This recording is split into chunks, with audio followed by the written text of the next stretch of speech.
Sudah Begini saya Mbak, kalah, Pak. ya begini. Saya nggak Ada mampu. Maafin aja. Jelaskan begini. kita nggak sih. Udah. ya. Ada hukum di dalam Taurat itu ada hukum adat, ya.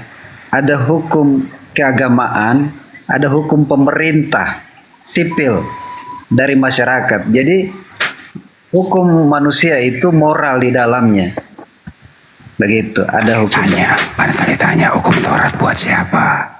Ya, jadi di dalam ada hukum adat, hukum adat itu hukum pemerintah, ya, di dalam Taurat itu, ya. Ada hukum masyarakat. Jadi di situ kebiasaan itu yang dihilangkan itu mana? Moral itu tidak boleh hilang. Contoh moral itu ya mengawinkan tadi itu ibu kandung, ya. Terus ada jangan mencuri, jangan membunuh, itu kan moral itu yang diperbaiki, ya gitu. Jadi Alkitab itu mengatur itu, memperbaiki. Bible mengatur apa? Tidak boleh mengawini ibu kandung. Iya. Nah, itu mana? Tertulis di mana larangannya? Kan tadi saya sudah minta sama Pak Yunus. Larangannya itu mana, Pak Yunus? Ya, baik. Imamat Bunda Nola. Sebentar. Imamat coba baca baik-baik. Sebentar, Bunda Natali coba baca Imamat yang tadi dia bilang. Ya. Nomor 20 ayat 11 sampai 21. Ya, silakan dibacakan. Imamat berapa? 20. 20 berapa? Kok di mute? Imamat 20 berapa? Kok malah nge-mute? Imamat Jaringan saya 20? sini jelek, jaringan saya jelek. Iya, jelek Biar jaringannya. dibacakan. 20 Nah, berapa? Ayo saja, Jangan Mbak. malu-malu, jangan malu-malu lah. Imamat 20 berapa? Jelek jaringan saya. Iya, berapa, Bambang? Ayat 11 sampai 21, ayat 11 sampai 21. Oke, 11 bacakan sampai Bunda 21. Natali. Banyak Yang kali dulu. 11 sampai 21 ya. Yang poinnya aja, yang jangan engkau singkap. Kalau yang engkau sikap itu di Imamat 18 11 itu ada. Benar yang mana nih? Yang mana? Imamat 20 ayat 11 ada di sini. Bila seorang laki-laki tidur dengan seorang istri ayahnya, jadi ia melanggar hak ayahnya. Pastilah keduanya dihukum mati dan darah mereka tertimpa pada mereka sendiri itu. Nah, itu kalau meniduri istri ayahnya. Iya kan? Status istri ayahnya. Nah, sekarang kalau ibunya janda, itu Janda kan ya. dikatakan cuma istri ayah. Nah, Ya. sementara yang di dalam imamat 18 ya, yang jangan kau singkapkan aurat ibumu kan? Karena dia Istri masih hak ayahmu dari juga. ayahmu. Istri ayahmu. Ya kan? Nah, kalau seandainya sudah bercerai ibunya bagaimana? Kan status bukan istri lagi. Iya, berarti tidak sepadan kalau Garuk-garuk Pak Pendeta, garuk-garuk pusing. Lagian mereka serba bingung juga Bunda, karena kalaupun itu tetap dipakai, makanya konsekuensinya kalau imamat tetap dipakai, otomatis aturan larangan makan babi pun harus tetap dipakai karena itu di dalam imamat. Di dalam Nah, imamat. nyatanya di dalam Efesus 2:15 hukum Taurat segala perintah dan ketentuannya sudah dibatalkan. Batal bersyarat dong, ya kan? ini Nggak ada, mereka udah nggak ada ini bilang aturan. di ayat 14. Bunda, Assalamualaikum Bila seorang warahmatullahi laki-laki wabarakatuh, mengambil Bunda. seorang perempuan, Waalaikumsalam warahmatullahi wabarakatuh. Assalamualaikum Gurunda. Lanjutlah Gurunda Bang Rumah ini udah datang. Waalaikumsalam Datang, Bang. warahmatullahi wabarakatuh. Enggak apa-apa, lanjut aja, saya monitor, saya nyimak, silakan. Jadi selesaikan dulu sesi ini ya. Mana tahu mungkin mau ganti pembahasan yang lain silakan. Tapi Iya. memang harus di close juga. Kalau memang Pak Pendeta Yunus tidak mau membahas ini ya, karena memang tidak ada tertulis larangan orang Kristen untuk menggauli ibunya, menggauli saudara kandungnya. Kalau di dalam konsep perzinahan itu bebas, itu umum. Sama pelicir saja kita juga dikatakan berzina. Nah, ini sekarang larangan yang seperti yang saya baca di dalam surat An-Nisa ayat 23. Diharamkan bagi kamu mengawini ibu-ibu kandungmu, saudara-saudara ayahmu, saudara-saudaramu perempuan, ada. Saudara sepersusuan, ada. Nah, apakah di Kristen itu ada? Tidak ada. Kalau di Kristen tidak ada, seandainya ada terjadi seperti itu, apakah dosa?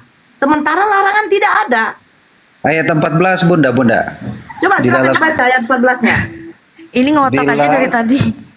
Ngotot aja dia dari tadi mau pakai imamat. Oke. Ya. Bila seorang laki-laki mengambil seorang perempuan Ah. ibunya, itu suatu perbuatan mesum. Ia dan kedua perempuan itu harus dibakar. Coba diulang. Bila seorang laki-laki mengambil seorang perempuan, Di imamat berapa? 20 ayat 14. Oke. Silakan. Itu suatu perbuatan mesum. Ia dan kedua perempuan itu harus dibakar, supaya jangan ada perbuatan yang mesum di tengah-tengah kamu.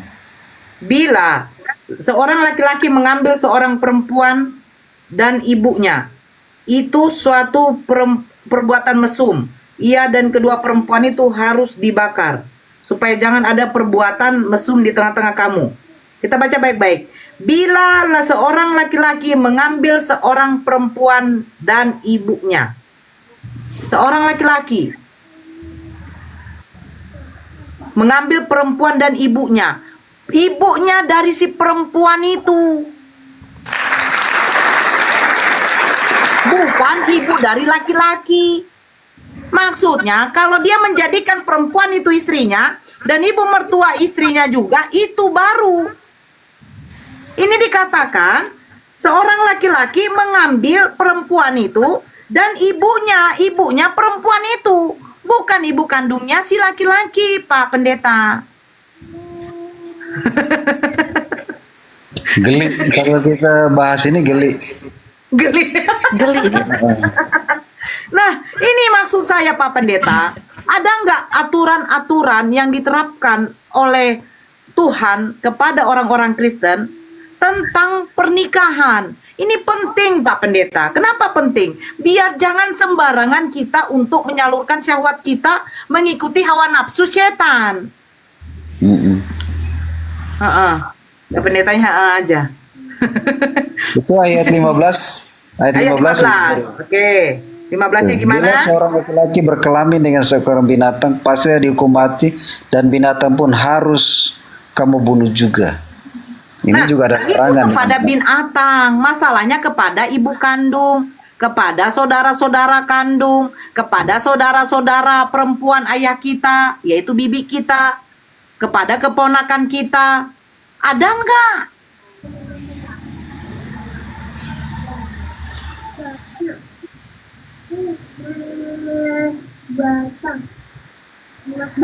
Kalau tidak ada Pak Pen, Jangan berarti bersentuh. betul yang dikatakan bahwa Al-Quran menjawab segala sesuatu.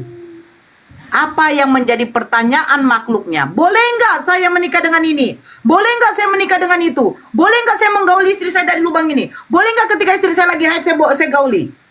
Ada larangannya. Tapi kalau di dalam Bible, boleh nggak saya menggauli istri saya ketika lagi dalam keadaan haid? Ya boleh. Loh kenapa? Ya karena nggak ada larangannya. Oh tidak boleh. Loh mana ada larangannya? Ayat 19 dan ayat 20. Oke, 19. Bunda Nora. Janganlah kau singkapkan aurat saudaramu perempuan. Dinda Nora, Oh ya? Oh silakan Bang. perdengarkan suara VN ku dong. Bang kirimnya di nomor yang 1 Bang. Yang di kartu as Bang. Ini saya pakai live. Nah, saya baca yang 19 ya. Janganlah kau singkapkan aurat saudaramu perempuan ibumu atau saudaramu perempuan ayahmu, karena aurat seorang kerabat sendirilah yang ayahnya, jadi ia melanggar hak saudara ayahnya mereka mendatangkan. Ini ada apa ya dari Bang Zuma, bentar ya. Bacakan aja Galatia 5 nomor 4. Kamu lepas dari Kristus jikalau kamu mengharapkan kebenaran oleh hukum Taurat. Kamu hidup di luar kasih karunia kalau kamu mengharapkan kebenaran dari Taurat. Galatia 2:21. Aku tidak menolak kasih karunia Allah, sebab sekiranya ada kebenaran oleh hukum Taurat, Besarin gurunda host. ialah kematian Kristus. Jadi kalau pendeta ini masih membawa imamat, berarti ada kebenaran dalam hukum Taurat. Kalau ada kebenaran dalam hukum Taurat, maka sia-sialah kematian Kristus. Begitu Mas Eko. Kasih dengar suara saya ini. Kasih dengar. Silakan. Dengar. Gimana Pak Pendeta? Masuk Pak Eko? Masuk. Di dalam Galatia? Aku masuk orang ini kan. Oke, masuk. Galatia berapa tadi? Galatia. Terima kasih. Galatia? Terima kasih. Assalamualaikum. Galatia 5 nomor 4. Galatia 5 nomor 4.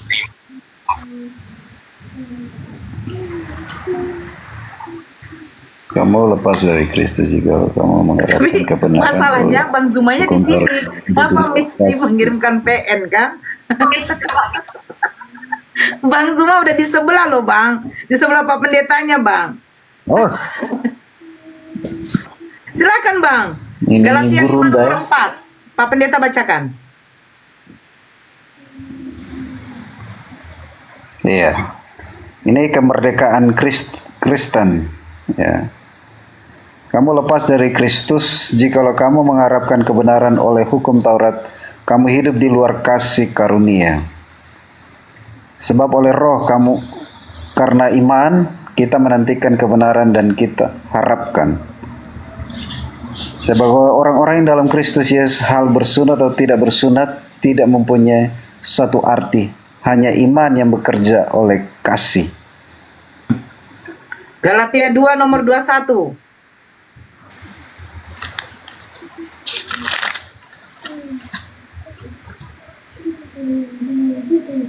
Aku tidak menolak kasih karunia Allah, sebab sekiranya ada kebenaran oleh hukum Taurat, maka sia-sialah kematian Kristus.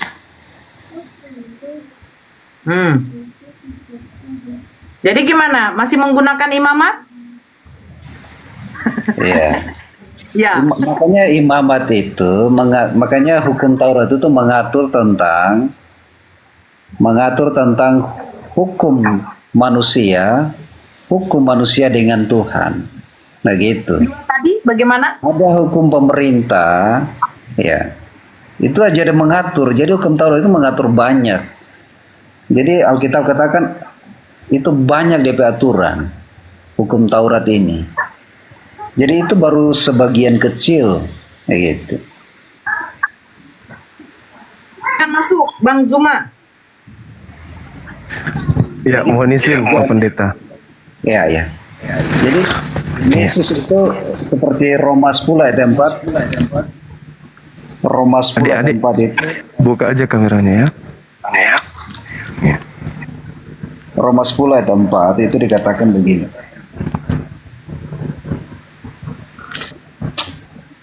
Sebab Kristus adalah kegenapan dari hukum Taurat.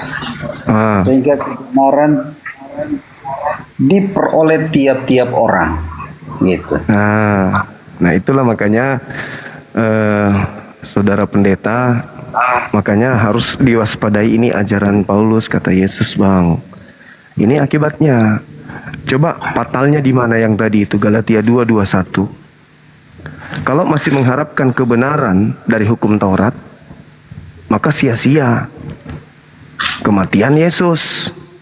Jadi orang Kristen ini ketika menerima kematian Kristus di salib, jangan pernah mengharapkan kebenaran dari Taurat. Itu maksudnya.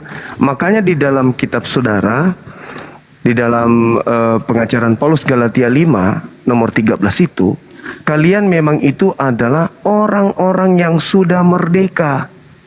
Tetapi jangan kau memanfaatkan kemerdekaanmu itu untuk memuaskan dirimu.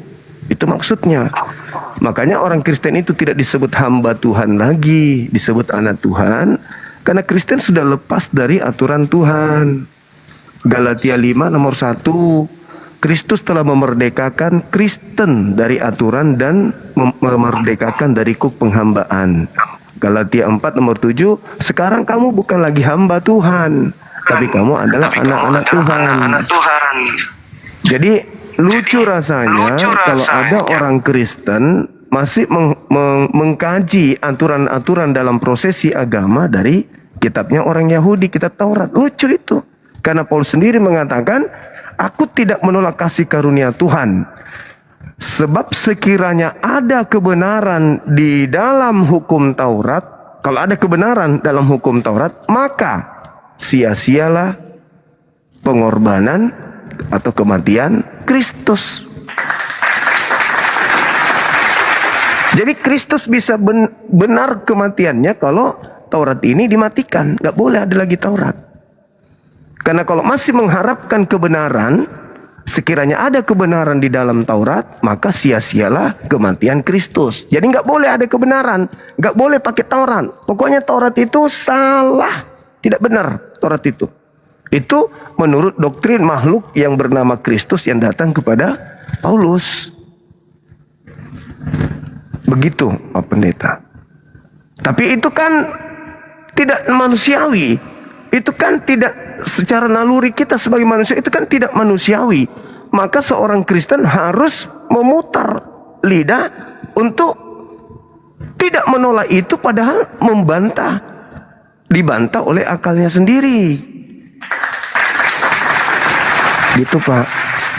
Makanya di Al-Quran kami itu jelas sekali mengatakan, Qul ya ahlal kitab lastum ala syai'in hatta tuqimut Taurah wal Injil.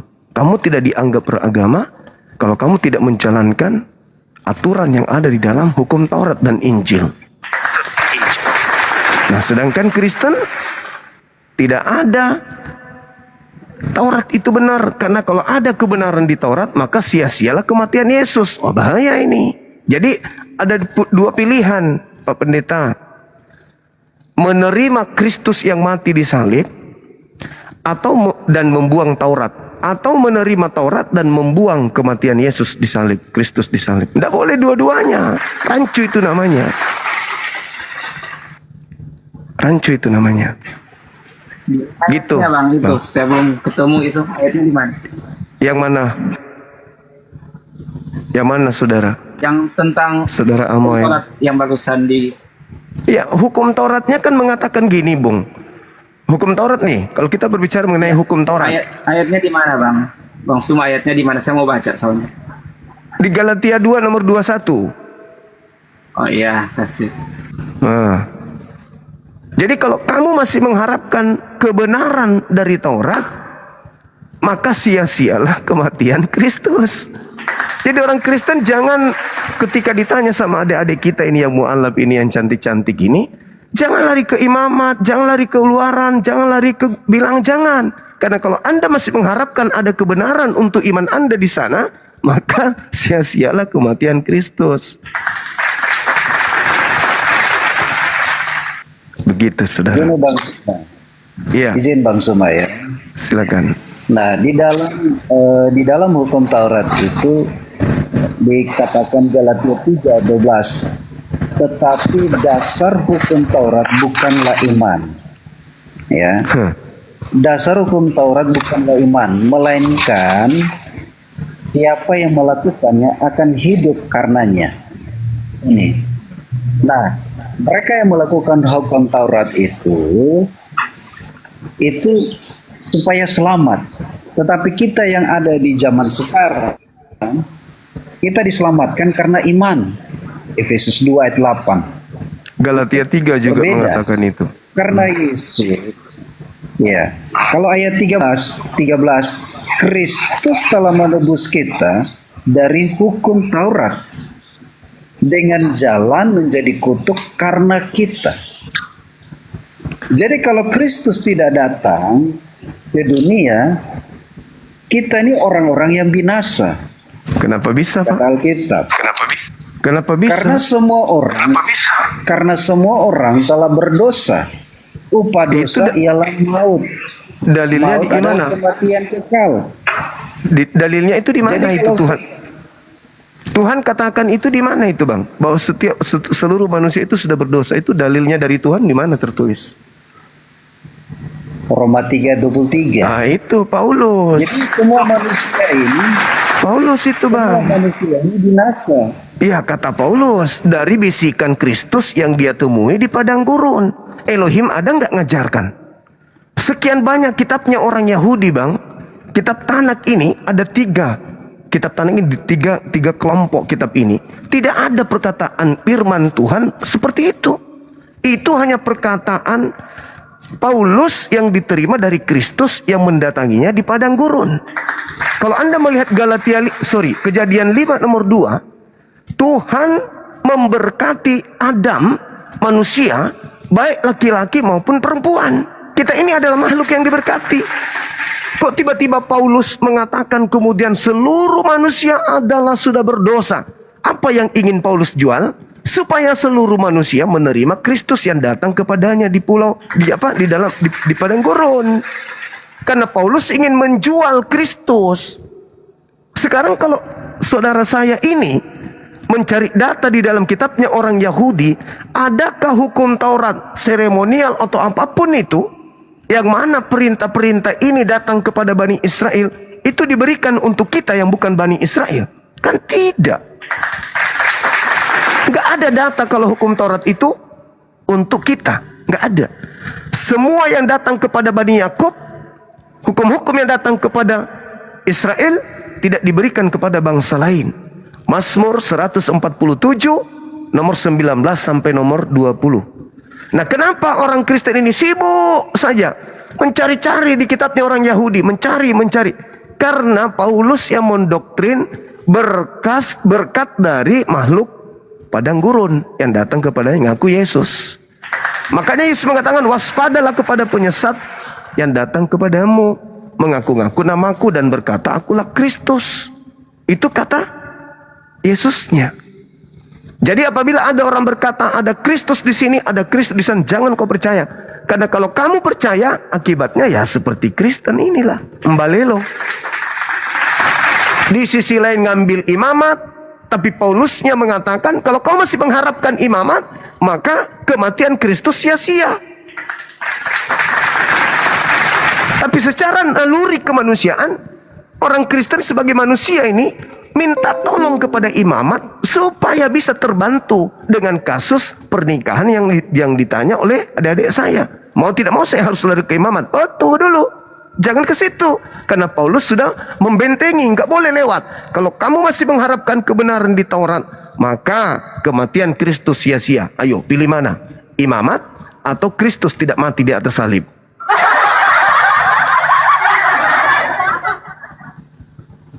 Berat itu, Bang. Nggak usah geleng-geleng, kami pun tahu.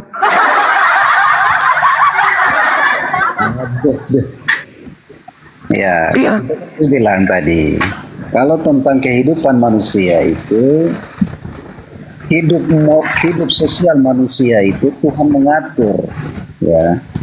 Tuhan mengatur, jangan mencuri, jangan membunuh, jangan bersaksi dusta, ya. Itu Tuhan ajarkan bagi kita. Di mana itu, Bang, tertulis? 2 Timotius 3. Keluaran 20. Nah, bagus. Harus aplaus buat pendeta. Jadi itu tertulisnya di Keluaran 20 tadinya dibatalkan oleh Paulus. Lalu Paulus bikin aturan sendiri. Sekarang Elohim, Tuhannya Yahudi melarang, jangan berdusta, jangan mengingini milik orang, jangan membunuh, jangan mencuri. Batal. Paulus pasang badan, batal. Tidak ada lagi itu. Dengan matinya Kristus, batal. Sekarang aku yang bikin aturan. Jangan mencuri, jangan membunuh, jangan ini, jangan ini, jangan ini. Makanya Yesus mengatakan dalam Yohanes 8, iblislah yang menjadi bapakmu dan kamu mau melakukan, menjalankan keinginan-keinginan bapakmu. Bapakmu mengatakan jangan membunuh. Kristen tidak membunuh. Jangan berzina. Kristen tidak berzina. Jangan bersaksi dusta. Kristen tidak berdusta. Perintah siapa yang Kristen taati? Perintah bapaknya, yaitu Paulus. Coba disadari itu. Karena perintah-perintah yang ada di Taurat, kalau kamu percaya, tidak ada kebenaran. itu sudah dibatalin oleh matinya Kristus. Sekarang perintah yang sama sudah terlontar dari aku. Yang tadinya bapaknya Abraham, Tuhannya Abraham, Ishak dan Yakub mengatakan jangan mencuri, batal. Kalian Kristen harus mendengarkan saya. Jangan kau dengarkan dia, itu sudah batal. Kalau kau percaya dia, maka Kristus sia-sia kematiannya di atas salib. Aku sekarang yang memerintah, jangan mencuri ya. Nah, jadi kalau Kristen hari ini tidak mencuri, itu bukan perintah Tuhan, itu perintah Paulus. Memang berat tak? Tanpa senyum pun kami tahu.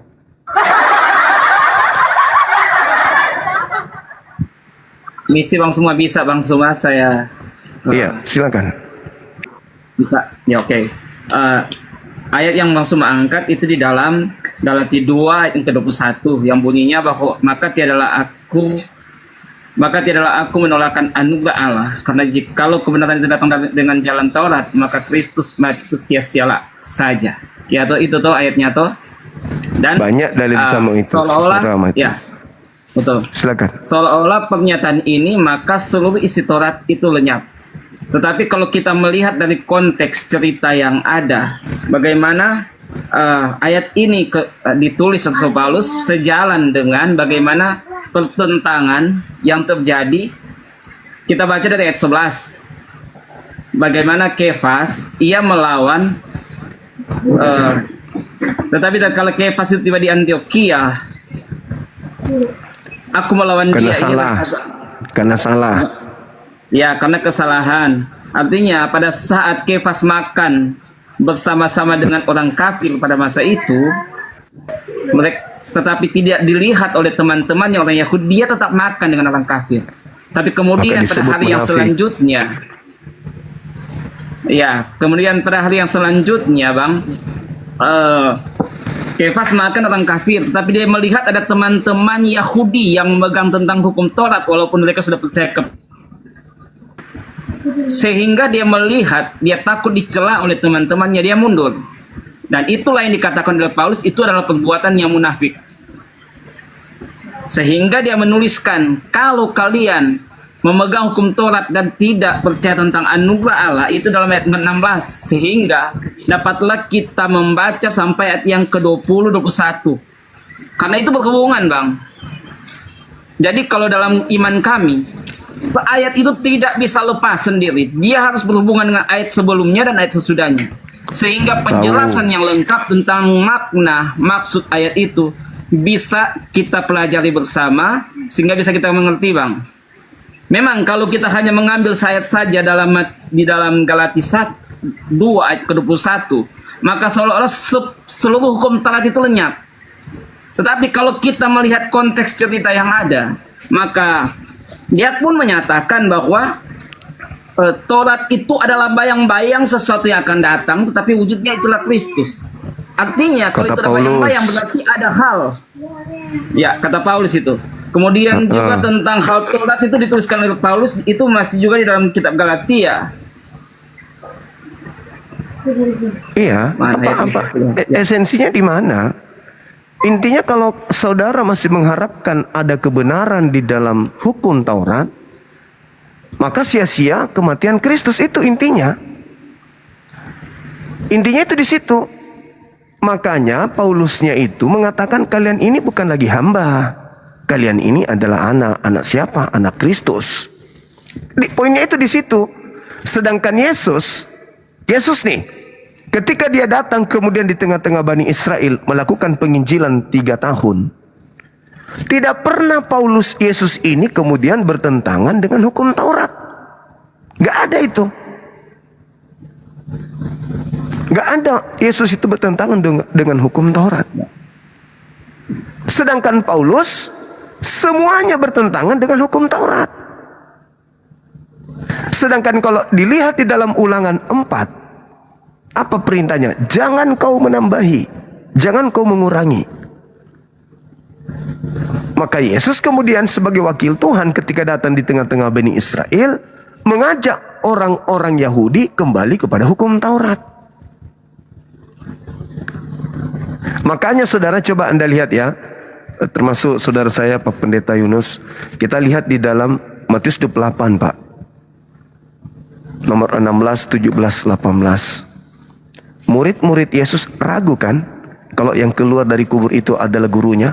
Ragu. Ini kok tampilannya beda dengan guru kita. Ragu mereka. Tidak yakin. Bahkan kalau kita lihat di dalam Lukas 24 nomor 37, mereka menganggap orang ini adalah hantu. Hanya orang Kristen yang percaya totalitas kepada yang keluar dari kubur itu. Kalau murid Yesus tidak terlalu percaya. Nah, kenapa mereka jatuh? Karena Yesus memang mengatakan di dalam Matius 24 nomor 24. Sebab Kristus palsu dan nabi-nabi palsu akan datang dan akan melakukan banyak mujizat sekiranya mungkin. Jadi mujizatnya itu diusahakan sebisa mungkin agar menyesatkan murid-muridnya juga. Itu kata Yesus. Maka Yesus berpesan, camkanlah. Aku telah mengatakannya kepadamu terlebih dahulu. Jadi kalau ada orang berkata ada Kristus di padang gurun, ada Kristus dalam bilik, jangan kamu percaya. Yesus ulang-ulang gitu. Apa akibatnya kalau percaya? Ya jadi Kristen. Hidup di antara kebingungan. Mau melepaskan Taurat, tapi perjanjian baru timpang. Mau menggunakan perjanjian lama, tapi perjanjian baru mengatakan sudah tidak berguna. Bingung. Pada saat mereka ingin pungut upeti di gereja, pakai perpuluhan. Padahal sudah dikatakan tidak berguna. Pada saat dikatakan kemudian, kenapa kau menggunakan kitabnya orang Yahudi? Ya karena keselamatan dari sana. Bingung, ambigu. Inilah yang terjadi. Makanya ada adik saya ini bertanya, dahsyat, mana larangannya begini. Lari ke imamat. Itu ditertawakan sama orang yang paham Bible. Loh kok kembali lagi ke situ? Kalau ada keselamatan di sana, bukannya orang Kristen di Galatia 3:13 yang dibacakan oleh Bapak Pendeta tadi, Kristus telah menembus Kristen dari kutuk hukum Taurat dengan jalan menjadi kutuk karena Kristen. Sebab ada tertulis, terkutuklah dia yang mati di atas tiang salib. Kenapa kutuk? Karena jelas. Di dalam Ulangan 27 nomor 26, apa kata Elohim? Terkutuklah orang Kristen yang tidak memenuhi Taurat dengan perbuatan. Kenapa saya katakan Kristen? Karena Kristen mengaku-ngaku itu kitabnya. Terkutuklah dia yang tidak menjalankan Taurat ini dengan perbuatan. Terkutuk. Maka supaya tidak dikutuk, maka Kristus datang pasang badan. Hei, nggak usah khawatir kalian. Kalian boleh begini, boleh begitu. Boleh colok sana, boleh colok sini. Colok sini boleh colok sini. Sebab Kristus telah membebaskan kita dari kutuk Taurat. Jadi Taurat tidak punya hak lagi menghukum kita. Kalau kita begini, Taurat nggak bisa lagi. Kalau kita begitu, Taurat nggak bisa lagi. Kita sudah merdeka, kita bebas. Kita lagi bukan anak hamba. Kita semua ini adalah anak Tuhan. Itu Pak. Tapi karena Kristen ini ya silakan.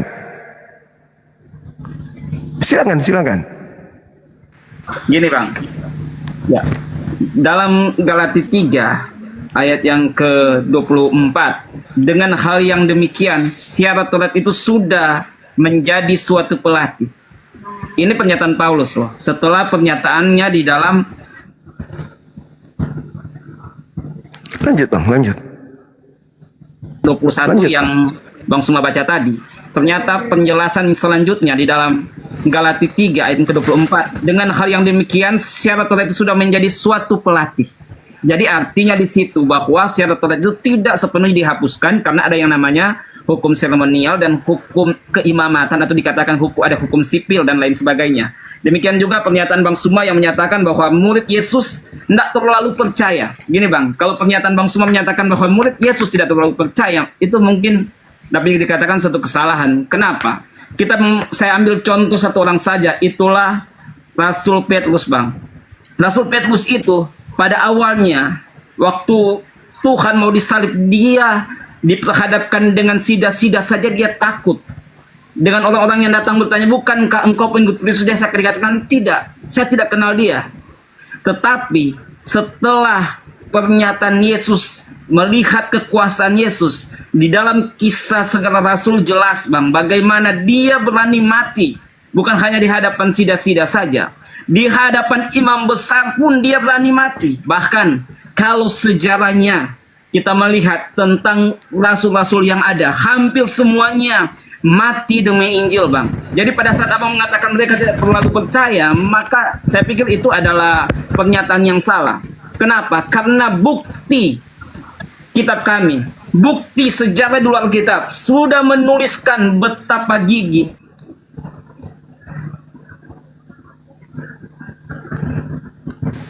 murid-murid mereka pun, penerus-penerus mereka pun, walaupun mereka mati untuk kebenaran Injil, mereka tidak takut, Bang. Digoreng pun, dipenggal pun, dipanah pun, dilakukan seperti apa untuk kerajaan Allah, mereka tidak takut. Jadi pada saat Bang Suma menyatakan bahwa mereka tidak percaya, tidak terlalu percaya, itu kesalahan yang fatal, Bang. Dan pernyataan tentang hal hukum Taurat sudah jelas dalam Galatia 3 ayat ke-24. Bahwa Taurat itu masih pelatih. Bahkan di dalam ayat yang lain dikatakan menjadi bayang-bayang sesuatu yang akan datang, tetapi wujudnya itulah Kristus. Jadi dinyatakan hukum Taurat itu hilang. Maka hilang itu bicara tentang hal dikatakan hukum-hukum yang berhubungan dengan hal makan, minum dan lain sebagainya. Ada penjelasan-penjelasannya di dalam ayat-ayat yang lain. Ada tentang hari raya, hari Sabat dan lain sebagainya. Itu ada penjelasan di ayat-ayat yang lain. Makasih Bang Suma. Ya. Oke, kata Yesus ya, bahwa Kristus palsu itu akan berusaha kuat untuk menyesatkan orang-orang pilihan. Orang-orang pilihan itu adalah murid-murid Yesus. Yohanes 6 nomor 70. Bukankah aku yang memilih engkau yang 12? Berarti yang dimaksud yang akan disesatkan adalah murid-murid Yesus yang 12. Yang pertama disesatkan Yudas, tinggal 11. Yang 11-nya kalau Anda mengatakan Petrus, Andreas, Filipus, Yohanes, Kepas, ada ikut kepada Paulus, berarti nubuatan Yesus tergenapi. Jangan Anda bangga di situ. Kalau mereka ikut Paulus, tergenapi sudah. Karena Yesus sendiri yang mengatakan. Apa yang dikatakan oleh Yesus Matius 24 nomor 24? Sebab Kristus palsu dan nabi-nabi palsu akan datang melakukan banyak mujizat, sekiranya mungkin akan menyesatkan orang-orang pilihan, murid-murid pilihan juga. Jadi jangan Anda bangga, oh Paulus sama dengan Petrus, naik sepeda bersama dengan Yohanes, kompak mereka. Enggak urus. Orang yang menggunakan akal sehat itu akan nangkap malah nubuatan Yesusnya, penyesat ketika datang ngaku Kristus itu akan juga orang-orang pilihan pun akan habis dimakan sama penyesat tersebut. Jadi kalau Anda menemukan hal itu, satu, nubuatan Yesus tergenapi. Oleh karena itulah saya kalau jadi Anda, saya harus memvalidasi dulu nih kerasulan Paulus. Harus ada validasi dari Yesusnya, karena dia mengaku sebagai utusan Yesus.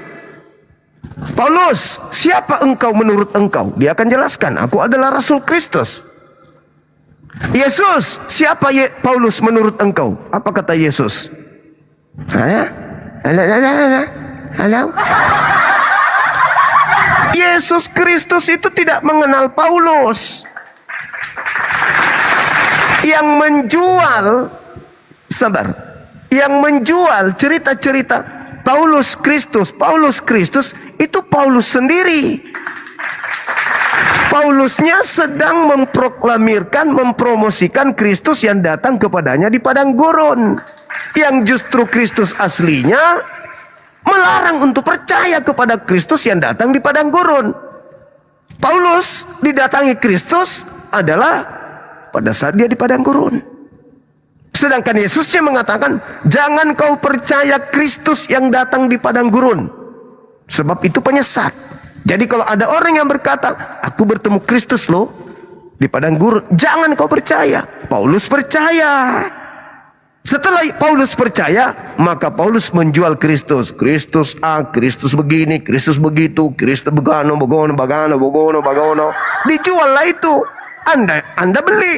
Jadilah Anda sekarang pembela Paulus. Kenapa nggak berani bela Kristus? Pada saat Kristus mengatakan, Izin, Bang, Yesus ya, mengatakan, iya silakan.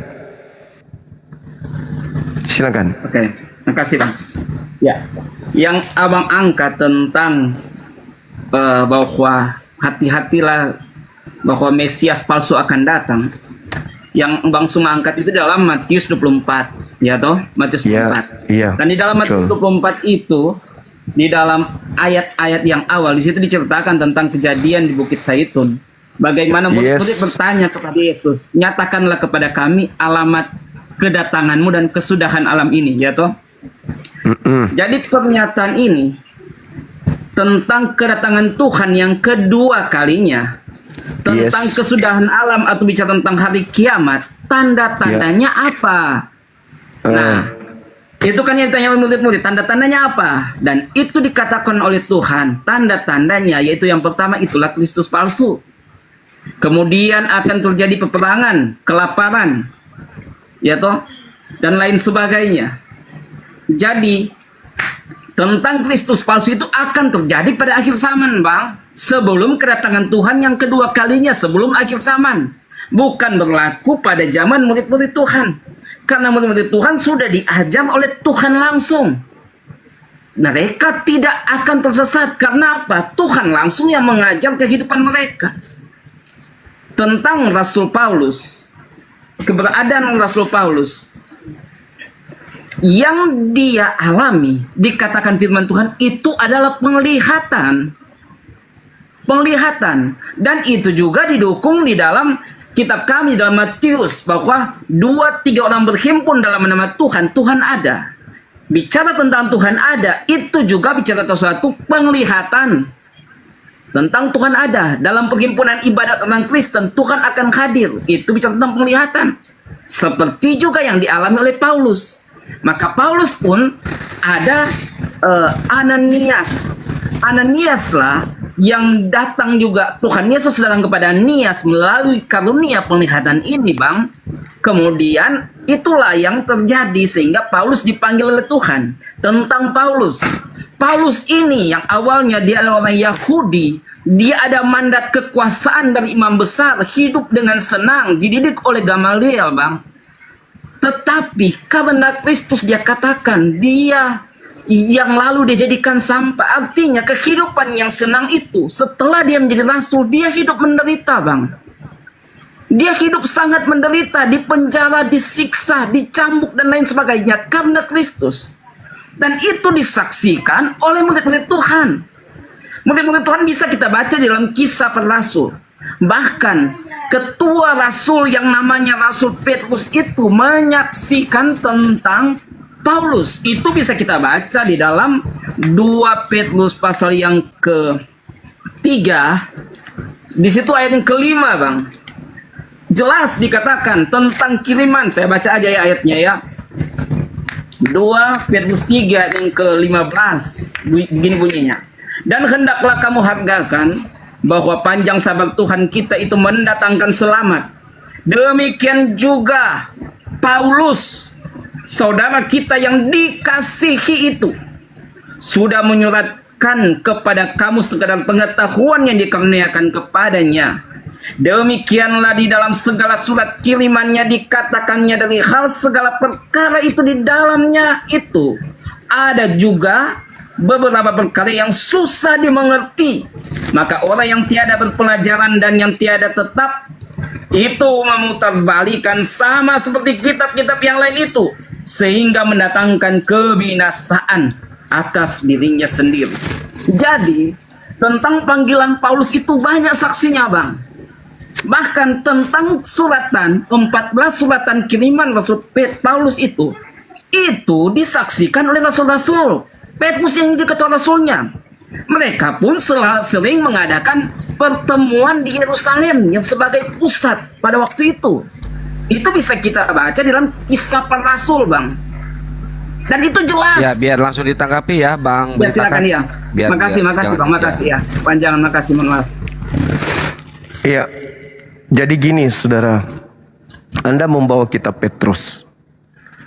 Petrus itu secara tradisi gereja mula-mula ada yang mengatakan ditulis tahun 65.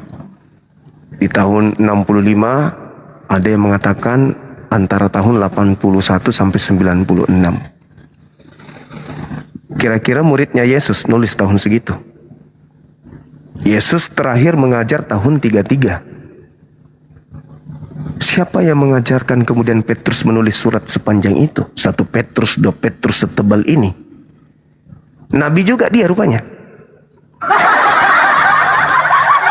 Itu dulu. Di dalam kajian kita nih, sebagai orang yang belajar tentang Bible,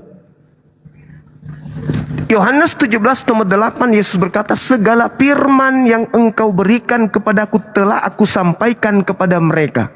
Apakah Yesus sudah berfirman kepada Petrus sehingga sudah tamat semuanya? Enggak. Enggak. Yesus tidak pernah menemukan buku Petrus, 1 Petrus, 2 Petrus. Enggak pernah. Itu ditulis di tahun 81 sampai 96. Jadi lucu kemudian kalau kebenaran yang Yesus sampaikan di Bukit Zaitun, Anda mencocok-cocokkan dengan kerasulan Paulus yang diklaim diakui oleh Petrus. Sedangkan catatan yang Anda baca itu ditulis tahun 81 sampai 96. Lucu itu, Bang. Nah sekarang coba dengarkan saya baik-baik. Izinkan saya menguraikan Matius 24 ini. Yesus lagi di Bukit Zaitun. Datang murid berbicara mengenai pribadi. Ngopi mereka di situ. Guru, kami ingin bertanya. Apa Cak Ayu? Apa tanda kedatangan kamu? Dan tanda kemudian penghabisan akhir zaman itu apa tandanya? Apa kata Yesus nih? Masih sama kamu nih berbicara. Masih dua arah nih. Pihak pertama, pihak kedua. Tanda kedatanganku dijelaskan di data nomor 27. Tanda kedatanganku nih. Kan Yesus yang ditanya. Tanda kedatanganmu apa? Kalau aku yang datang, sama seperti kilat, memancarkan cahayanya dari timur sampai ke barat. Demikianlah kelak nanti kedatanganku sebagai anak manusia. Matahari menjadi gelap, bulan tak bercahaya, bintang-bintang berjatuhan, kuasa langit berguncang. Akan nampak tanda aku sebagai anak manusia di langit. Seluruh manusia meratap, seluruh manusia melihat aku di langit. Itu tanda kedatanganku dan tanda akhir zaman. Itu kata Yesus. Nah, Yesus membungkus itu tanda kedatangannya sehingga Yesus berpesan di data nomor 23. Jadi apabila ada orang berkata kepada kamu, bukan kepada Kristen, kepada kamu, kan aku yang bertanya. Bang Suma bertanya kepada Yesus. Saya Bang Suma, perkenalkan dari Makassar. Yesus, saya ingin bertanya, apa tanda kedatanganmu dan tanda akhir zaman? Kata Yesus kepadaku nih, jadi apabila ada orang berkata kepadamu, Suma, ada Mesias di sini, ada Mesias di sana, Suma, jangan kau percaya. Camkanlah Suma, aku telah mengatakannya terlebih dahulu kepadamu. Jadi apabila ada orang berkata bertemu Kristus di padang gurun, bertemu aku di dalam bilik, Suma, jangan kau percaya ya. Saya yang disampaikan, bukan ente. Jadi orang itu datang kepada saya nanti, mengaku-ngaku bertemu dengan guruku.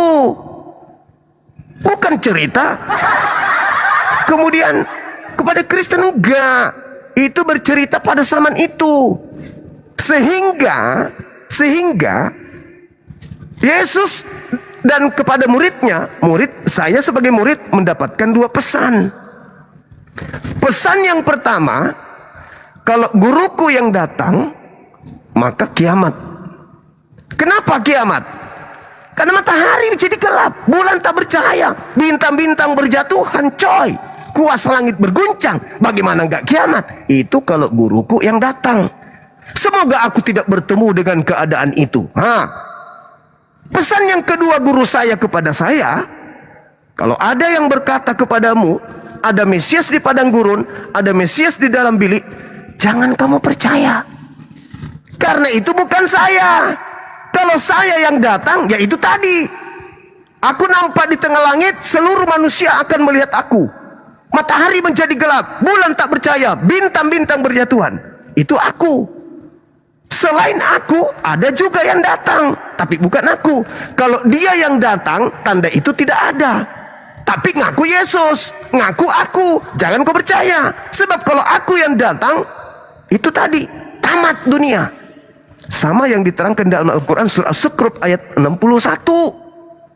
Kedatangan Nabi Isa adalah pertanda hari kiamat. Nah itu, bagaimana tidak kiamat coy? Bintang berjatuhan, matahari turun saklarnya, bulan juga kemudian tidak bersinar. Kiamat. Itu kalau aku yang datang.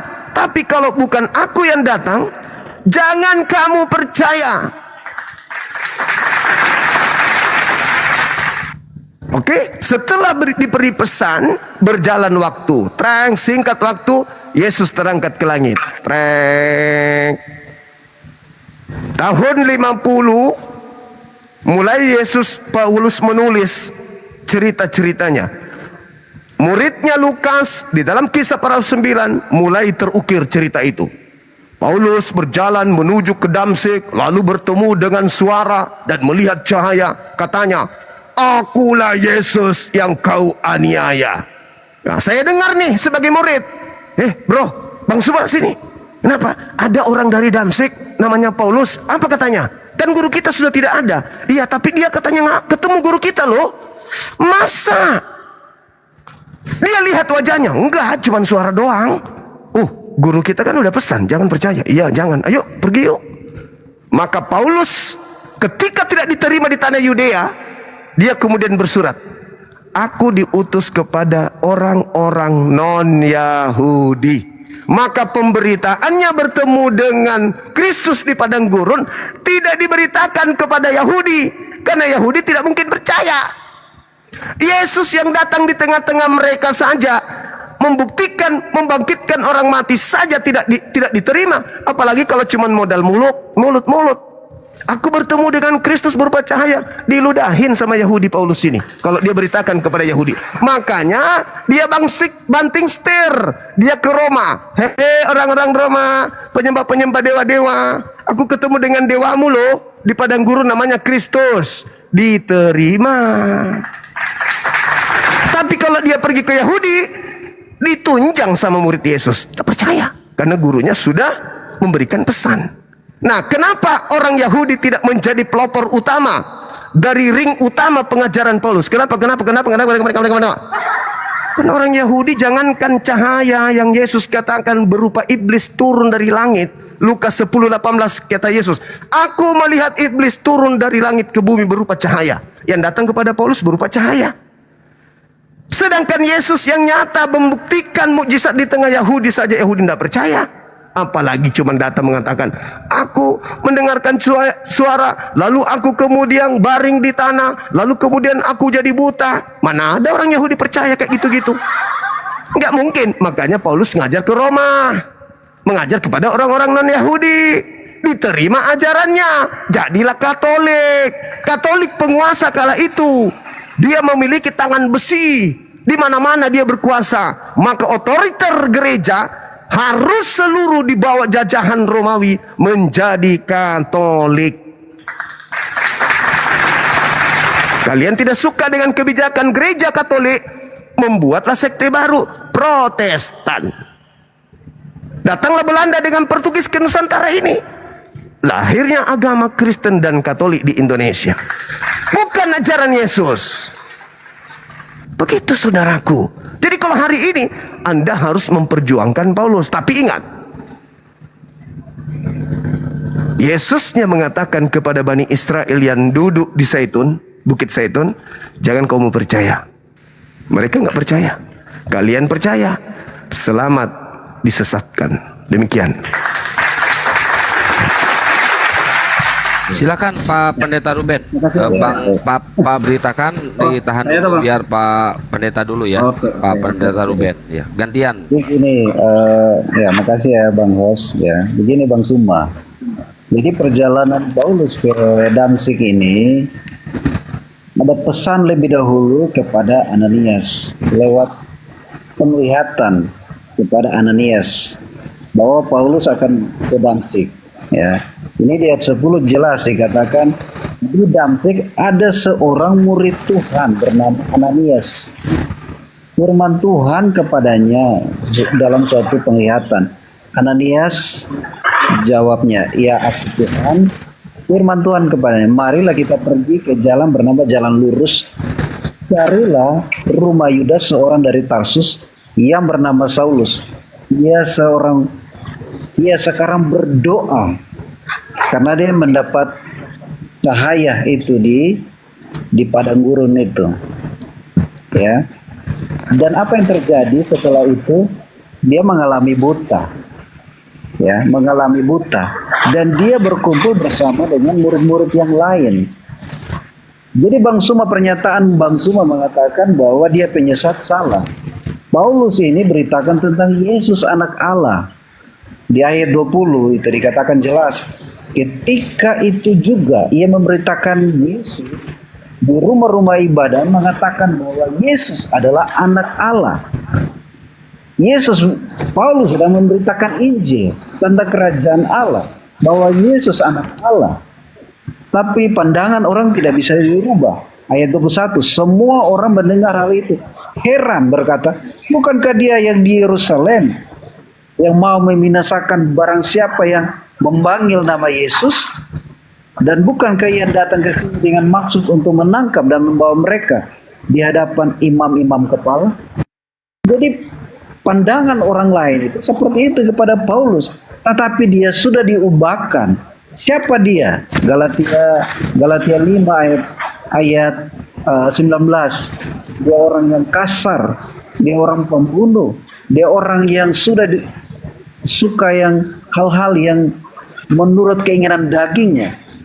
Dia suka hal, tapi diubahkan Tuhan, penuh kasih, lemah lembut, penuh belas kasihan, penguasaan diri.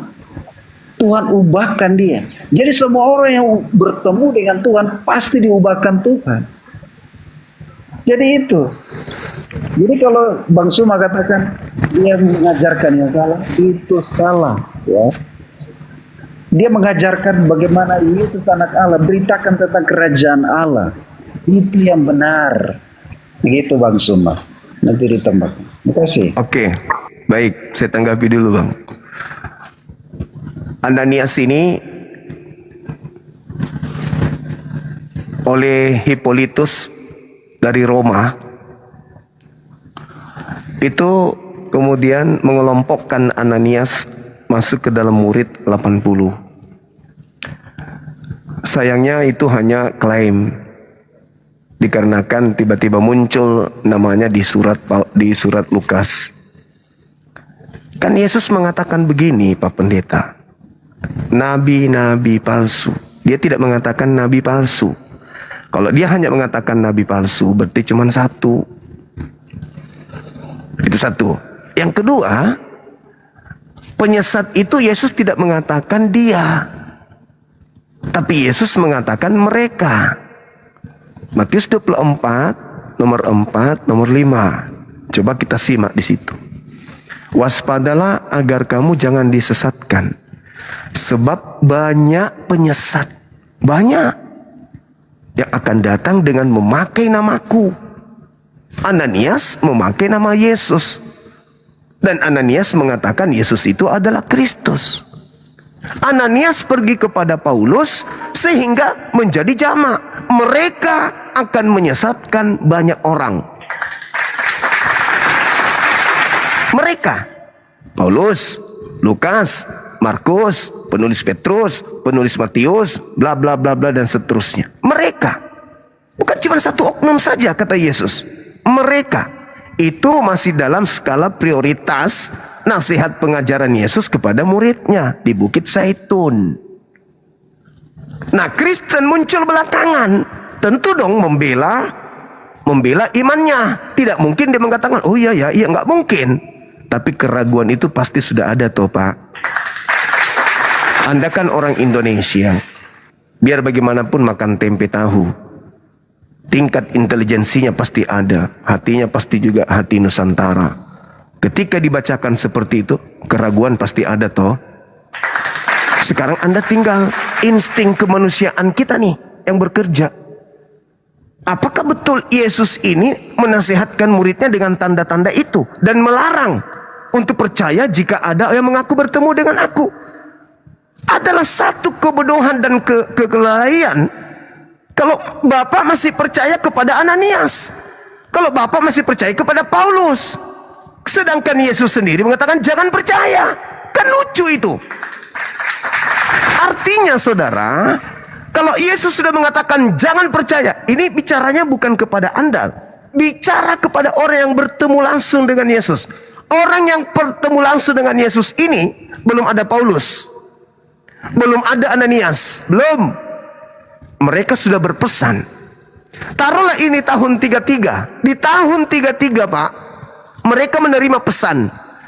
Apabila ada orang yang mengaku bertemu dengan Mesias di gurun, ada di sana, ada di sini, jangan kamu percaya. Itu di tahun 33. Lukas menulis surat itu di tahun 60 Pak. Paulus menulis surat di tahun 50. Petrus di tahun 81. Artinya apa? Setelah tahun 33, kalau Anda yang mengaku bertemu dengan aku, jangan kamu percaya.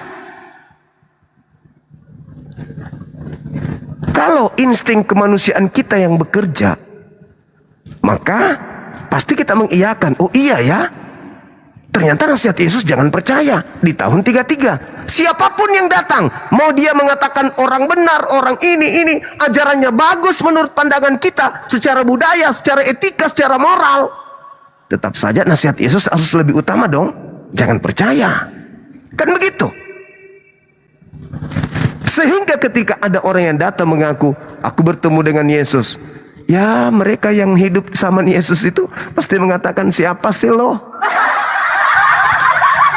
Sehingga coba nih kita ukur nih kebenaran pesan Yesus. Ada ndak orang Yahudi dari Bani Yakub yang datang ke Indonesia mengajarkan kekristenan?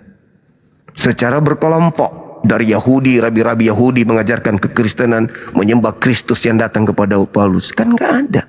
Yang datang bule dari Barat, dari Jerman, dari Inggris, jadi Belanda. Mana Bani Israel? Nggak ada. Karena Paulusnya mengajarkan dia bertemu dengan Kristus itu, habis itu dia arahkan ajarannya ke Roma. Kenapa? Coba Anda baca dalam Kisah Para Rasul 24 nomor 5. Orang-orang Yahudi Pak, setelah Paulus itu mendirikan sekte Nasorios di dalam Kisah Para Rasul 24 nomor 5 itu, orang-orang Yahudi mengatakan apa? Paulus ini adalah penyakit sampar yang telah menyesatkan orang-orang Yahudi di seluruh dunia yang beradab. Dan dia adalah tokoh dari Kristen. Orang Yahudi loh yang mengatakan itu. Apalagi murid Yesus. Kecuali seperti yang disampaikan oleh beritakan.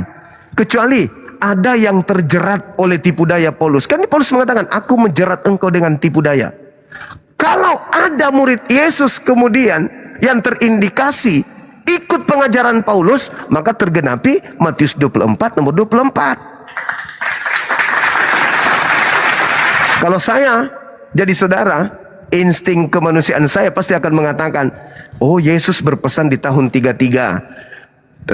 Dan Paulus datang di tahun sekian, Ananias tahun sekian, Lukas tahun sekian. Berarti saya tidak boleh percaya dong, harus ikuti nasihat Yesus dong. Tapi karena insting kebuasan, nggak makan babi lagi nanti, nggak makan lagi guguk kecap, nggak makan lagi biawa capcay, maka apa yang terjadi? EGP, yang penting saya jadi Kristen. Nah, itu yang main sekarang.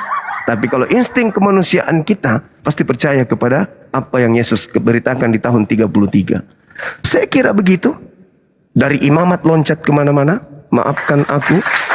Silakan.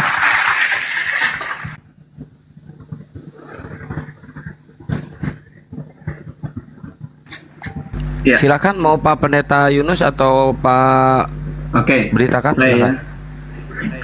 Ya, Bang Suma menyatakan bahwa penulisan dan kitab Petrus itu dari tahun perkiraan tahun 65 sampai tahun 81. Dan pelayanan Tuhan Yesus Kristus itu sampai kurang lebih tahun 34 Masehi.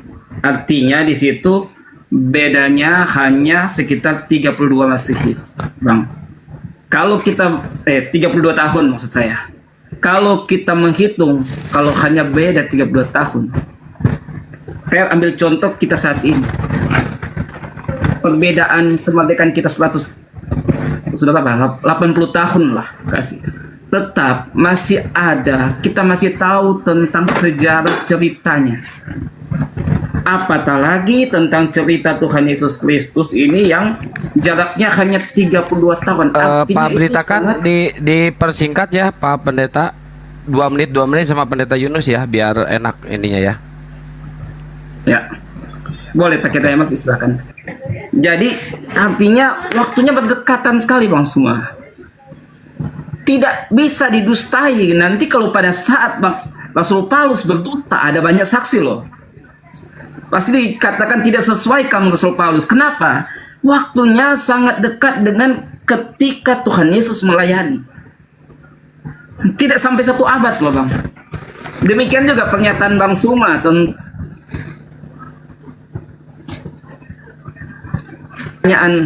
ini jelas-jelas pernyataan tentang kedatangan Tuhan yang kedua kali.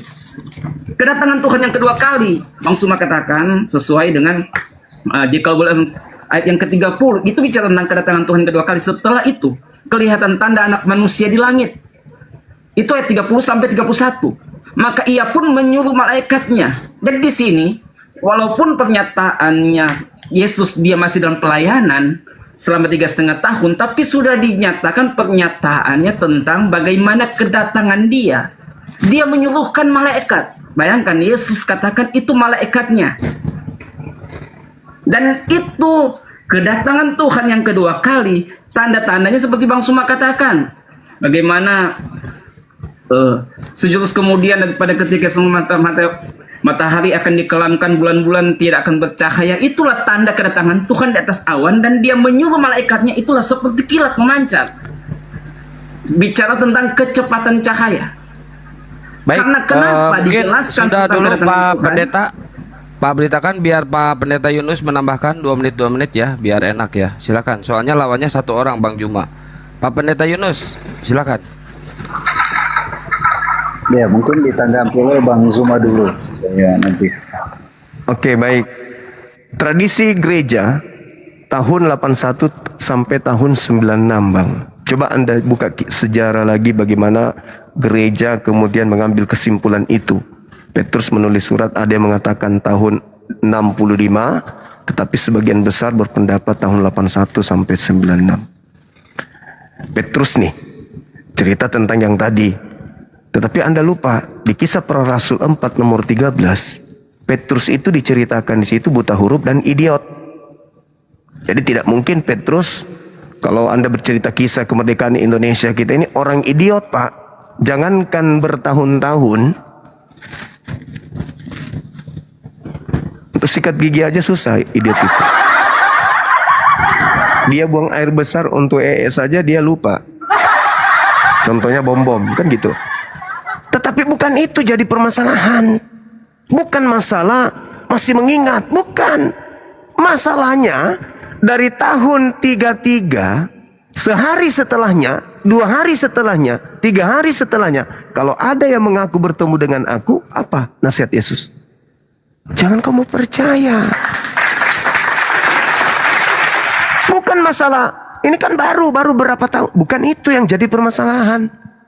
Permasalahannya setelah hari ini ada yang mengaku bertemu dengan aku, perintahnya jangan percaya. Dengan kata lain, jangan percaya dengan Paulus. Dengan kata lain, jangan menjadi Kristen. Gitu loh, saudara kebenaran. Silakan. Silakan Pak Pendeta Bisa, Bang? Ruben. Host, oh oke. Pak Pendeta Ruben dulu. Biar Ya. gantian. Pan 2 lawan 1. Ya. Jadi Kristen itu, Pak, ya. Itu pengikut Kristus ya. Mungkin dari sejak dulu itu sebagai hinaan. Ya. Sebagai hinaan pengikut Kristus. Tapi hari ini orang yang percaya kepada Yesus diberi kuasa sebagai anak-anak Allah. Ya. Diberi kuasa sebagai anak-anak Allah. Mereka yang percaya kepada Yesus. Maka genapilah firman Tuhan seperti dikatakan Markus ya. Pergilah beritakan Injil ke segala makhluk. Ya. Dikatakan siapa yang percaya dibaptis akan diselamatkan. Dan siapa yang tidak percaya akan dihukum. Nah, kalau saya percaya kepada Yesus, menerima Dia sebagai Tuhan dan Juru Selamat dalam hidup saya. Karena Alkitab mengatakan bahwa di bawah kolong langit hanya nama Yesus. Sama seperti yang diberitakan oleh Paulus. Bahwa Yesus anak Allah. Dialah satu-satunya Juru Selamat di bawah kolong langit ini. Kalau saya sebagai anak Allah, Bang Yusuma sebagai anak siapa? Itu pertanyaan.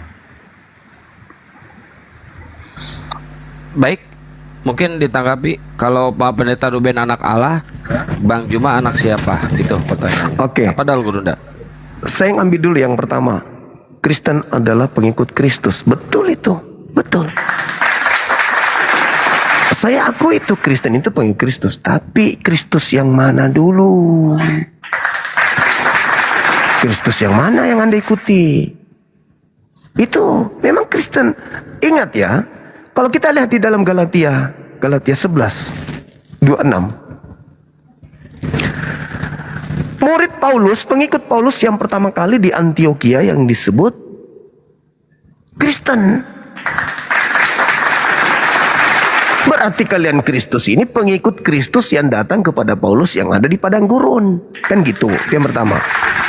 Kemudian Markus 15, pergilah, jadikanlah. Ini kalau saya jadi Kristen malu Pak, bawa data itu. Kenapa malu?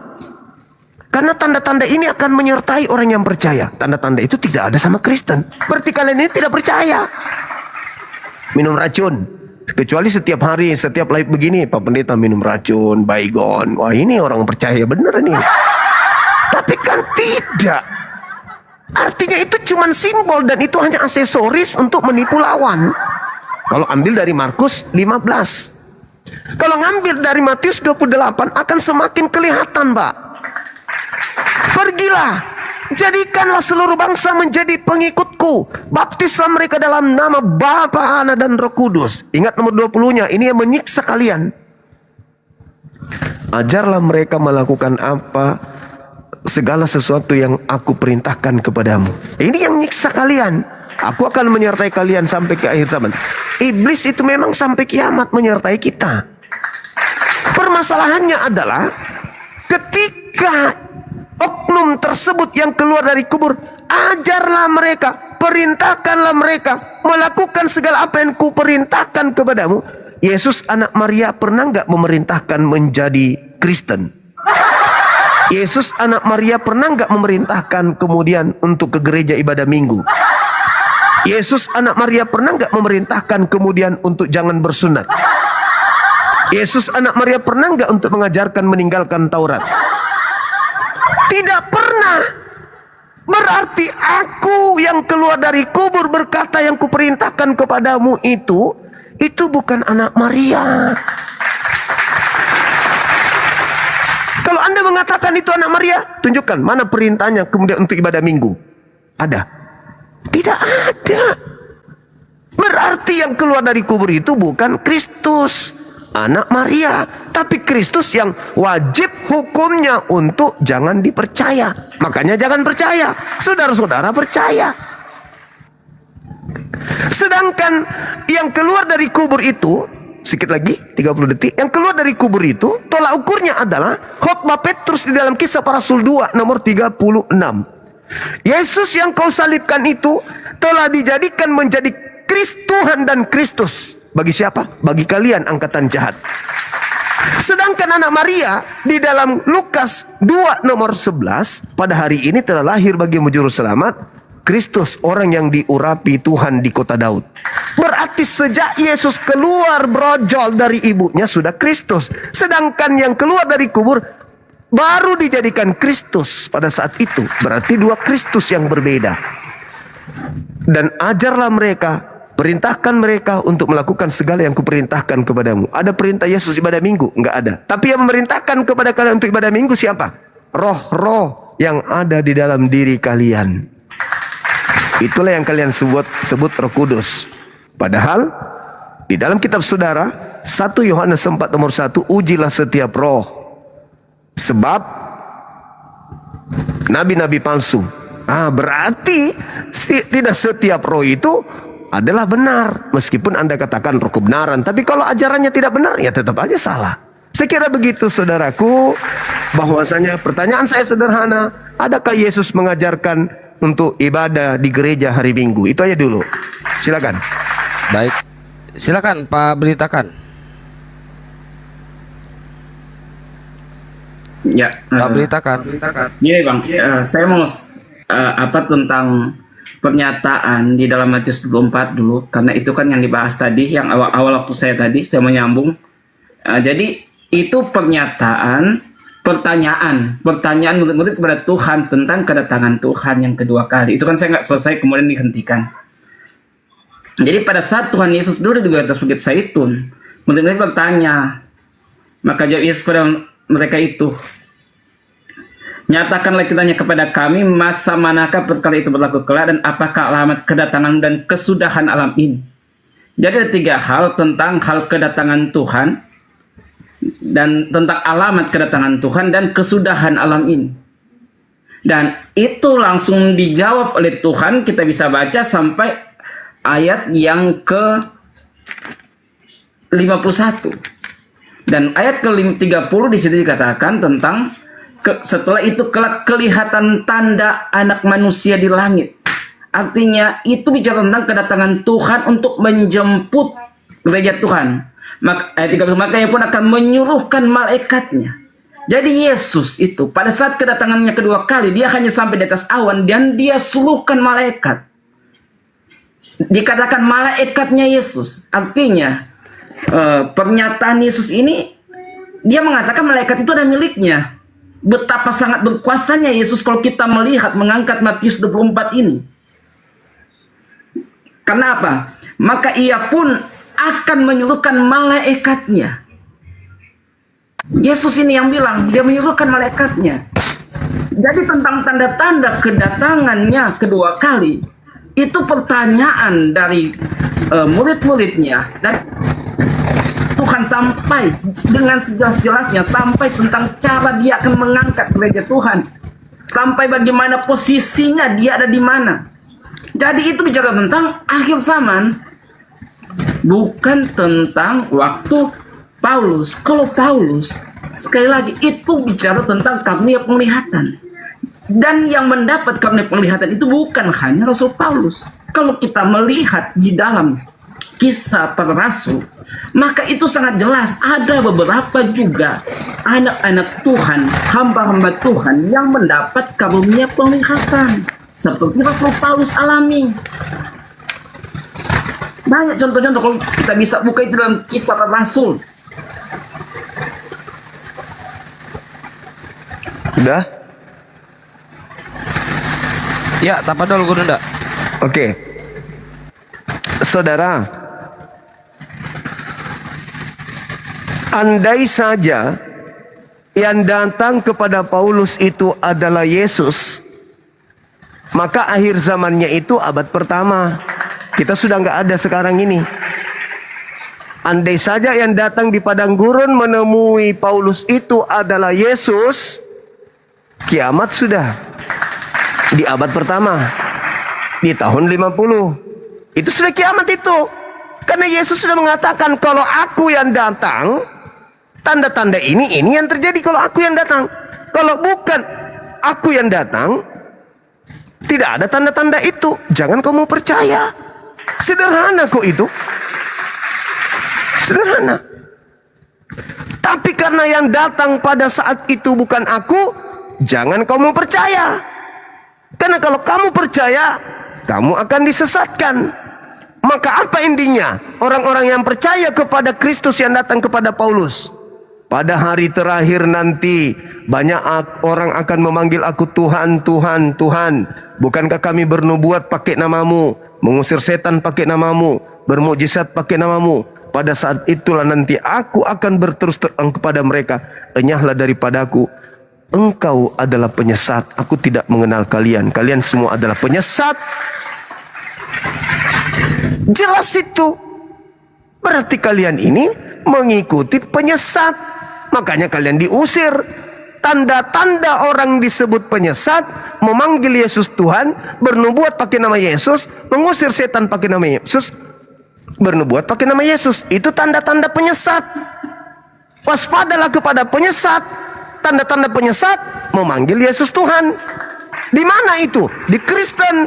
Kenapa bisa ada di Kristen? Karena percaya kepada Kristus yang datang di padang gurun.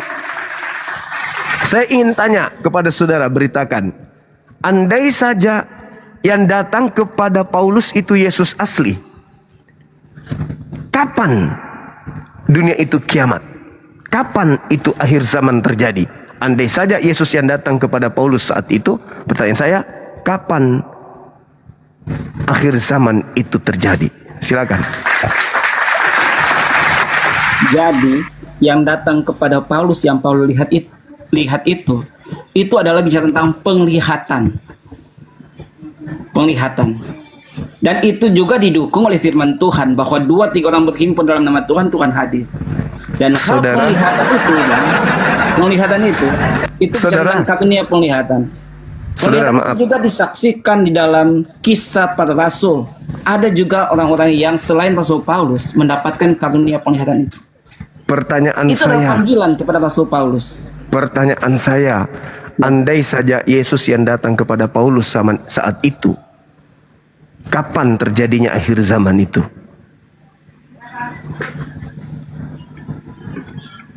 Andai yang datang kepada Paulus itu adalah Yesus itu, kapan akhir zaman? Pasti itulah akhir zaman, Bang. Ah, bagus, Tapi pintar. saya katakan ini kan penglihatan, Kenapa Bang. tidak terjadi akhir zaman pada zaman itu, padahal Yesus datang kepadanya? Karena Bang, itu karena yang datang kepada penglihatan. Paulus, Penglihatan. iya betul, penglihatan. Engkau akan melihat tanda. Malaikat di dalam Kisah Para Rasul 1 nomor 11, apa kata malaikat? Yesus yang kamu lihat terangkat ke surga akan datang ke bumi ini sama seperti engkau melihat dia terangkat ke surga. Kata malaikat. Kata Yesus, aku ketika datang akan nampak di tengah langit sebagai manusia. Yang datang kepada Paulus berupa cahaya. Yang datang berupa cahaya itu iblis. Lukas 10 nomor 11. Aku melihat iblis jatuh dari langit ke bumi berupa cahaya. Bung, ketika iblis datang kepada Yesus di Lukas 4, dicobai Yesusnya, dibawa ke tempat yang paling tinggi. Lalu iblis mengatakan apa kepada Yesus? Yesus, ya paman, kalau kamu menyembah aku, menuhankan aku, maka segala kuasa di dunia ini akan aku berikan kepadamu. Yesus terima enggak? Tidak. Kalau Yesus tidak terima, berarti Yesus kembali kepada standarnya. Dia hanya nabi, dia hanya rasul. yang tidak bisa berbuat apa-apa dari dirinya sendiri. Tidak ada kuasa dunia pada dirinya. Oke, singkat cerita. Ada yang keluar dari kubur, mengatakan kepadaku telah diberi kuasa. Ini siapa ini yang menerima kuasa ini? Dan kuasa dari mana? Bukankah yang memberi kuasa itu iblis? Kuasa dunia? Dan yang menerima kuasa itu sudah pasti bukan Yesus? Berat itu kawan. Jadi ketika yang datang Yesus pada zaman itu, maka kiamat terjadi pada zaman itu.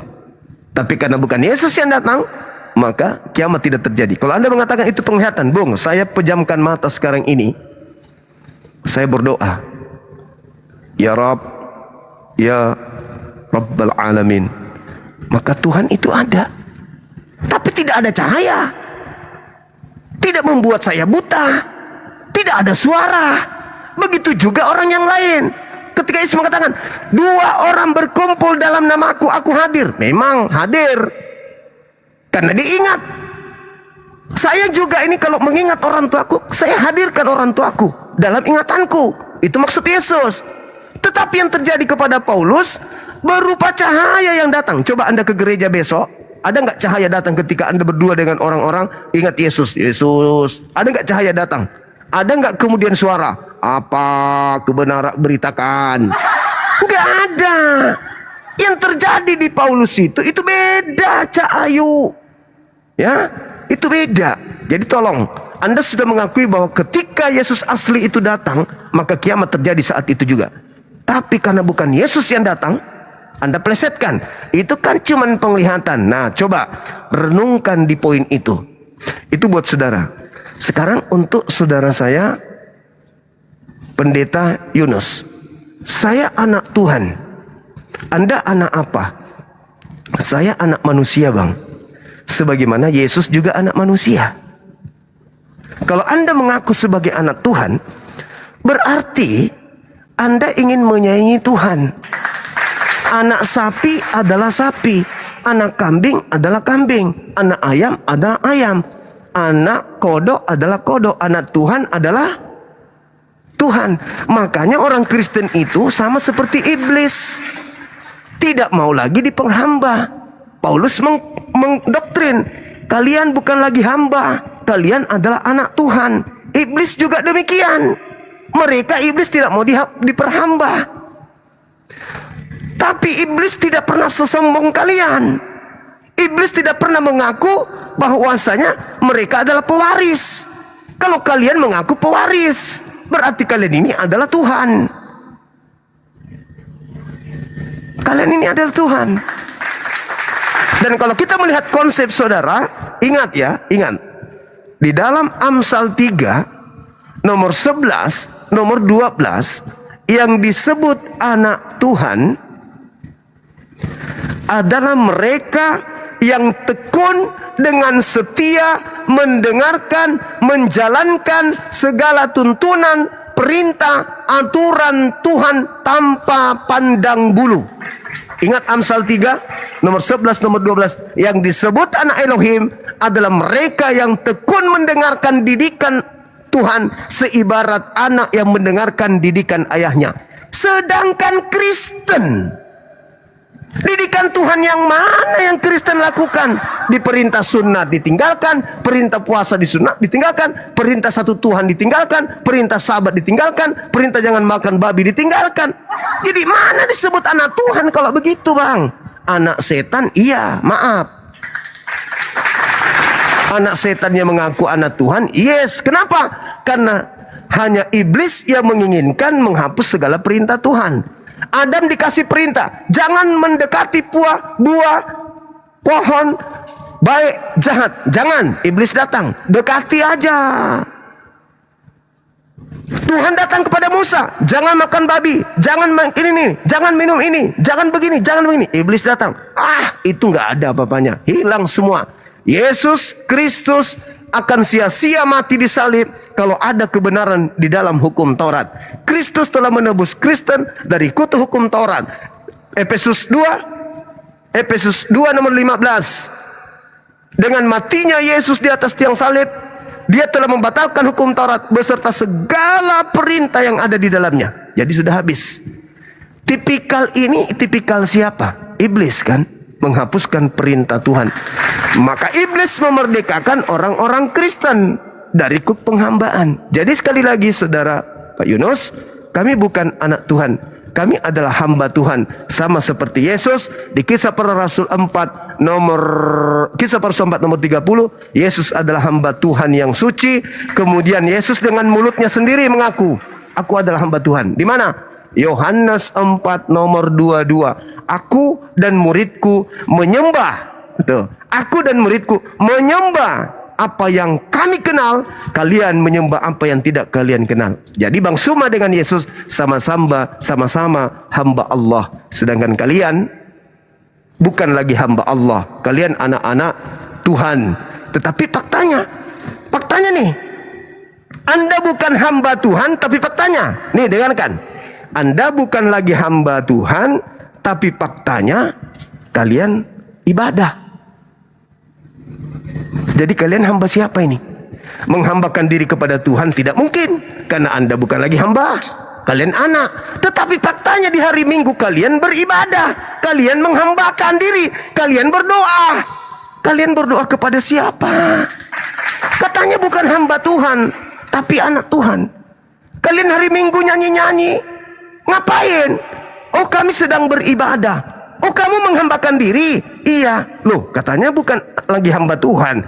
Berarti kalian menghambakan diri kepada syaitan yang datang kepada Paulus di padang gurun.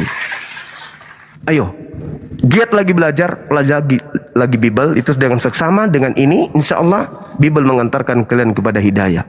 Demikian.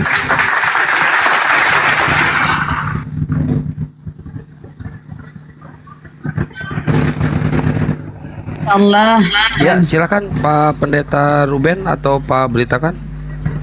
Ya, tentang yang datang kepada Paulus, bicara tentang cahaya yang datang.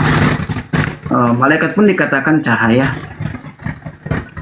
Ya toh, kalau dikatakan tentang kedatangan Tuhan seperti cahaya juga. Itu dalam Matius 24 yang Bang Suma angkat. Jadi jangan tidak serta-merta pada saat dikatakan cahaya. Kalau iblis itu dijatuhkan, aku telah melihat cahaya itu dijatuhkan.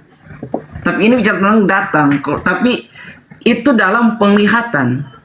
Kalau dalam penglihatan itu bukan bicara tentang kedatangan Tuhan yang sesungguhnya.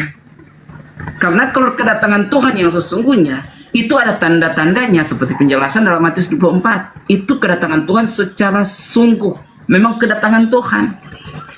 Tapi pernyataan Tuhan datang kepada Paulus itu berupa penglihatan. Dan sekali lagi tentang penglihatan, itu bukan hanya dialami oleh Paulus. Ada juga kalau kita bisa lihat di dalam Kisah Para Rasul, perjalanan pelayanan Rasul-Rasul. Di situ ada juga yang dipercayakan tentang karunia penglihatan. Bahkan penjabaran tentang karunia itu bisa dilihat di dalam 1 Korintus 14, 1 Korintus 12. Jadi apa yang dialami, jadi bicara tentang karunia penglihatan atau penglihatan yang dialami oleh Rasul Paulus, itu pun dialami oleh anak Tuhan yang lain. Dan tentang bicara tentang cahaya yang datang kepadanya, maka itu bicara tentang Yesus yang menampakkan diri. Kenapa? Karena ada saksinya. Saksinya itulah Ananias yang datang juga, Tuhan datang kepada Ananias. Dan itu juga disaksikan oleh orang yang beserta dengan Paulus pada masa itu. Dan itu juga dikuatkan dengan Petrus yang sebagai ketua rasul. Dan tentang cahaya, sekali lagi kalau tentang cahaya Bang Suma, Tuhan datang juga seperti cahaya, seperti kilat, karena itu bicara tentang kecepatan cahaya. Demikian juga iblis dijatuhkan bicara tentang kecepatan cahaya, seperti cahaya yang mancar, seperti kilat. Jadi pada saat Bang Suma menyimpulkan cahaya itu bicara tentang kuasa kegelapan, kuasa iblis, itu kesimpulan yang salah. Karena bicara tentang cahaya, iblis itu dijatuhkan. Tetapi bicara tentang hal itu ada saksinya. Dan dari tadi saya hanya mengulang-ulang tentang kata-kata ini, tetapi kembali lagi diangkat oleh Bang Suma Kembali saya ulangi lagi tentang hal ini. Datanya ada semua kok, jelas. Dan sekali lagi, hal itu kuat, kesaksian firman Tuhan. 2-3 saksi hal itu teguh kuat. Dan Paulus disaksikan. Kehidupannya juga menyaksikan bagaimana dia yang pada awalnya dia adalah orang yang berpendidikan. Tetapi dia tinggalkan semua hanya karena Kristus. Dia sampai katakan, hidupku bukannya aku lagi, tapi Kristus yang hidup dalam aku. Sampai dia katakan, matiku adalah untung. Dan hidupnya seperti demikian yang dialami. Dia mengalami siksaan pada saat dia menjadi pengikut Kristus. Padahal sebelum dia pengikut Kristus, dia mengalami kesenangan. Ada kuasa, ada otoritas. Ditinggalkan semuanya untuk Kristus. Kalau dia mengabarkan hal dusta, tentunya kalau orang mengabarkan hal dusta, dia tentu menginginkan keuntungan. Tetapi apa yang Rasul Paulus dapatkan? Dia dihina, dia dipenjara, bahkan dia dibunuh. Dia bunuh dengan siksaan, tersiksa. Cobalah kita pakai akal, logika, pengertian. Ini ada saksi, bukan tanpa saksi. Logika kita berjalan, dia berani mati, rela menderita hidupnya. Kalau hanya untuk hal dirinya, kalau dia berdusta tentang hal itu, tentunya kita akan melihat bahwa dia akan banyak istri. Dia pasti akan hidup senang. Dia pasti akan menjadi seorang pemimpin, tetapi itu tidak terjadi dalam kehidupannya. Dia menderita pada saat itu Tuhan. Baik. Dan mungkin pernyataan langsung Bang ditanggapi Sumedri sama juga Bang Juma, Pak Udah bisa, oke, Pendeta. terima kasih. Oke. Bang, saya turun dulu ya. Ini sudah mau antar anak sekolah Baik. besok pagi. Dengan Siap. Makasih banyak, Pendeta Pak. saja. Bang semua makasih semua ya. Makasih. Pak Pendeta shalom. Ya, jangan turun Menurut dulu, saya, biar nanti diturunkan aja. ditanggapi dulu sama Bang Juma ya. Biar ditanggapi dulu, jangan turun dulu. Oh Biar iya, mendengarkan dulu. silakan. Tapadol Guru Ya, Dah. boleh. Sekali ini saya turun ya. Oke, baik. Jadi di dalam Lukas 10 itu, Lukas 10 nomor Maaf, 18, udah. Agak noise, agak hujan. Oh iya. Lanjut tuh. Mohon maaf ya semua. Di dalam Lukas 10:18 itu, di situ dikatakan astrape. Astrape itu kilat. Kilat itu cahaya yang lebih terang dari matahari. Jadi iblis itu terangnya lebih terang dari matahari. Astrape dalam bahasa Yunani. Kilat. Kilat itu lebih, kalau matahari kita masih bisa natap. Tapi kalau kilatnya tinggal 15 detik atau 5 detik kita tatap, kita bisa buta. Kita bisa buta. Nah, iblis menurut Yesus turun berupa astrape, cahaya yang lebih terang dari matahari. Kalau Anda membaca Kisah Para Rasul 26 nomor 13, Paulus mengaku dia didatangi cahaya yang lebih terang dari sinar matahari. Berarti astrape. Di dalam bahasa Yunaninya, lebih terang dari matahari itu lamprotes. Lamprotes itu artinya cahaya yang terbentuk di mana sinarnya jauh lebih terang dari matahari. Lamprotes dalam bahasa Yunani. Sedangkan di dalam Lukas 10:18, ciri-ciri iblis yang turun itu cahayanya seperti kilat. Artinya bahwa ketika lebih terang daripada matahari, iblis. Ada enggak Yesus mengatakan aku lebih terang dari matahari? Enggak. Jadi kita mutar-mutar saja dari tadi nih, tanpa kita peduli bahwa Yesus melarang percaya. Jangan kepercaya. Nah sekarang mutar-mutar. Oh itu kan penglihatan. Lah, justru karena dia mendapatkan penglihatan, maka penyesat itu mengaku ada Kristus di sini, ada Kristus di sana. Bukan bertemu langsung berwujud manusia, enggak. Karena kalau dia berwujud manusia, Yesus yang datang berwujud manusia, kiamat. Tapi karena bukan Yesus, maka tidak kiamat. Sekira begitu saudara beritakan. Ya belajar lagi. Silakan.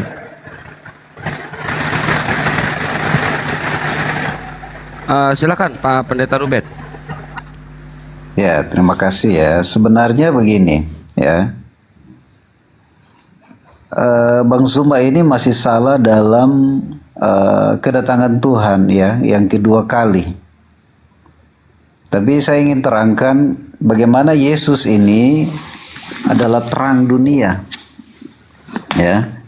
Di dalam Yohanes 8 ayat 12 dikatakan, "Akulah terang dunia, barang siapa mengikuti aku, ia tidak berjalan dalam kegelapan, melainkan ia mempunyai terang hidup."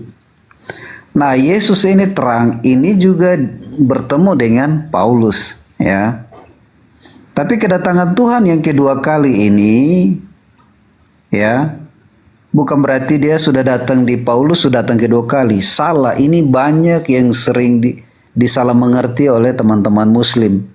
Kedatangan Tuhan yang kedua kali ini harus menjadi catatan penting, ya, bahwa antikris akan berkuasa.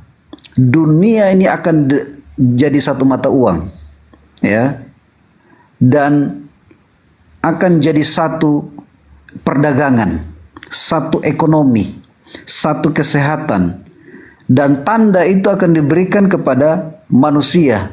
Tanda 666 itu akan ditaruh di dahi dan di tangan. Tidak akan bisa belanja, ya. Tanda itu akan diberikan.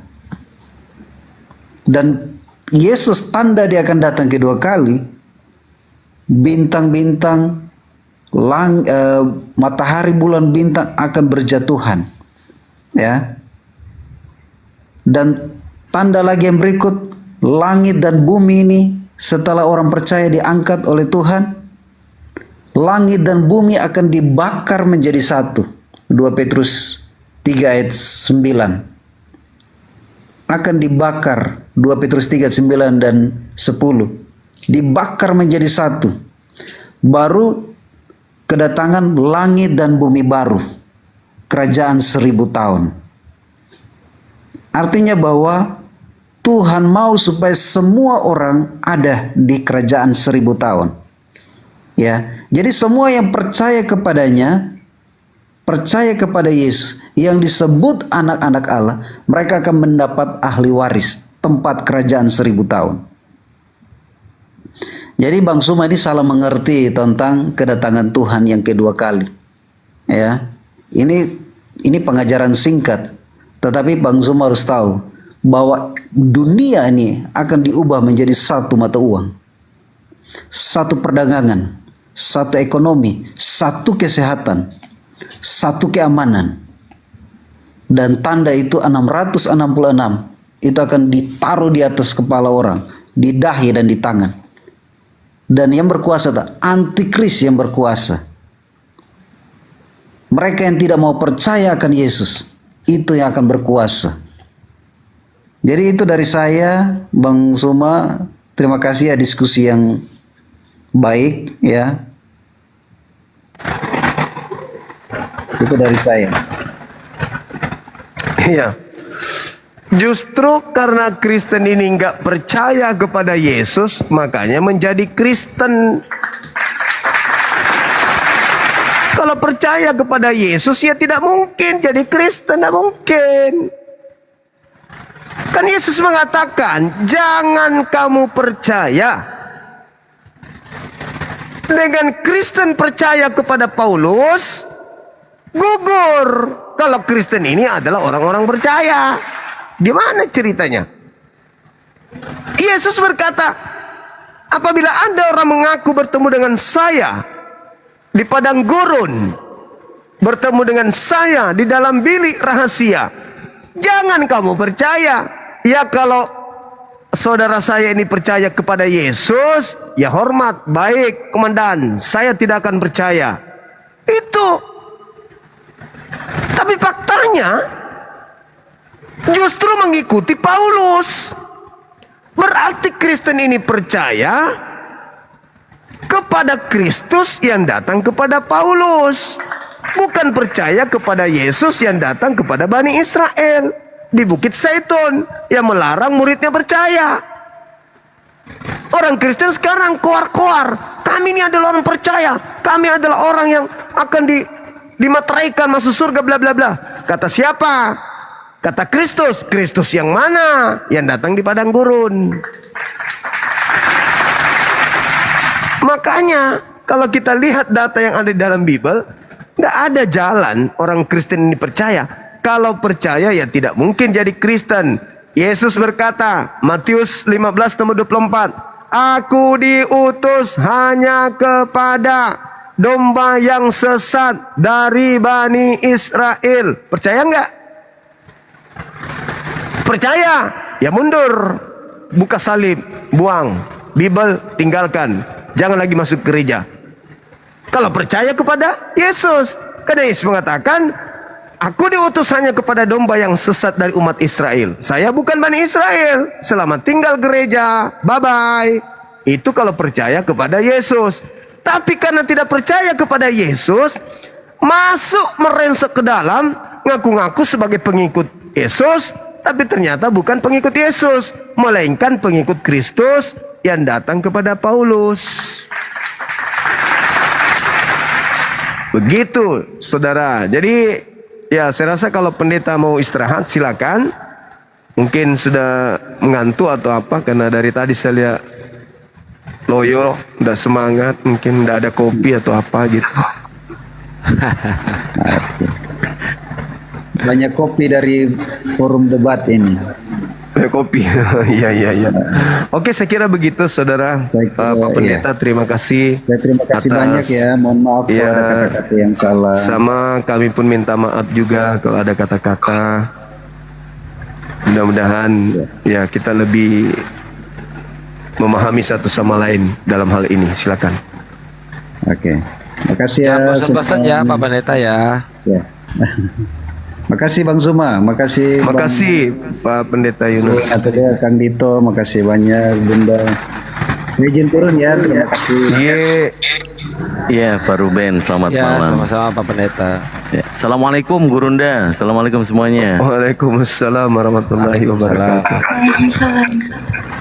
Seru. Lanjut. Saya gantian kita, itu ada lagi orang gantian. Mantap Gurunda, edukasi yang sangat mantap. 8,2K terhibur, alhamdulillah. Malam Onta. Malam Onta. Ya, selamat malam. Selamat malam Pak Zuma. Ya, malam saudara Onta. Saya rasa jangan diolok-olok lah. Memang kalau salah kami itu ya jangan diolok-olok gitu loh. Luruskan saja. Jika kami itu salah, luruskan saja. Jangan diolok. Pak Onta, ini bukan room curhat, ini room debat loh. Ini room debat bukan room curhat, Pak. Oh iya, paham saya. Maksudnya itu salah satu beberapa keresahan hati. Ya silakan aja Anda bertanya ke Pak Komik. Silakan Anda bertanya ke Bang Juma ngolok-ngoloknya di sebelah mana, biar Bang Juma nanti yang meluruskan gitu loh.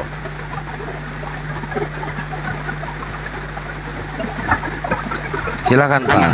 Iya, di dalam Al-Qur'an kan dilarang menghina sesembahan lain, Pak. Betul Kak Bang Sumaya? Betul. Nah, sedangkan beberapa apologet ini mereka menghina sesembahan agama-agama lain. Salah itu Bang. Itu keliru dia. Nggak boleh itu dilarang di Islam. Iya, dan itu ada mentornya pasti kan Bang Suma. Pasti ada mentornya. Ada role model. Kalau saya lihat mereka otodidak gitu. Iya, ada role modelnya Bang, ada yang dicontoh itu loh.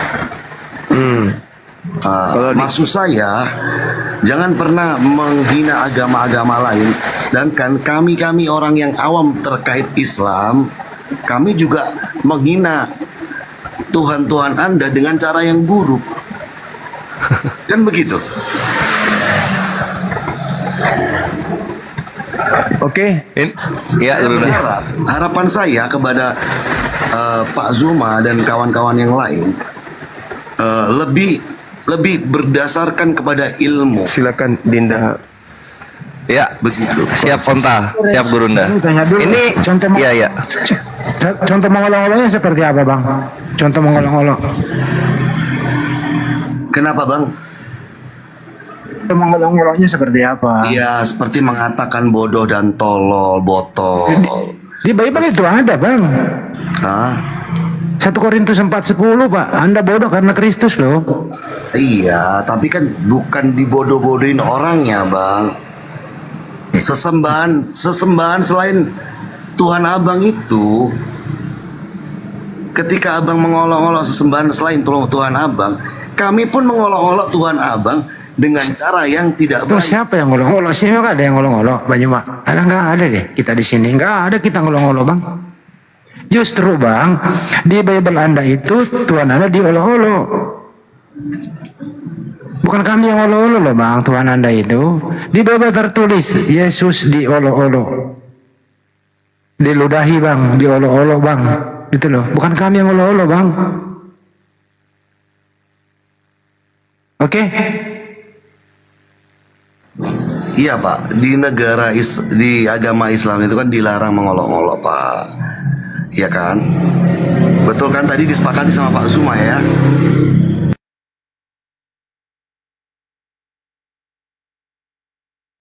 Oh, sepi. Sedangkan saat Fatu Mekah itu, kenapa berhala-berhala itu kok dihancurkan? Kenapa tidak dipindahkan saja? Kan begitu, Pak. Bukankah itu Ngatur sih, Bang. juga, Pak? Kok kamu yang ngatur gitu loh? Oke, Assalamualaikum warahmatullahi wabarakatuh. Para Gurunda. Waalaikumsalam. Oke. Siap. Boleh Anda sampaikan sebentar, sedikit aja. Yo, Ras. Iya kan, nggak Oke, sinkron, afwan. Bang, ketika dilarang untuk mengolok-olok agama atau Tuhan lain selain Tuhan Abang, ya kan? Tapi nggak sinkronnya ketika Fatu Mekah, semua berhala-berhala itu tunjuk dihancurkan. aja, Kenapa Bang, tunjuk aja orangnya siapa, cara mengoloknya bagaimana gitu loh. Kita bahas dulu Bang Andi yang Fatu Mekah gitu. Iya. Ini perkara Fatu Mekah ini kan si pagan-pagan ini kan mencoba ngerongrong Islam nih, memerangi Islam awalnya gitu. Dihancurin kandangnya kok marah gitu. Nah, nanti juga untuk untuk para penghujat-penghujat ini nih yang penghujat ke Islam, nanti kalau ke gap, ketemu kandangnya dihancurin juga jangan marah gitu. Lu lagi udah ngehujat terus minta kita sayang-sayang. Kan gitu. Kalau nggak mau dihancurin kandangnya ya jangan nyerang Islam gitu loh, Bre. Itu satu. Terus yang kedua, ini kenapa Kristen ini ya, gue lihat ketika di bagian Kristennya ada yang menghujat Islam, yang dia nasehatin yang Islamnya gitu. Gue nggak pernah lihat orang Islam nih, ketika Kristen lagi menghujat, Islamnya nasehatin yang Kristen gitu. Islam nasehatin yang Islam. Nah, tapi kalau Kristen ini dia lawan arus dia. Kristen yang menghujat, Kristen yang menasihati Islam gitu. Kok gitu ya konsepnya? Justru kalian menghujat kok, kalian bilang kami menghujat. Yang benar aja. Loh. Oh iya, kalau misalnya buat kalian Edis, Sofiatul itu nggak menghujat, ya jangan bilang kami menghujat dong gitu loh, Bre. Edis TV nggak ada. Ya bagus lah, kan ada Edis TV. Itu kalian donasi ke sana, dia mau bikin rumah. Fokus ke sana gitu loh. Fokus donasi, kalian jual rumah, kalian jual anak, kalian jual pinjol, kalian jual tanah gitu. Fokus supaya rumahnya jadi. Gitu loh. Supaya kalian dibikin rugi lagi seperti Tanpa Ragi bikin rugi kalian, seperti Rudi Yohanes bikin rugi kalian gitu loh, Bre. Buatlah orang-orang yang menghujat Islam ini kaya oleh kalian gitu loh. Apa Anda siapa? Anda paham apa Anda? Loh, gue bisa bahasa Yunani. Ada orang Kristen bisa bahasa Yunani. Anda belajar dari bahasa Yunani. Gue otodidak. Anda. Coba sekarang orang Kristen tahu nggak bahasa Yunani? Nggak ada yang tahu. Ya diam aja gitu. Urusin lah sama kalian itu Edis, dia mau bikin rumah. Udah berapa kekumpul anjir? Udah 2 bulan belum jadi rumahnya. Anda urusin itu. bahasa Yunani nggak paham kok. Gitu loh. Kok nggak bisa gua bahasa Yunani? Lu tahu nggak homo io tete dalam bahasa Yunani apa bahasa Indonesianya? Tahu nggak homo io tete? Homo io tete. Terjemahkan bahasa Arab aja Anda nggak tahu, Anda omong bahasa Yunani. Loh, gua bahasa Arab tiap hari gua pakai setiap ibadah. Kalian bahasa Yunani ada nggak kalian pakai? Tuhan kalian kan tiap hari ngobrol pakai bahasa Yunani. Tiap hari Tuhan kalian ngobrol sama muridnya pakai bahasa Yunani, nggak tahu bahasanya. Onani otak. Kita pandai itu. Udah gua kunyah semua ilmunya. Gua praktekin sekarang ini gitu. Dan intinya ini buat onta komik ya. Fatu Makkah ya. Kalau nggak mau kejadian sama kalian jangan mulai. Karena dulu 13 tahun Nabi kami disiksa, dipersekusi oleh si pagan Quraisy gitu. Dihajar balik itu kandangnya, nangis-nangis mereka. Nah gitu ya. Apalagi kalian udah ditakdirkan oleh Tuhan kalian menderita sampai mati. Berbahagialah yang menderita demi namaku. Nah, jadi jangan ngelunjak gitu. Daripada nubuatnya kita pastiin jadi gitu kawanku. Hahaha. Membawa akhlak, Bang. Ya, kalau Islam itu nggak ada akhlak yang layak dikasih kepada orang-orang yang memerangi Islam, nggak ada. Dihancurin. Orang yang merangin Islam dihancurin. Di mana gitu, onta. Islam, Bang? Sebentar, saya ngomong belum selesai loh. Apalagi saat itu kan Nabi Anda berhala-berhala itu ada sebelum Nabi Anda ada di sana, Bang. Ya ketika Nabi jiwa ada, kenapa dipersekusi? Apa salahnya? Kenapa kok dihancurkan berhala-berhala itu? Iya soalnya Nabi kami diganggu. Nabi kami ada nih dari bangsa terhormat Quraisy gitu. Kok diganggu-ganggu Nabi kami dakwah? Disiksa lah. Sama kayak kalian. Gitu. Islam ada duluan gitu kan. Kok diganggu-ganggu Islam ada? Kita siksa lah. Gitu onta. Tapi kalau di Indonesia kan nggak begitu, Bang. Kan alah lo kejadian yang kemarin di apa tuh, di mana sih, di Bekasi atau Tangerang itu yang kalian nyanyi-nyanyi di pemukiman padat penduduk jam 7, jam 11 belum beres. Polisi sampai harus datang. Kalian itu kebiasaannya, Bre. Kalian ini kebiasaannya bikin rumah ibadah di pemukiman padat muslim gitu. Gua bingungnya tuh gitu. Kalian kan pendatang ya, pendatang kalian ini tuh. Kalian bikinlah di rumah kalian itu rumah ibadah gitu. Jangan bikin di tempat-tempat yang udah ada penduduk muslimnya. Rusuh nanti. Yang mengaji di bulan puasa. Kami mengaji di pribumi atau di tempat pendatang? Coba gua tanya. Kami ngajinya di pribumi atau di tempat pendatang? Baru mikir. Nggak paham saya. Nah gini contoh-contoh misalnya ya, ini kalian nih. Abang harus jelaskan dengan baik. Gini contoh ya. Ini kan misalnya contoh di Tangerang gitu kan. Itu kan padat penduduk muslim tuh, itu kampung tuh. Terus ada kontrakan-kontrakan, padat penduduk juga kan gitu kan. Nah, terus ini orang-orang Kristen ini beribadah tuh di kontrakan padat penduduk. Jam 7 masih ditolerir, masih bisa gitu. Jam 8, jam 9 masih ditolerir. Lewat jam 9, jam 10 orang kan mau tidur yang muslim. Besok kerja. Berikut lu bukan pribumi di sana, lu di sana kontrakan di sana. Bawa orang-orang pendatang nyanyi-nyanyi sampai jam 11. Ya ribut lah. Tuh kan ngerti lu? Itu Bang, kurang jauh. Itu Bang, itu di. Oh jangan kurang jauh, Bre. Gue sampai ke Papua, gue tahu di Papua ya. Ini pendeta Papua ngomong kayak begini. Kami itu nggak suka dengan Kristen pendatang. Kenapa? Kami di Papua juga sama-sama Kristen. Ada gereja di tempat kami. Mereka ini Kristen pendatang, datang bukannya bergabung dengan gereja kami, mereka bikin gereja sendiri. Memang rusuh Kristen pendatang itu, Bre. Ya, jadi nggak cuma Muslim doang yang merasa risih dengan kelakuan kalian. Kristen-Kristen yang pribumi Papua juga risih sama kalian gitu. Ada Syiah, ada Ahmadiyah. Nggak ada masalah Syiah bikin masjidnya di kampung Syiah kayak gitu kan. Ahmadiyah bikin masjidnya di India sana, nggak ada masalah. Kalian loh yang bikin susah ini.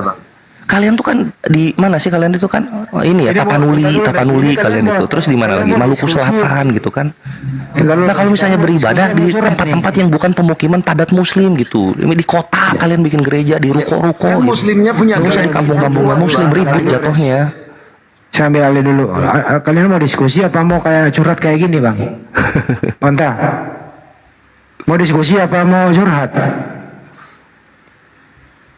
Curhat duluan siapa? Anda paham curhat nggak? Curhat itu yang dimaksud dengan curhat gini. Kores itu yang curhat. Curhat itu Bang, curhat kalau itu namanya curhat, muncrat. Ayo entah bikin topik berdoa sama Kores. Silakan. Topik apa Bang? Jadi gini Bang, kalau abang tadi itu ngomong terkait Fatuh Mekah itu bang, kenapa tidak dipindahkan aja bang?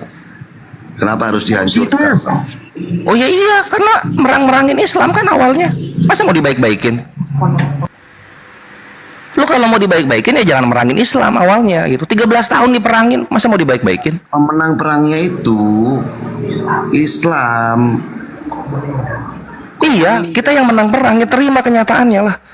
Kok menindas tapi abang nggak ngeliat? Ya habis 13 tahun nindas duluan pagan Quraisynya. Katanya memperbaiki akhlak. Iya, memperbaiki akhlak itu menghilangkan segala-segala yang mau mencoba merusak Islam gitu, Bre. Ya, Islam itu katanya terjaga dan selamat, Bang. Tahu nggak mau diskusi apa? Ya itulah yang terjadi. Nah, iya, kenapa kok takut sekali dengan orang-orang selain Islam? Bukan takut, udah hancur, kalah, dibuang, hilang gitu loh. Terima kenyataan lah. Sama kayak kalian nanti, kandang kalian juga dihancurin ntar. Mau diskusi kayak gini-gini banget gitu loh. Enggak tahu sejarahnya Ka'bah kenapa itu yang mereka yang memulai lo mau menghancurkan Ka'bah kok. Kamu itu. Ya lo pikir harus di dalam Ka'bah harus ada patung, ya dihancurin lah. Kamu aja dalam desa itu sama keluargamu ya dipukul rata lah. Untung aja kau belum hidup waktu itu. Lu waktu itu dihajar habis juga lu. Tapi lihat Indonesia merdeka. Ada nggak gereja yang kami basmi? Nggak ada. Nah curhat kok nggak ada ilmu ada-ada aja lu. Ya dia merasa sama-sama saya izin pagan. sebentar Bang Andi, izin 1 menit. Bang Kores, izin 1 menit. Oi. Bang Kores. Buat Iya, teman-teman yang ingin beli skincare produknya Gurunda Juma, silahkan di WA ke saya ya. Yang ingin beli skincare produknya Bang Juma, silahkan WA ke saya 081 21 474 9002. Nah, diketik di bawah teman-teman 081 21 474 Bagaimana cara ketik? 9002. Silahkan di order ke saya langsung ya teman-teman ya, yang di area Jawa Barat, Jakarta, Jabotabek, Jawa dan sekitarnya. Oke, silakan ya di order langsung ke saya mumpung masih banyak. Iya di DM Ikhwan. Jadi inget ini ya apa ya? Indonesia juga ada yang mirip-mirip Fatuh Makkah Ikhwan. Kalau kalian tahu masa bersiap, tahu ya? Kalau yang nggak tahu masa bersiap, silahkan kalian cari ceritanya. Itu yang menyebabkan kenapa nggak ada Indo blasteran Belanda banyak di Indonesia gitu. Disiksa. Kenapa disiksa? Ya 300 tahun, 50 tahun lu bubukin Indonesia, minta disayang-sayang. Lu rasain itu masa bersiap, kan gitu. Oh ini ada yang tahu nih 1950. Entah kalau lo mau diskusi pakai topik, jangan ngomong dulu. Saya ingin saya berbaik hati. Anda menguasai ilmu apa? Buka topik aja. Oh, bisa nggak diskusi? Siapa bang? Ya Anda mau topik apa? Tuh, silakan abang yang punya komal kan bang. Oke. Ayo res pakai topik res. Gak usah kayak gitu. Ini apa? Biar dia aja yang nanya Bang Andi. Ini ada Bunda Rahma, ada Ukti Odija kan gitu. Tadi gua mau bagian doi ngehujat, doi framing baru gua makan gitu. Lanjut. Fatuh Mekah belum ya bang? Topiknya udah hancur. Aduh. Sama kayak masa bersiap di Indonesia itu. Kan hilang Belanda kan semua kan. Masa bersiap. Sama itu. Berbeda konteksnya bang. Sama lah, masa bersiap 350 tahun, Fatuh Makkah 13 tahun gitu. Kalau nggak dimulai nggak habis mereka. Belanda sama pagan Quraisy itu sama, Bre. Ya jangan cocok. Ayo dengerin. Yang membawa ajar Kristen masuk ke Indonesia siapa, Bang? Tahu nggak sejarah Kristen masuk Indonesia? Kalau kayak gini nggak ngerti nih, Bang. Nggak tahu pak. Belanda Bang dengan cara menjajah Bang. Belanda dengan cara menjajah pak. Iya. Ya sama pak. Posisi Fatuh Mekah juga begitu. Enggak. Islam masuk Indonesia, Anda tahu caranya bagaimana? Kenapa pak? Islam masuk di Indonesia Anda tahu? Islam masuk di Indonesia? Iya. Oh, saya nggak tahu. Mungkin ada Ya nggak tahu. Makanya kau nggak punya ilmu kau. ulama-ulama terdahulu mungkin, Pak. Nah kalau Bible masuk Indonesia gimana caranya? Kan ada terjemahan LAI, Pak. Saya nggak nanya itu. Bible siapa yang bawa? Yang bawa ke Indonesia. Iya. Yesus, Pak. Ya, Yesus. Yesus. Astagfirullah. Iya kan melalui Roh Kudus, Pak. Gimana? Astagfirullah. Waduh, ada Roh Kudus lagi di Indonesia. Roh Kudus masuk Indonesia sama Yesus. Kapan Pegang Yesus ke Bible. Indonesia? Kudus pegang Abang Bible. mau ngawur ah. Ada aja. Tapi nggak apa, jangan diturunin. Sepertinya memang nggak punya ilmu sih. Sebentar, Pak. Saya bisa bertanya, API ini, Pak, mewakili Islam yang mana, Pak? Enggak, kamu nggak usah urus kayak begitu, Bang. Mana legitimasinya? Kenapa? Legitimasinya mana? Legitimasinya endasmu itu loh. Nah, itu jawabannya. Loh, nggak boleh penghujat, Pak. Ya enggak, terserah gua dong. Ya saya bertanya juga terserah saya dong. Ya saya juga jawab endasmu gitu. Apakah saya bertanya itu dengan cara yang salah? Tidak kan? Saya menjawab juga dengan cara begitu. Anda menjawab dengan cara Ya yang suka-suka salah. gua dong, kenapa lu yang ngatur Bukan jawaban gua? suka-suka Anda menjawab tanpa ilmu. Saya bertanya. Ya nggak apa-apa, Bang, nggak apa-apa. Terserah gua lah. Masalah buat lu. Jadi legitimasi Bang aja. untuk Islam dari Islam itu mana gitu, Pak? Endasmu, di endasmu gitu loh. Loh, Ngerti nggak sih? kelompok Islam yang mana? Bukan dasmu, Pak, jawabannya. Kelompok Islam yang endasmu itu loh. Loh. Kenapa? Jangan begitu. Yang berilmu kah atau yang tidak Kamu memang punya berilmu ilmu. kah? Masa yang bawa Bible ke Indonesia Yesus? Kapan Yesus masuk Indonesia, Bang? Kenapa kok nggak berilmu masih dipertahankan? Kan begitu. Kalau ilmunya apa sih, Bang? Coba, saya kasih dulu. Kamu disiplin Abang-abang ilmunya ini apa? saya yakin mondok enggak. Enggak, kamu disiplin ilmunya apa dulu? Pesantren enggak. Aduh, Belajar ya Allah. apologet otodidak kata Bang Suma. Udahlah. Kenapa itu omong kosong sekali? Masa ada hotel yang ngomong kosong begitu sih? Enggak tahu lah, biar Kok bisa Yesus datang ke Indonesia bawa Ya Bible udahlah. itu gimana ceritanya itu loh? Piye tuh aduh. yang bawa Bible ke Indonesia Yesus. Kapan Yesus masuk Indonesia? Agak lain lah. Memalukan. Yang bawa Bible masuk Indonesia itu, ya menurut Kristen nih, saya ikuti arahnya nih. Pertama katanya no mention orang Jerman, daerah Batak. Tapi secara keseluruhan itu pertama Portugis dulu di wilayah timur, makanya di sana itu mayoritas Katolik. Kemudian datang Inggris, kemudian Belanda terakhir yang paling lama di seluruh Indonesia. Assalamualaikum warahmatullahi wabarakatuh. Bang Andi, Waalaikumsalam. sebentar Bang. Waalaikumsalam. Mau nyampaikan, Onta Komik nih saya kenal. Ini dulu sempat berkawan sama saya pas pertama kali main di TikTok, sering main ke Komal. Cuman sekarang bergeser sepertinya Islam dia nih Bang, Masya Biarin aja Bang. Ya itu aja yang mau saya sampaikan, Islam, jadi nggak usah terlalu diladenin. Ya makanya saya ludahi aja Bang. Iya agak lain saya lihat, bisa-bisa naik ke Komal Islam malah kayak gitu, apa-apaan. Ya nggak usah Kalau ada Islam kayak gitu ya, ajaran Islam nggak ada yang begitu. Ajaran Islam itu harus berjamaah, terus mengkritik sama saudaranya Muslim, ya nggak bisa kayak begitu. Berarti dia bukan atas nama Islam doang, tapi jiwanya ya kafir juga. Salam, selamat malam. Nah ini salam nih, silakan. Ya, jadi izin ya, abang-abang sekalian, ini umat Muslim. Jadi yang saya tahu ini barusan menarik pertanyaannya, tapi kok jawabannya kok nggak nyambung ini teman-teman HPI ini. Suka-suka gua Bang, kenapa sih? Loh, Anda ditanya Emang Anda kalau ditanya nyambung? Legitimasinya HPI ini. Coba saya tanya Anda nyambung nggak nih? Coba saya tanya Anda nyambung nggak? Siapa yang membawa Bible masuk Indonesia? Nyambung nggak? Legitimasinya API ini mana? Mewakili kelompok Islam yang mana? Mewakili kelompok Islam Dasmo itu. Ganti nama dia.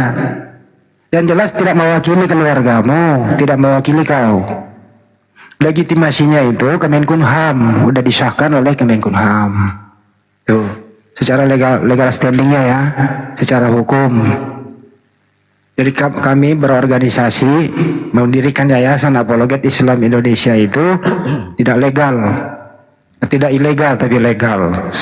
Kemenkumham, Kementerian Hukum dan HAM, ada izinnya.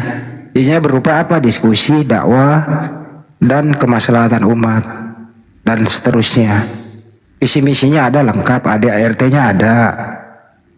Tapi tadi saya jawab, daripada saya jawab benar kamu juga nggak ngerti lah. Gue jawab endasmu gitu. Dan jelas Padahal ini Bang Andi, saya buka komal debat ini bukan buka komal curhat. Kenapa ya Do? Mereka itu pada curhat yo. Aduh, ini gara-gara ada Malat Alit nih kayaknya mereka pengen curhat ini deh. Mereka ini barisan sakit hati, mau berjamaah, malu. Mau main sendiri, nggak ada penonton. Terpaksa apa? Mencar sana, mencar sini, cari dukungan.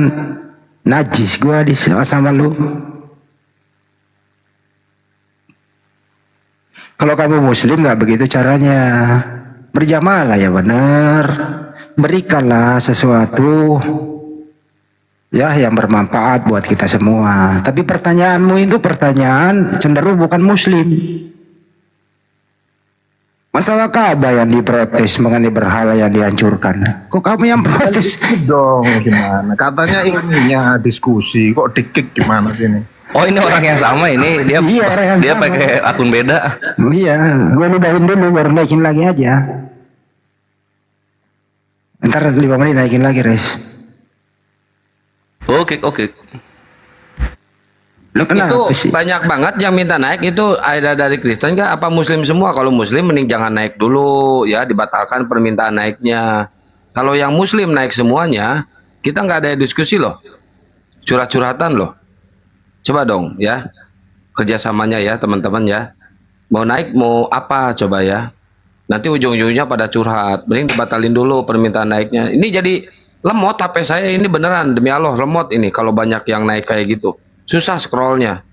Makanya saya iniin ke moderator. Dong kerjasamanya teman-teman ya. Kalau yang naik semua Muslim, aduh. Coba naikin lagi, dia tanya agamanya coba. Mana dia? Ada nggak dia? Oh ini dia nih. Saya tanya agamanya dulu dia. Nah saya tanya dulu agamamu bro. Saya tanya dulu agamamu apa? Agama kamu apa? Diskusi sehat bang, jangan. Iya, agama kamu apa dulu biar jelas. Agama kamu apa? Kok sama gimana? Kok saya tanya dulu agama kamu apa? Loh, sudah saya jawab tadi. Monyet. Salam, Salam. Apa memang ada agama Salem? Duk capil apa gimana ini kok mempermasalahkan? Monyet, agama kamu apa? Yang saya tahu. Agama kamu apa? Di Indonesia ada dua kelompoknya, Muhammadiyah sama NU. Ini agama kamu apa? Anda ini mendistorsi umat Islam. Agama kamu apa? Pedagang agama ini. Taruh turun lagi. Tanya agama nggak mau loh. Nah, tadi 5 menit naikin lagi. Mainin aja. Agamanya kok Salom? Mana sih? Naikin lagi nih, naikin lagi nih. Bang Andi, jangan terlalu banyak ngeluh dah Bang Andi, bau jengkol ini Rum. Aduh. Iya bang, rumnya bau mulut. Bro, entah agamamu apa? Kenapa bang? Kenapa? Agamanya apa bro? Oh, saya Islam yang lurus bang. Agamanya apa kamu? Saya Islam yang lurus, bukan yang bengkok-bengkok. Agamanya apa? Islam yang lurus, bukan yang bengkok-bengkok. Ya udah, turun lagi. Mana ada agama Islam yang lurus? Islam ya Islam aja. Naikin lagi.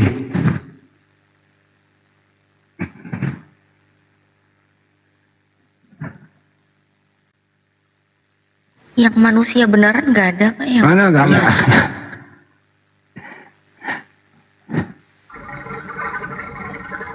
Sia itu dia tuh.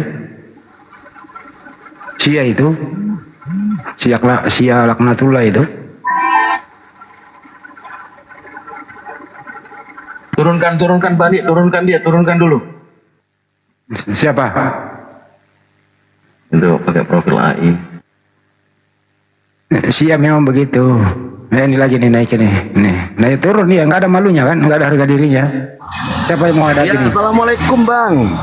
Nggak ada. Aku nggak jawab lu kafir. Ya Allah, dosa kau bang. Bodo amat. Gua nggak kenal sama lu. Pasti kan yang dosa situ. Gua nggak kenal sama lu. Loh, emang abang sama orang-orang semua ini harus kenal? Nggak ada urusan. Nggak ada urusan lu.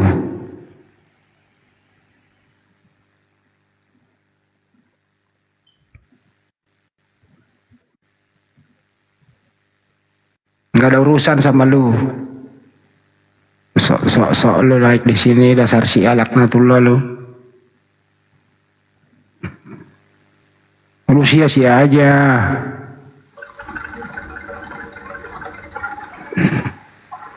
Bang, jangan pakai profil AI bang, jangan pakai profil AI bang. Duh.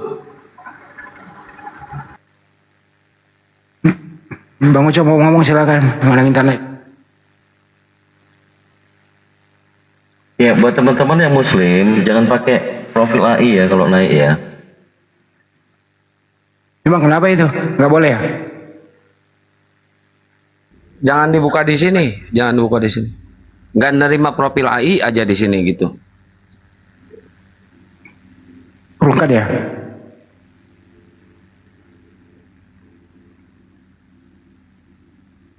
Bang Ucok tadi minta naik mau ngomong apa?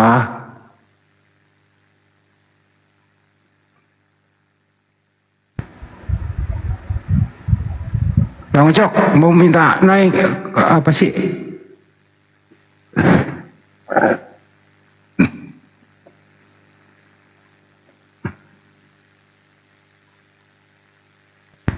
Halo bang. Si Ajang Andi kok kasar begitu ya? Kasar lah gua, kenapa? Orang kayak gitu nggak jelas. Kalau dia baik kita baik bro.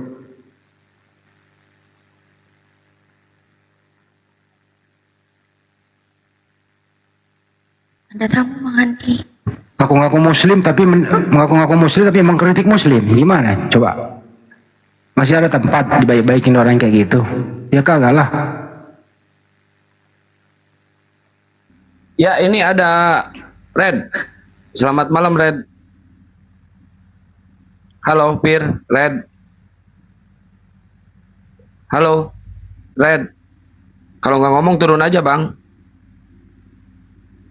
Ya Red.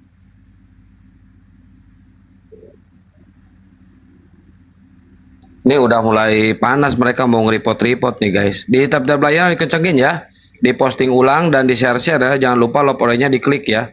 Ini mereka udah mulai panas nih, mau nge-report nih. Pasukan reportnya pada turun nih mereka nih.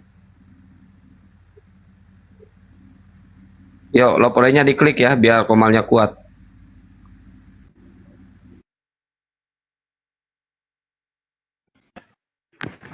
Halo, assalamualaikum. Waalaikumsalam, Bang. Bang, aku mau ngomong dulu sebentar ya sama kawan-kawan. Tadi di room lain ada yang ini memfitnah Bang Suma itu yang pakai akhlak segala macam itu mereka ahli hadis, ahli surah-surah segala macam, mereka. Tapi waktu aku tanya mazhab mereka apa, ketika aku tanya kenapa kamu diam saja ketika Tuhanmu dihina, Nabimu dihina, kenapa kalian diam-diam aja, santai-santai aja? Terus langsung aku tanya mereka, mazhab kamu apa? Langsung aku dikeluarkan dari situ. Tolong ya kawan-kawan kalau ketemu yang itu, tolong direport aja. biar nggak meresahkan gitu loh. Mereka ini kayaknya Syiah gitu loh. Makasih bang, abang-abangku semuanya. Makasih bang, nggak usah ditonton, diblokir aja udah yang kayak gitu, jangan naik. Ya benar, kalau bisa direpot juga. Ya. Terima kasih banyak ya bang ya. Yo, makasih bang. Ya, sama-sama Bang. Ya, Bang Budi, selamat malam Pak Budi. Pak Budi, dibuka mic-nya Pak. Pak Budi. Pak Bud. Pak Budi. Udah kosong dia, nggak ada. Nyak Husna, selamat malam. Nyak Husna. Selamat malam. Selamat malam. Aduh. Naik-naik diam dia. JMD Smart, selamat malam. Selamat malam, Assalamualaikum. Waalaikumsalam. Kristen apa Muslim bang? Saya Muslim bang. Ya, ada yang mau disampaikan? Ada cuma sampaikan sedikit bang. Ini untuk apa itu Bang Zuma. Saya doakan Bang Zuma mudah-mudahan panjang umur, kuat selalu, sehat selalu lah macam untuk memberantas orang yang apa itu Kristen ni lah. Saya sangat sokong sekali Bang Zuma. Kita serang ya. Itu sajalah mungkin yang saya sampaikan. Ya selalu semua yang ada di sini babangku semua sehat. Ya bang. Oke. Saya sampaikan. Assalamualaikum. Waalaikumsalam warahmatullahi wabarakatuh. Ya teman-teman, yang Muslim boleh ditahan dulu. Yang oten aja dulu naik dulu. Assalamualaikum. Waalaikumsalam warahmatullahi wabarakatuh. Saya Muslim. Nggak tahu Bunda. Iya. Au. Tadi Mulai. Suaraku hilang kebanyakan au. Suaraku. Saya membacakan kisah Amsal dan Yeskel. Akhirnya, Bang Zuma nggak monitor kan? Enggak kan? Enggak. Tapi kayaknya tetap dengerin deh Bun. Kayaknya tetap dengerin. Apaan sih lo? Kan dengerin kan? Maaf, saya tidak menyinggung soal kejombloan. Saya cuman mengkisahkan bagaimana kisah Amsal dan Yeskel tadi, Abang. Sehingga suara kami serak-serak becek. Begitu, Bang. Au. Becek. Tapi serius suaraku lagi hilang loh. Bukan dibuat-buat. Ini apa lagi hilang. Au. Ayo naik ten biar kita diskusi dong. Beberapa oten yang mau naik saya diturunkan aja karena saya mau berkeliaran dulu mencari pendeta-pendeta yang mengamalkan Amsal. Waduh. Dari pendeta mengamalkan. Salah ini Utinora kok diturunin. Jadi kalau nanti ada Tritung yang naik, nanti tolong Ustinoranya dinaikin, Ikhwan. Kenapa begitu, Kores? Oh iya. Kenapa harus supaya sama saya? Ya jadi Ustinora nanti dinaikin supaya jadi ke berapa? 37 ya. Apa ini maksudnya? Apa ini maksudnya?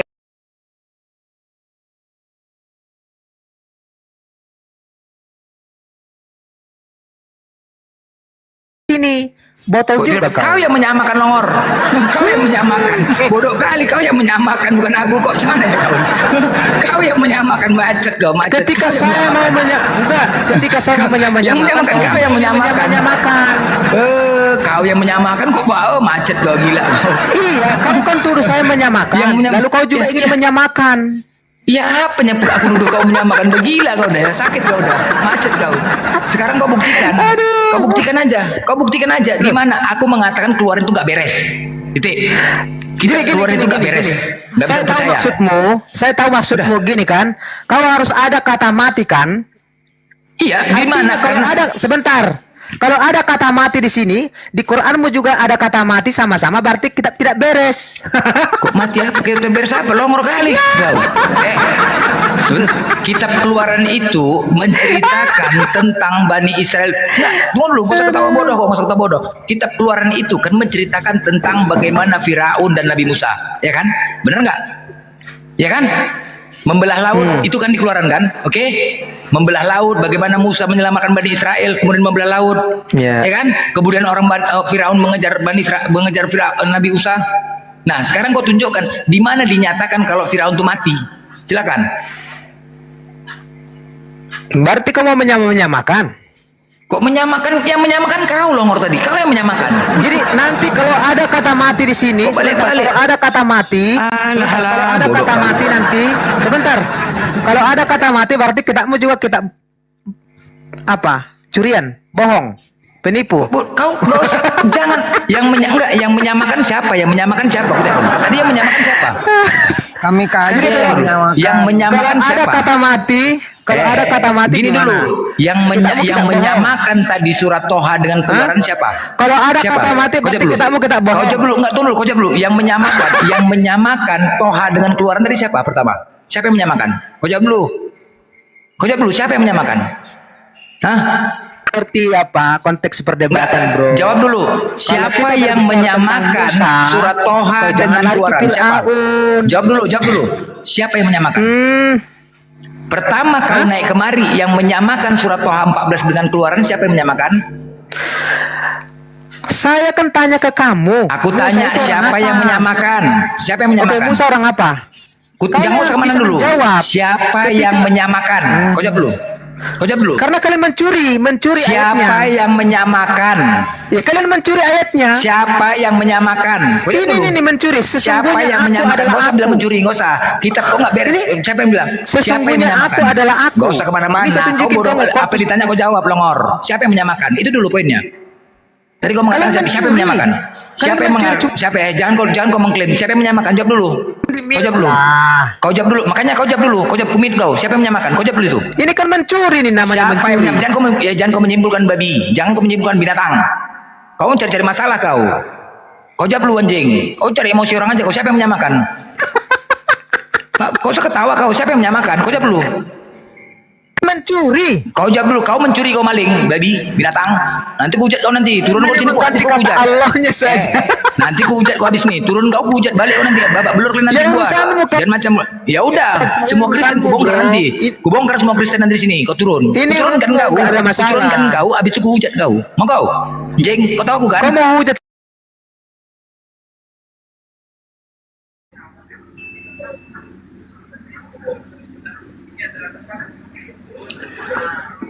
Lebih Biar ada baik diskusi, kau yang Kristen tobat. dulu naikin teman-teman. Gara-gara Nora on cam akhirnya rukat. Masa iya sih? TikToknya Gara-gara cemburu. on cam. Enggak, mana ada. Emang itu udah tadi saya udah yakin itu udah berat itu. Udah berat, banyak pasukan ininya, tombaknya. 8 lo langsung. 8 kan? 8K penontonnya. Iya, 8K lebih. Aduh. Oh, tadi Bunda Nora di bawah? Aku di bawah nyimak, terus aku dinaikkan, terus aku diturunkan. Dinaikkan, Sama? diturunkan. Mereka pikir aku oten. Oh, Sama gitu. Berarti Kores. Kores berarti itu. Kores. Enggak. Ayo teman-teman, di Mana sih tab layar Kores? diposting Aku- ulang ya. Bagi dong, Ini mau- kasih Kores dong. Ya ini mau kasih Kores. Yang Kristen dinaikkan ya teman-teman moderator ya, biar apa? Biar ada diskusi. Ini banyak banget di bawah Kristen-Kristen, silakan naik teman-teman. Cubit Ini bunda, cintanya bang Muslim Koresnya, iya. Mana si Kores ini? Selamat malam. Selamat malam. Selamat malam. Agama apa? Turunkan si Rasmi, penghujat. Nora, nomor kali kau bilang nggak ada hukum untuk menikahi orang tua di Kristen. Hukum Taurat kelima longor, hormati orang tuamu. Bego kau longor, kau bantasan, kau molap, kau longor. Bodat. Jangan diturunkan. Hukum Taurat yang kelima, hormati orang tuamu longor. Kau bilang gak ada hukumnya. Suruh kau mau lebih utama longor.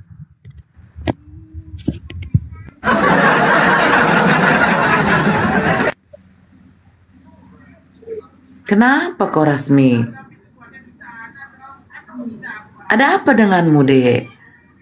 Kau kalau digauli bapakmu, itu nggak apa-apa. Ya, jangan kau curhat di sini. Kalau bapakmu malam ini tidak bisa gauli kau, mungkin udah bosan dengan tempi kau. Hormati ayah ibumu beda. Dengan kalau kau mau kawin dengan ibumu boleh. Istri aja juga dihormati kok. Presiden aja dihormati. Apa bedanya? Iya, saya lupa tadi Bu Nor. Ada yang naik pakai profil AI. Itu benar. Ya itu nggak boleh. Lupa itu. Ayo Rasmi naik lagi. Buang hasratmu di sini sebelum kau nanti malam bersundil. Naik lagi. Ayo pesundil naik dong. Sayang. Rasmi.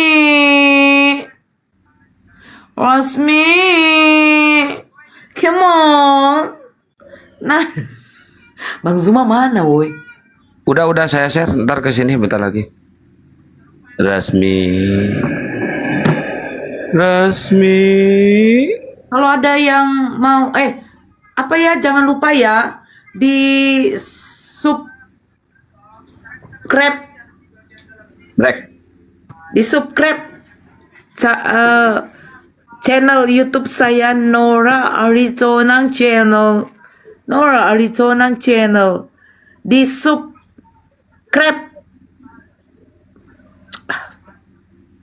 Ya, jangan lupa di subscribe juga channel Bunda Nora Aritonang Channel sama Panglima Apologet Islam, terus sama Akang Santang Kreator ya, Akang Santang Kreator. Silakan. Nggak muncul. Ayo teman-teman. Muncul itu.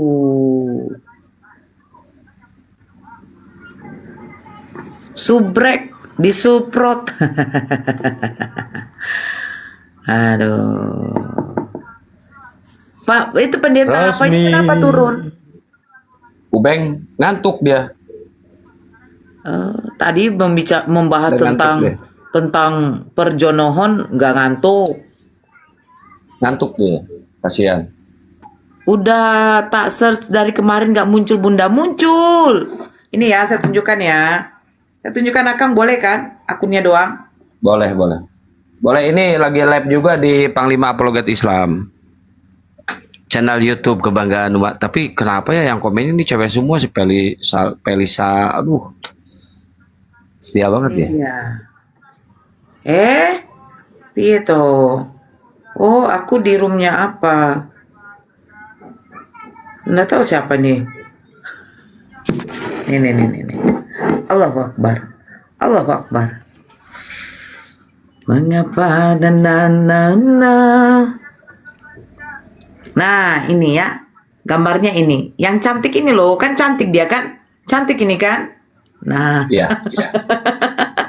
Nora Arizona Channel. Terus melihat apanya gimana sih? Ini cantik kan? Kalian tengok cantik kan? Cantik lah. Cantik bilang ya. Ada Bang Zuma, nanti jangan kita bilang cantik. Nanti bisa bahaya.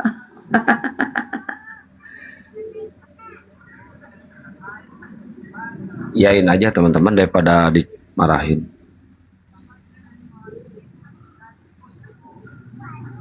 Banyak kali ya yang melivekan, yang mengupload foto videoku. Ada nih Dede Yuli Channel. Siapa ini? Nah, ini punya Akang Santang Kreator teman-teman nih. Di subscribe ya, Akang Santang Kreator. Nih videonya juga debatnya Bunda Nora semua tuh, Bunda Nora tuh, lihat tuh. 2 hari. Padahal jelek pakai filter ini. Baru 107 subscribernya. 100 baru 107 subscribernya. Saya nggak tahu berapa ya. 2 minggu yang lalu 170.000. Mantap memang. Iyalah, Tengok subscribe-nya aja udah 483.000.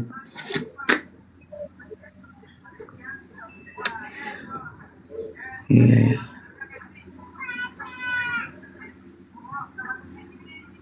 Iya.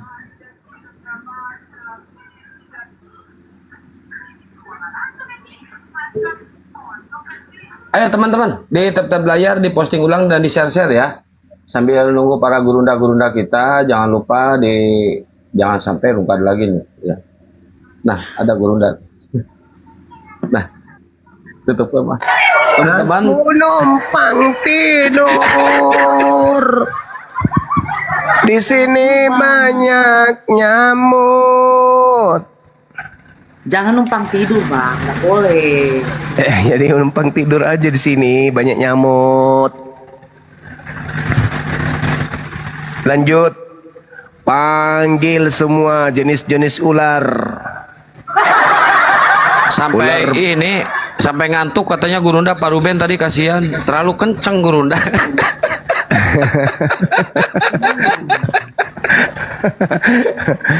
Itulah dia. Terakhirnya abang bilang, masuk Mas Eko. Bingung dia di situ.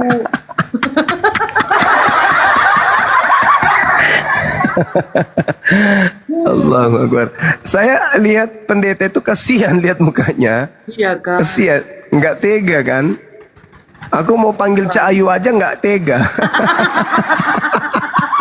Jangan Ayu, nggak boleh. Aduh. Suruh kini Gurunda, suruh ki beli tak skincare tak, suruh ki beli skin biar bercahaya. Siapa? Pendetanya tadi. Tidak bercahaya, Ji. Tahu bukan bercahaya. Memang mentong muka-muka cipru. Apa cipru? Begitu Gurunda ngomong tadi, jadi Kristen ini pengikut iblis, langsung kaget dia. Langsung diem itu. Biasanya murah senyum itu. Masolang generasi. Aduh, ayo macam-macam ular. Ada ular sawah, ada ular belut. Kalau pendeta Yunus tadi itu ular ini, ular baru ganti kulit.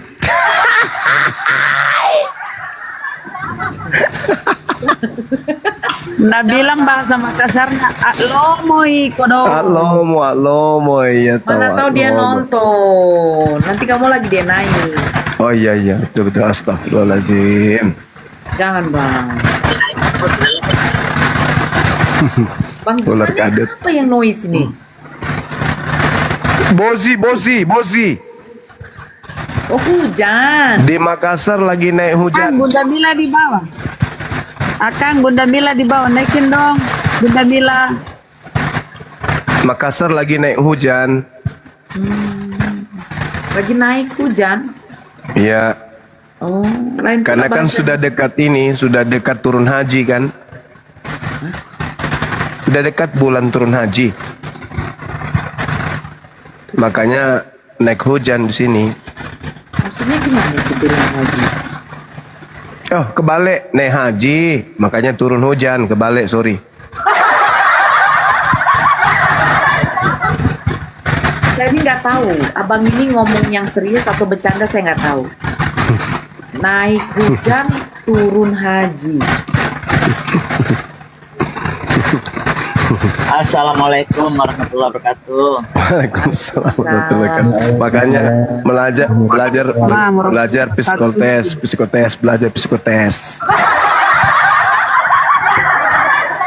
Bang Suma lagi di sekolahan ya Bang Suma? Gurunda.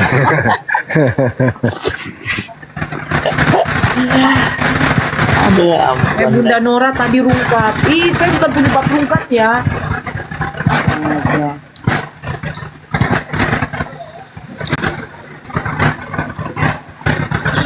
Jadi Makassar itu sekarang lagi hujan ya Makassar, tempatku pun hujan. Di Makassar hujan. Iya Bun. Hujan terus ya Makassar ya. Iya Bun. Hujan-hujan tuh enak bikin anak ya. Salah ya. Hey. Enggak Bun, hujan ini enggak hujan terus di sini. Oh enggak. Hujannya cuman lewat, cuman bolak-balik. Gitu.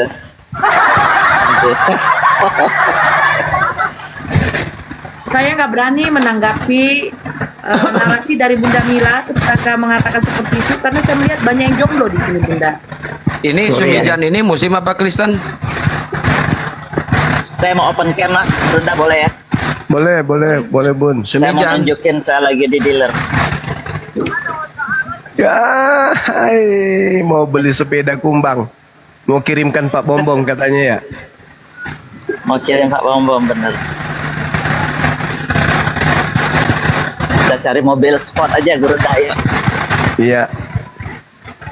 Ini dia nih dua pintu. Bicara mengenai Tuhan Allah atau Rab Allah, berarti itu Bunda Rahma jangan diajak Guru Daya.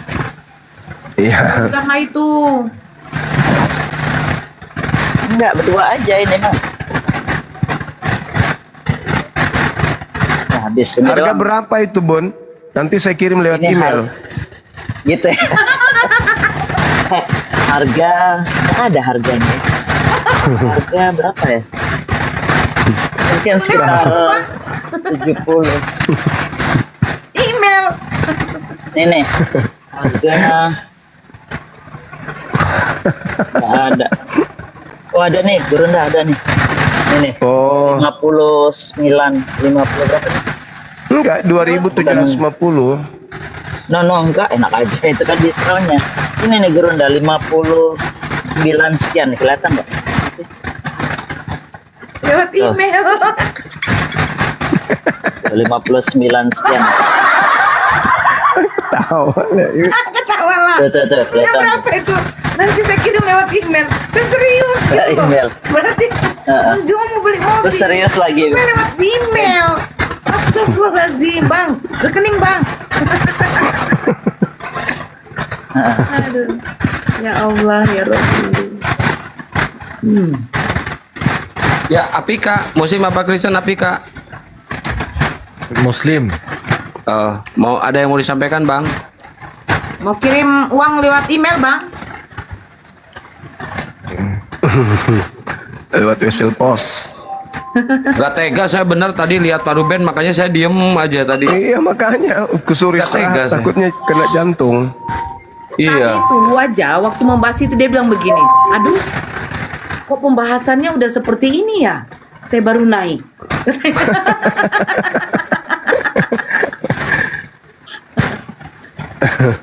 Kenapa Bagus nggak jadi- terlintas di pikiran mereka ya, Bang? Aturan kayak gitu ya, Bang? Iya Al-Baqarah itu Al-Baqarah. Sumum bukmun umyum pahum layar jiun. Karena sudah dienakkan dengan pola hidupnya kan. Iya. Tidak mudah itu tinggalkan babi. Makanya bom kenapa sudah tahu Islam itu benar tapi nggak mau masuk Islam? Kan nggak bisa tidur kalau nggak sama babi tidur.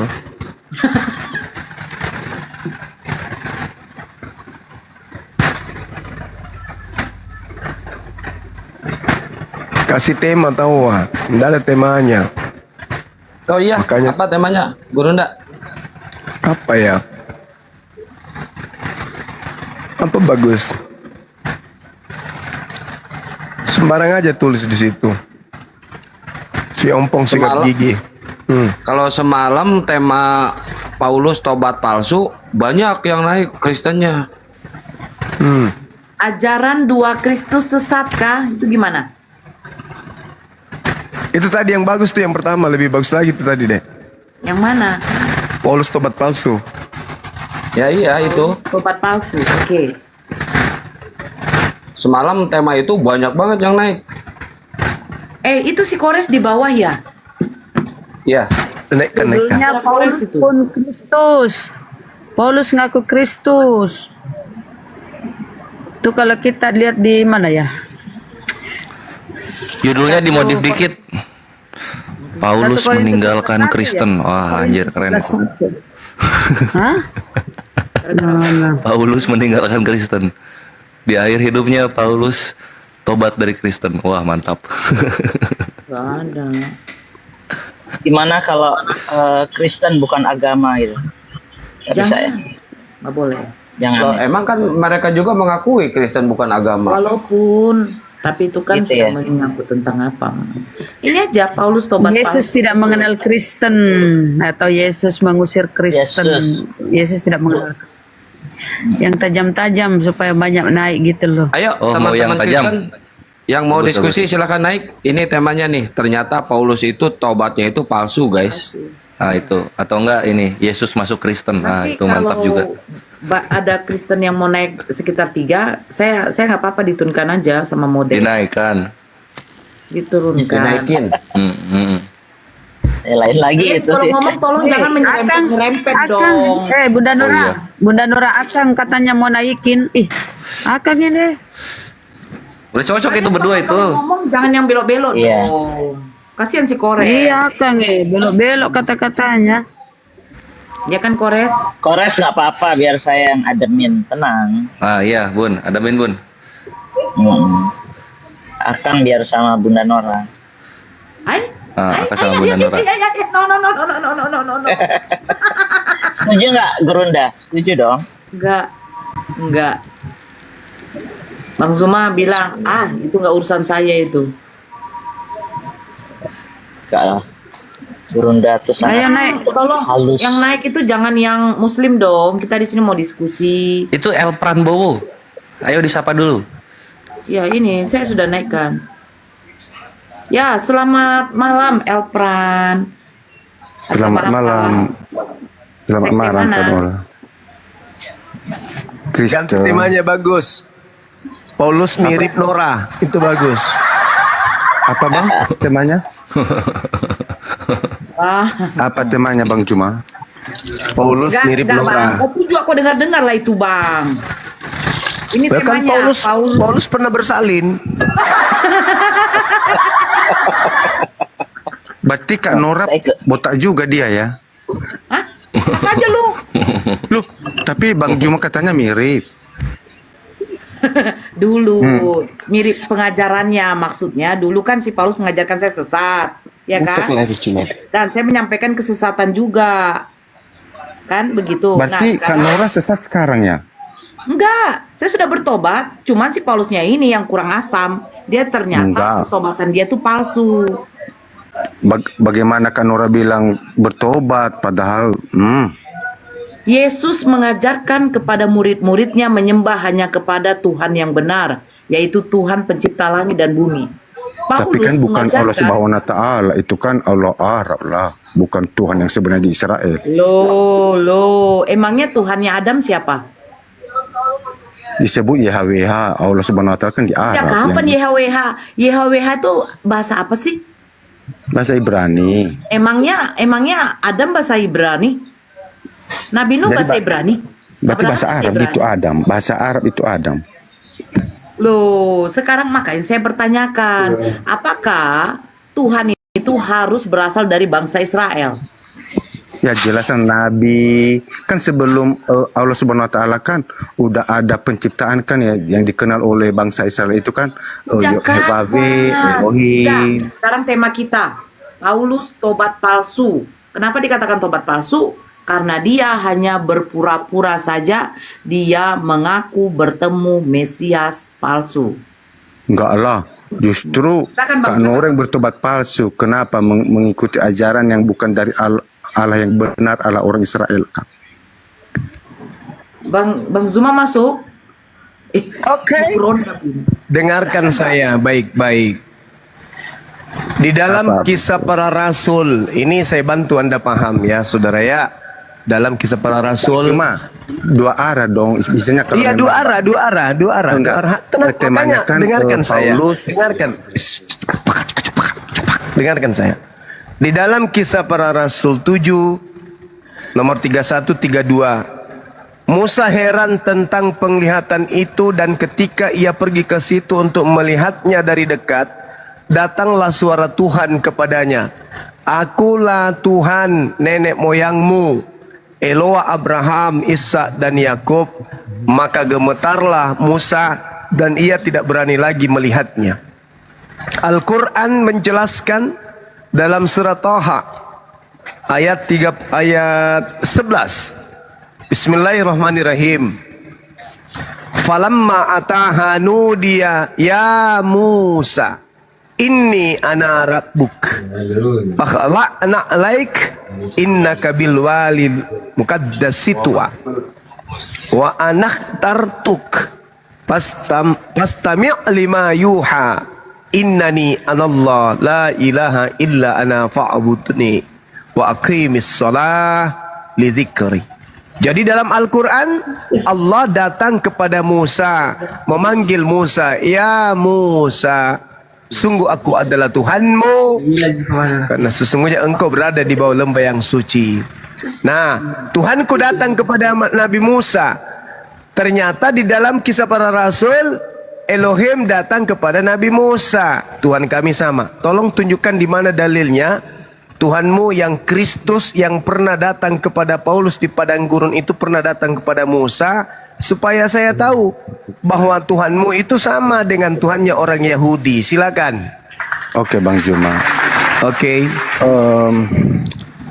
Abang bilang Allah Subhanahu wa Ta'ala sama dengan Allahnya orang Israel. Jadi bisa saya membuktikan bahwa Allah Arab bukanlah Allah orang Israel. Dari satu, dari nama pun beda, kaidah beda. Allah Israel menyunatkan laki-laki, kalau di Arab kan menyunatkan perempuan juga. Kalau itu yang kamu katakan, Tuhannya Yahudi bernama Elohim Yotefape, Tuhanmu bernama Kristus.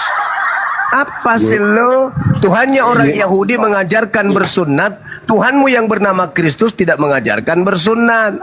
Apa sih lo? Tuhannya Yahudi mengajarkan jangan makan babi, Tuhanmu yang Kristus itu menyuruh makan babi. Tuhannya Yahudi mengajarkan ibadah Sabtu, Tuhanmu yang Kristus yang datang di padang gurun itu mengajarkan ibadah Minggu. Beda. Kalau Tuhan saya sama. Tadi saya sudah membacakan falamma ataha nudiya ya Musa. Nah, ternyata di kisah para rasul Tuhan yang bernama Elohim datang kepada Musa. Tidak mungkin dua Tuhan datang, pasti cuma satu. Kami menyebutnya Allah, Yahudi menyebutnya Yotefafe. Nah, pernah nggak Kristus datang kepada Musa? Kucluk.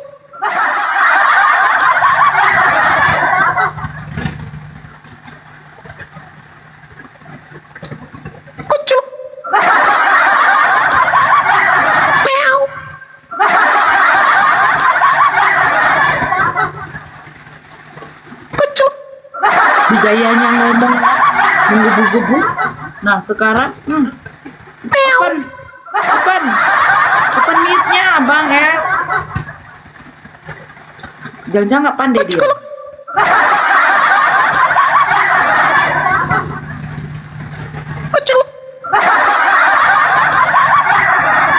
Hoi, ngomong. Yuk, Bang Juma.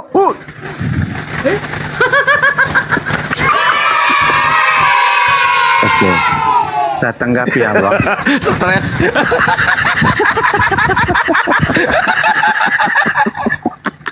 Bang Juma. Coba di mana Oke, Kristus saya tanggapi, yang Bang. makhluk Udahlah. padang gurun itu pernah datang Oke, kepada saya tanggapi. Nabi Musa. Tanggapi. Silakan. Oke, saya tanggapi Bang Juma. Tapi saya minta Abang Juma pegangan kasihnya bikin minum di gelas satu satu baskom. Ya.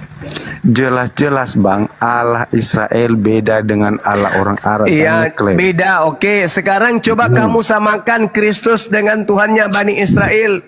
Silakan. Allah Israel sunat perempuan enggak? Kok kau Bukan sama-samakan? itu. Ya jelas beda. Allah Jelas Israel beda. membolehkan makan babi enggak? Orang Israel tidak mengizinkan minum kancing onta, Bang. Hai. Ayo. Dengarkan Hei. saya. Orang Tuhannya Israel mengatakan bahwa apa? Aku akan mengutus seorang nabi yang sama seperti Musa. Dan ingat, Yesus mengatakan masih banyak hal yang ingin aku ajarkan kepadamu, tapi kamu belum sanggup untuk menanggungnya.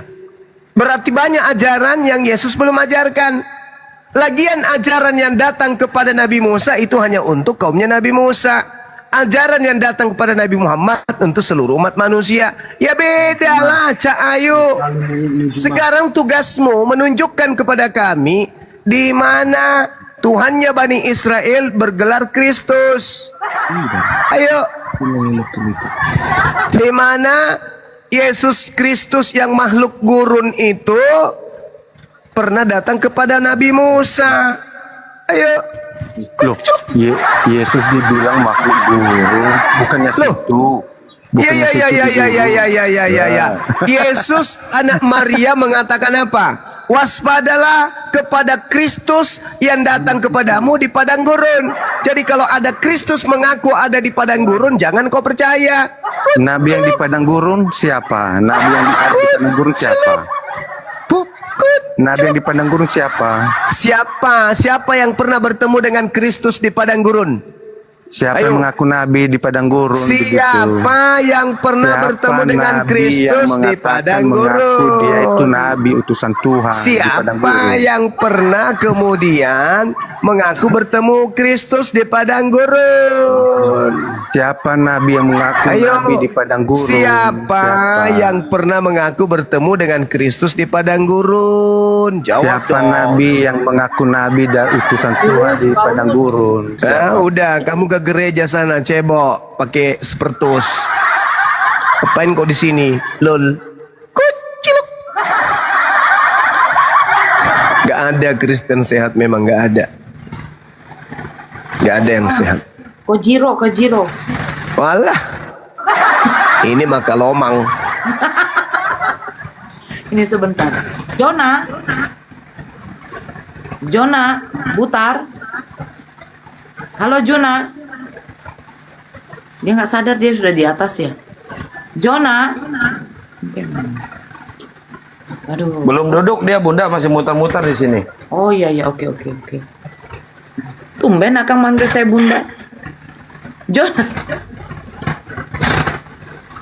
Jona. Bunda itu kalau sama Nora buntelan dapur. Disingkat Bunda.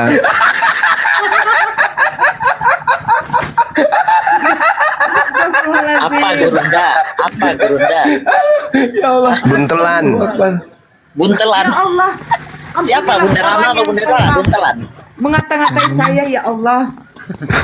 Sebab dosanya telah diampuni. Buntelan yang isinya harta karun. Nah, itu dia. Belum selesai Bunda Nora, jangan Belum gitu. selesai. Yang benar, yang benar. Saya tahu Bang, buntalan itu apa Bang? Udahlah, Bang. Ada ikan buntal juga. Bunder gitu. Jona. Ini ada yang Apa sih? buntalan dalam. Saya sendiri nggak ngerti apa itu buntalan. Nggak ngerti saya. Nah, terus kenapa Bang nggak langsung ngomong? Pernah dengar? Oh, pernah dengar. Seingatku buntalan itu barang yang diikatkan. Ya. Yang dibungkus. Lain yang isinya biasanya uang. Gurunda tanya sama Bunda Rahma yang ngerti Bunda. Iya. Bunda Rahma tuh paham semuanya. Gitu ya. Iya. Nah, bungkus tadi. Bang. Selamat malam, agama apa? Selamat malam. Kencangkan suaranya Bang. Agama apa? Agama Kristen. Alhamdulillah. Silakan Bang. Paulus. Kristen kok alhamdulillah. Dia kan masih yang naik Kristen. Senang kali orang jadi Kristen. Alhamdulillah kata Biar dia dia. diluruskan Bang. Hidayah itu mahal loh Bang. Oh iya sih. Iya. Halo Dek, Jonathan. Iya. Apa kabar? Masya Allah. Kemarin katanya kena bisul di bawah hidung. Udah sembuh? Enggak bang, enggak ada. Oh salah berarti. Salah orang. Salah orang berarti saya. Iya bang. Ini lagi ngapain kok? Suaranya kenceng kali. Oh enggak lagi ngapa-ngapain aja bang, cuman lagi lihat-lihat di TikTok, scroll. Oh gitu. Masih rajin ke gereja ada ini? Ya. Oh gitu. aktif. Ngapain? Masih aktif. Masih. Jadi ini mungkin penari latar di sana atau apa penatua? Sebagai jemaat aja bang. Jemaat. Oh ya syukurlah. Ada cita-cita mau jadi pendeta nggak? Enggak bang. Nggak mau jadi pendeta, kenapa? Suaramu besarin, oi. Enggak makan nih. Ngapa Tommy tahu Bunda? Biarkan Tommy tahu. Kan sudah kena bisul bibirnya Bunda Rahma juga. Nggak mengerti. Lagi di lakban itu tahu. Jadi Enggak, tadi katanya. Jadi sakran lah. Kebesaran. Dek, besarkanlah suaranya, Dek. Sama kami kecil loh. Pakai headset dulu, Dek. Coba pakai headsetnya, yuk. Ayo, pakai headset. Ada headset bukan, Dek? Memang teman-teman kita di sini kupingnya pada tertutup, adekku. Biasa. Susah cari linggis. Ini udah pakai loudspeaker pun. Udah pakai loudspeaker ini sama ini. Udah full ini kan? Udah full ini. Nah. Nggak ada pakai handset aku dulu. Mulutnya lagi sakit perut ini. Mulutnya lagi sakit perut. Iya, Dek. Mulutnya Bukan sakit volume. perut. Suaramu yang dikencangkan. Volume HP kami udah kami fullkan, tapi tetap kecil suaramu, Dek. Kencangkanlah. Mungkin dia numpang wifi, takut ketahuan, ya kan? Kenapa, Dek? Enggak. Masa nggak kedengaran suaraku?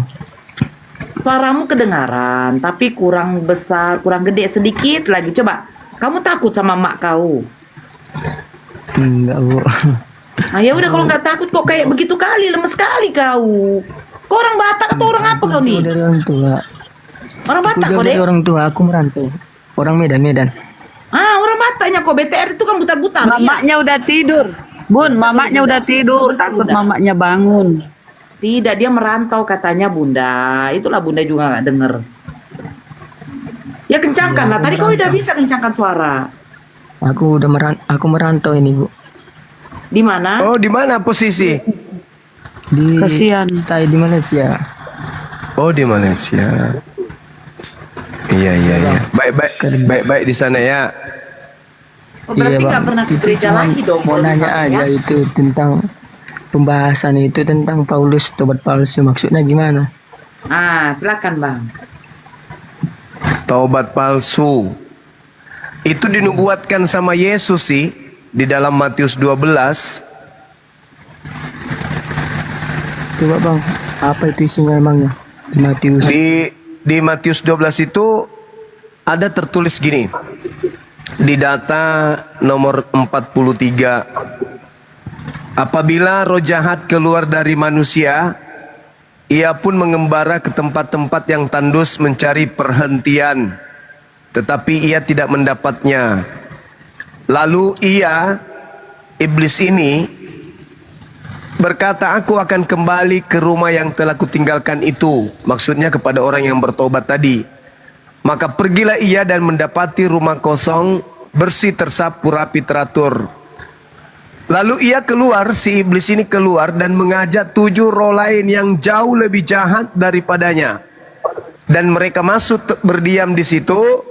Maka akhirnya keadaan orang itu lebih buruk dari keadaannya yang semula. Demikianlah juga akan berlaku atas angkatan jahat ini. Angkatan jahat yang dimaksud oleh Yesus itu bisa dilihat di data nomor 38. Pada waktu itu berkatalah beberapa ahli Taurat dan orang Farisi kepada Yesus. Berarti angkatan jahat adalah ahli Taurat dan orang Farisi yang diberikan oleh Yesus tanda Yunus. Nah, orang Farisi tersebut bertaubat. Iblisnya keluar. Setelah iblisnya keluar dari dirinya, iblisnya mencari 7 iblis yang lain yang lebih jahat daripadanya, masuk kembali ke dalam tubuh orang yang bertobat tadi, sehingga keadaannya jauh lebih buruk dari semula. Apa hubungannya dengan Yesus? Pertama, Paulus. Pertama, Paulus itu orang Farisi. Kedua, Paulus itu ngaku bertaubat setelah melakukan penganiayaan kepada murid-murid Yesus dan seterusnya.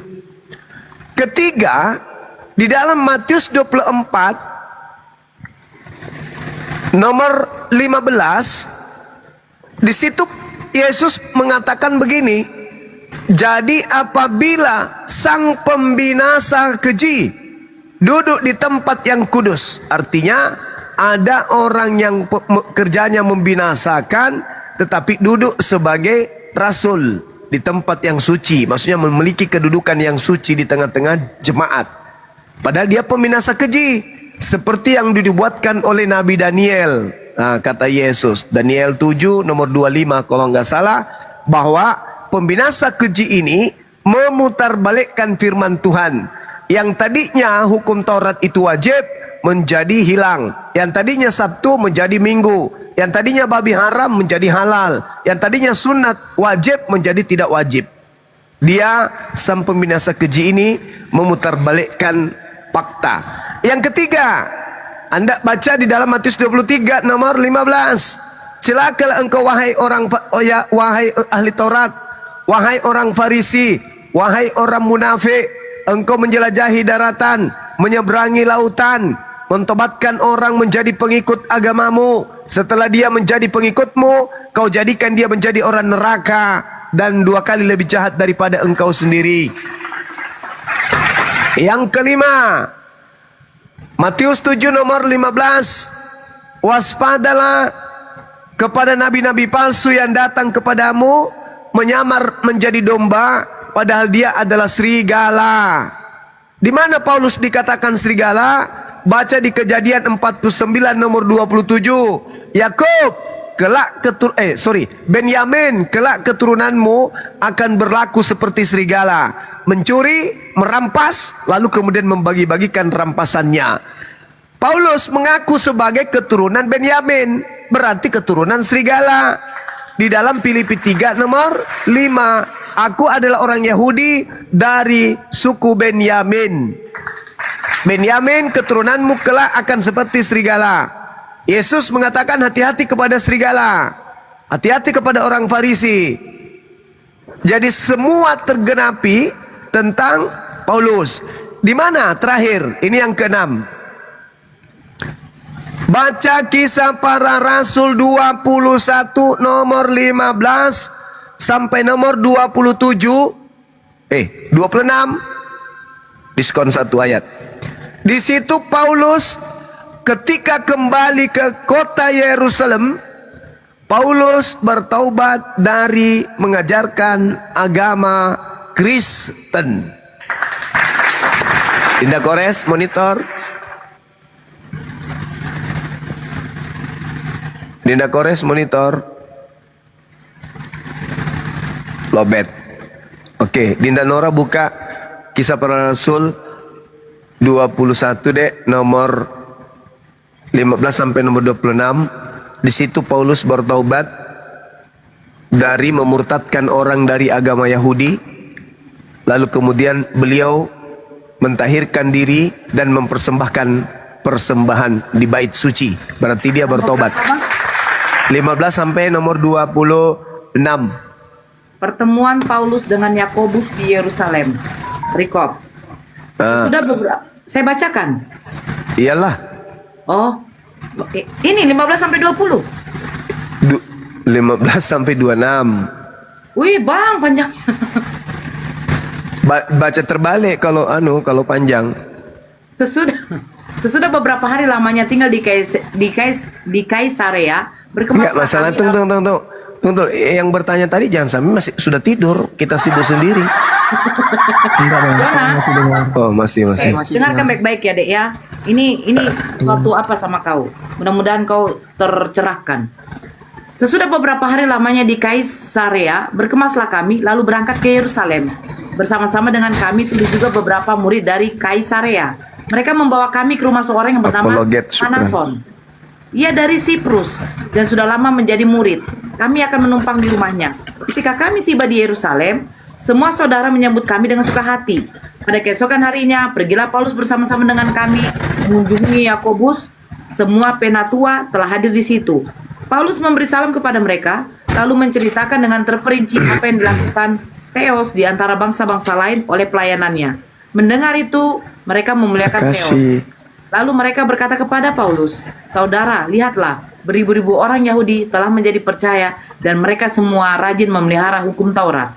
Tetapi mereka mendengar tentang engkau, bahwa engkau mengajar semua orang Yahudi yang tinggal di antara bangsa-bangsa lain untuk melepaskan hukum Musa. Sebab engkau mengatakan supaya mereka jangan menyunatkan anak-anaknya dan jangan hidup menurut adat istiadat kita. Jadi bagaimana sekarang? Tentu mereka akan mendengar bahwa engkau telah datang kemari. Sebab itu, bentar bang. Sebab itu, lakukanlah apa yang kami katakan ini. Di antara kami ada 4 orang yang bernazar. Bawalah mereka bersama-sama dengan engkau. Lakukanlah pentahiran dirimu bersama-sama dengan mereka. Dan tangguhlah biaya mereka. Sehingga mereka dapat mencukur rambutnya. Maka semua orang akan tahu bahwa segala kabar yang mereka dengar tentang engkau sama sekali tidak benar. Melainkan bahwa engkau tetap memelihara hukum Taurat. Tetapi mengenai bangsa-bangsa lain yang telah menjadi percaya, sudah kami tuliskan keputusan-keputusan kami, yaitu mereka harus menjauhkan diri dari makanan yang dipersembahkan kepada berhala, dari darah, dari daging binatang yang mati dicekik, dan dari percabulan. Pada hari berikutnya Paulus membawa orang-orang itu serta dengan dia, dan ia mentahirkan diri bersama-sama dengan mereka. Lalu masuk ke bait Theos untuk memberitahukan bila mana pentahiran akan selesai dan persembahan akan dipersembahkan. Padahal katanya Kristus telah mempersembahkan diri di atas salib untuk dosa-dosa. Kok mempersembahkan lagi? Paulus bertaubat dari mengajarkan orang-orang untuk tidak bersunat dan mengajarkan orang untuk makan makanan yang diharamkan menurut tradisi Yahudi. Oke, adik Jonat, sudah lihat di situ Paulus itu bertaubat di sana. Kalau dikatakan bahwa ternyata dia itu mati dalam keadaan Kristen kembali, berarti pertobatannya palusu alias palsu.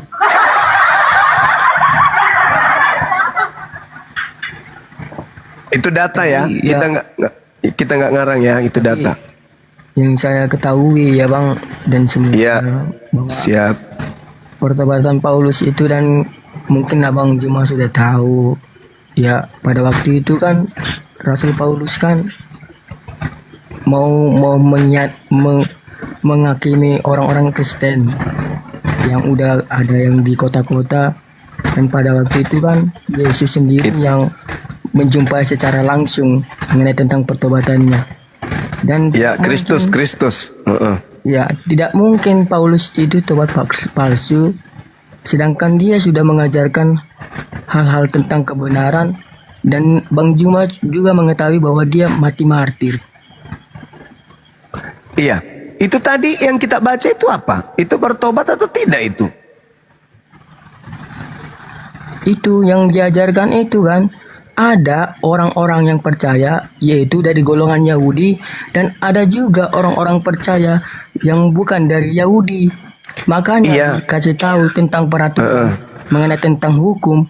Ada, dan mereka ada juga yang mereka dari non Yahudi kan, mereka kan tidak disunat. Iya, tadi itu kenapa dia mentahirkan diri dan mempersembahkan persembahan?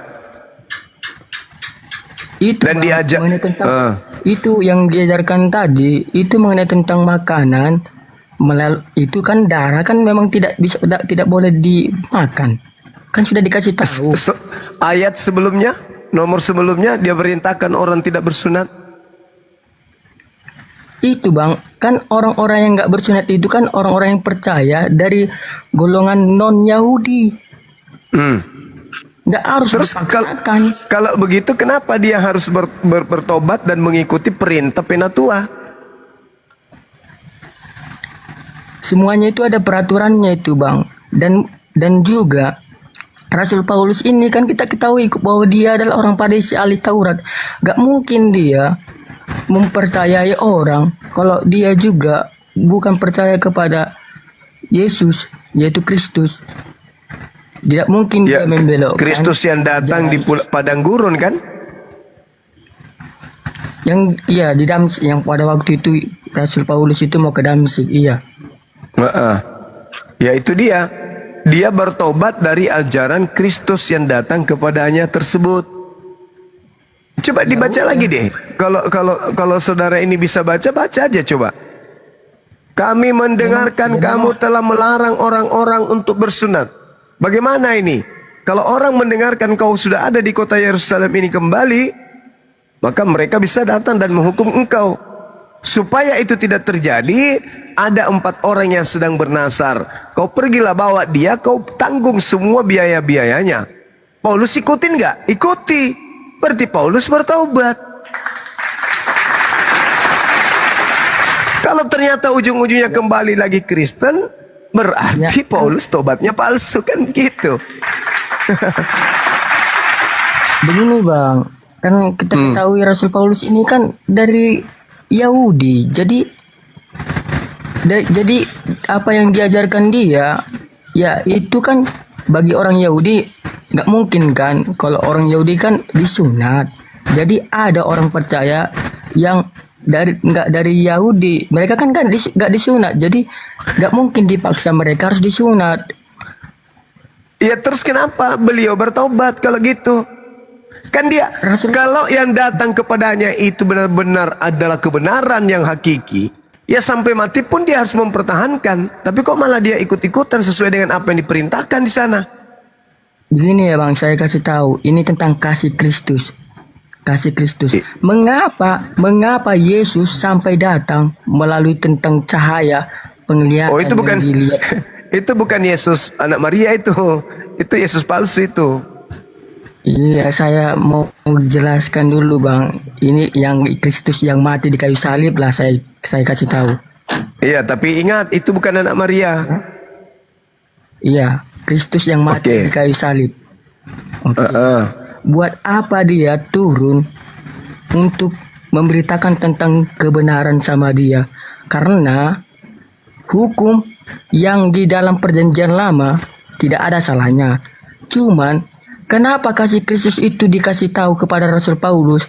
Jikalau Rasul Paulus mengikuti, contohnya dia mentaati hukum.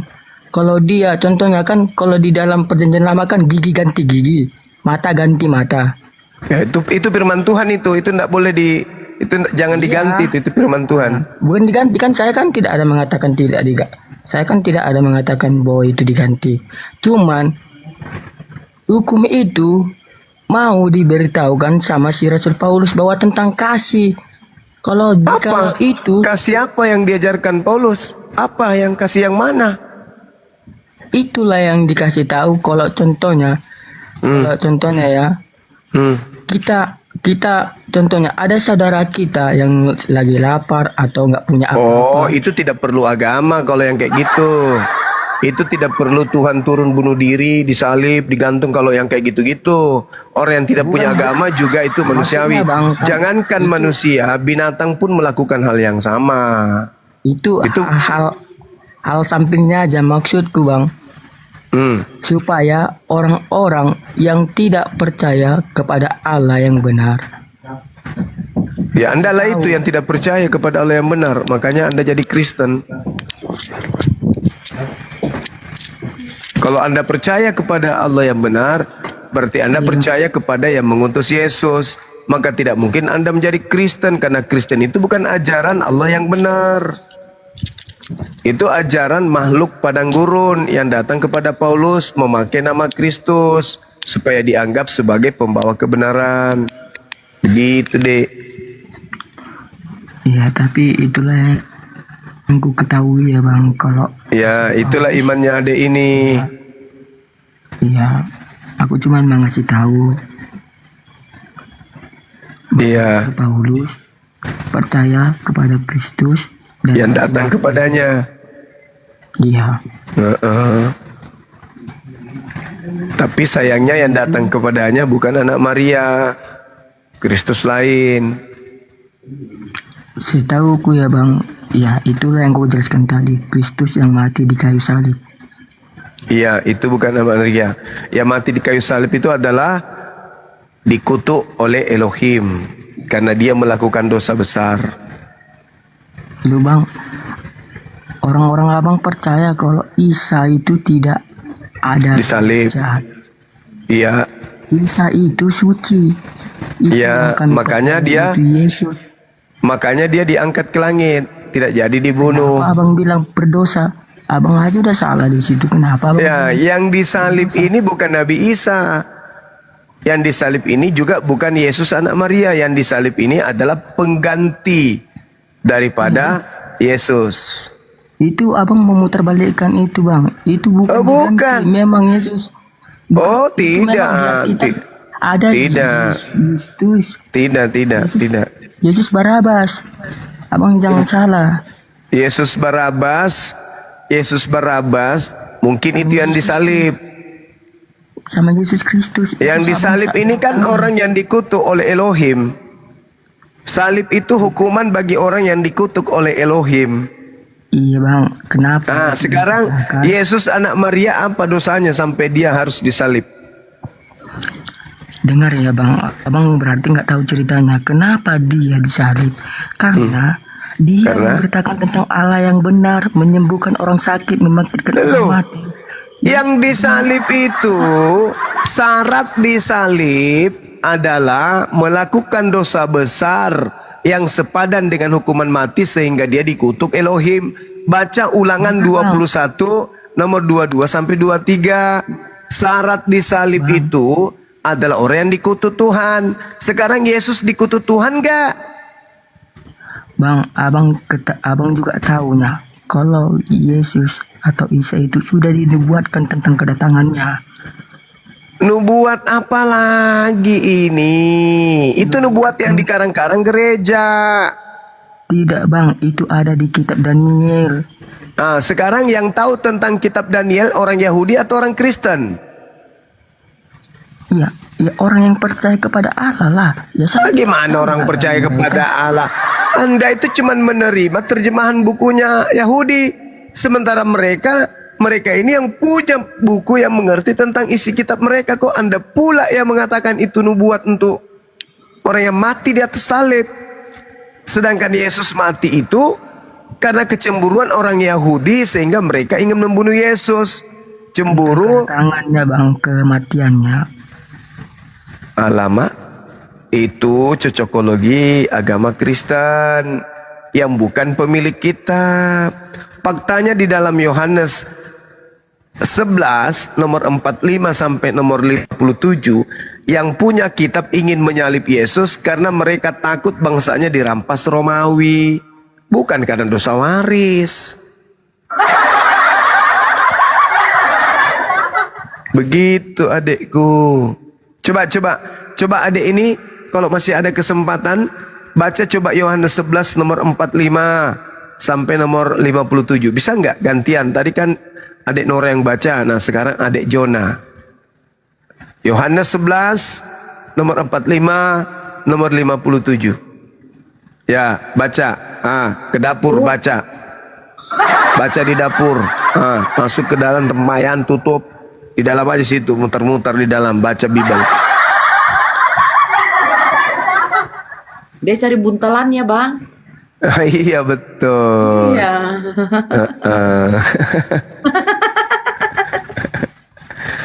Oke, sekarang gilirannya Kajiro. Dinda Nora sama Kajiro. Silakan, saya mau nyimak. Obat tidur dia ini, obat tidur. Kojiro. Iya bunda. Kojiro sehat. Haleluya sehat bunda. Apa tuh haleluya?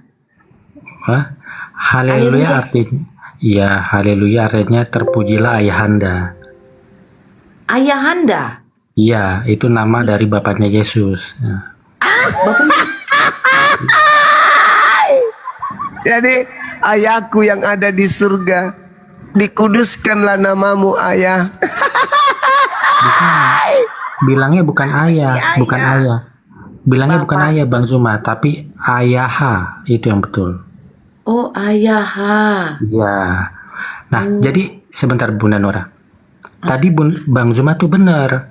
Orang Kristen itu harus disunat. Seperti yang tertulis di Keluaran 12 angka 48. Bunda Nora mau baca nggak? Tolong, itu buktinya. Nah, itu jelas dikatakan bangsa-bangsa lain yang ingin mengikuti Paskah harus disunat. Nah, masalahnya sunatnya jangan ke orang Islam. Itu sunat orang Islam itu salah. Jadi kira-kira sunatnya bagaimana, Ko Jiro? Nah, gini yang benar. Oh. Aturannya itu kan disunatnya hari ke-8 kan, setelah bayi umur 1 minggu kan, Bunda. Nah, bayi umur 1 minggu itu kulupnya itu masih menempel sama daging.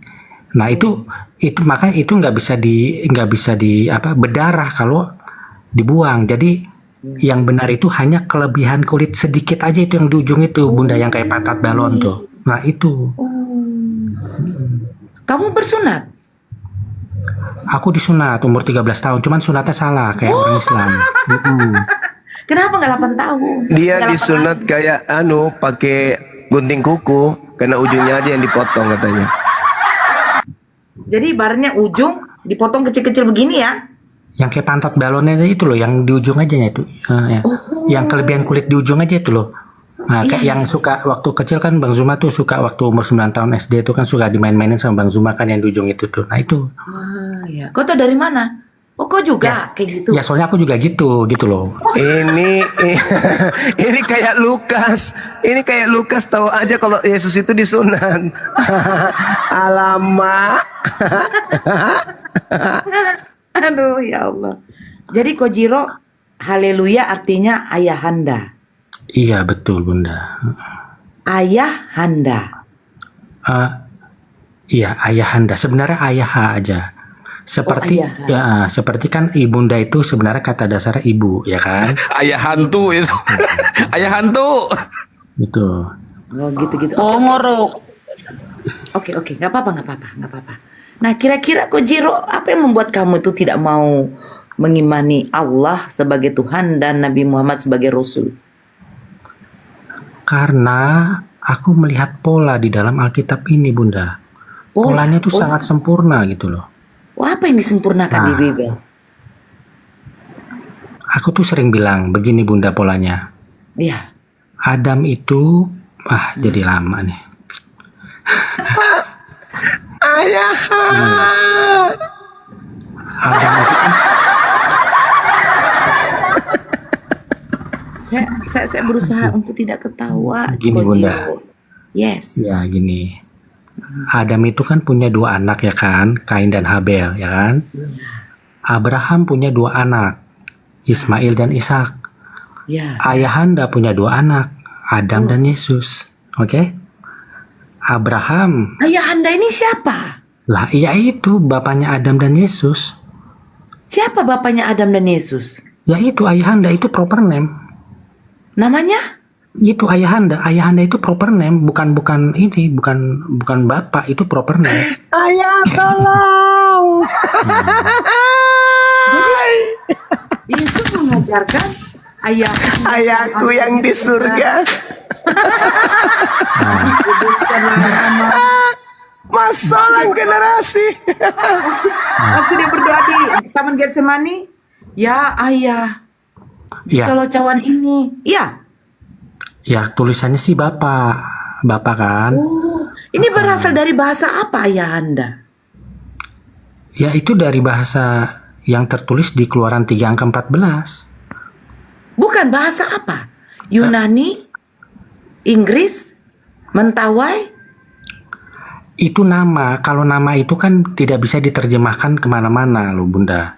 Iya, dia nama. berasal dari bahasa apa dulu? Kalau proper name itu nggak bisa dibilang ini bahasa apa atau bahasa kayak Bunda Nora. Bunda Nora kalau di Bunda Nora ke Jerman tetap dipanggil Nora, ya kan? Bunda Nora ke Arab tetap dia panggil Bunda Nora Siapa juga. yang memberi nama ayahanda ini sebagai proper name? Ya, Tuhan sendiri. Tuhan Di Keluaran siapa? 3, Keluaran 3 angka 14. Itu dikatakan? Dibilang ayahanda namanya dia. Ketika Musa bertanya kepada Tuhan. Bang Zuma.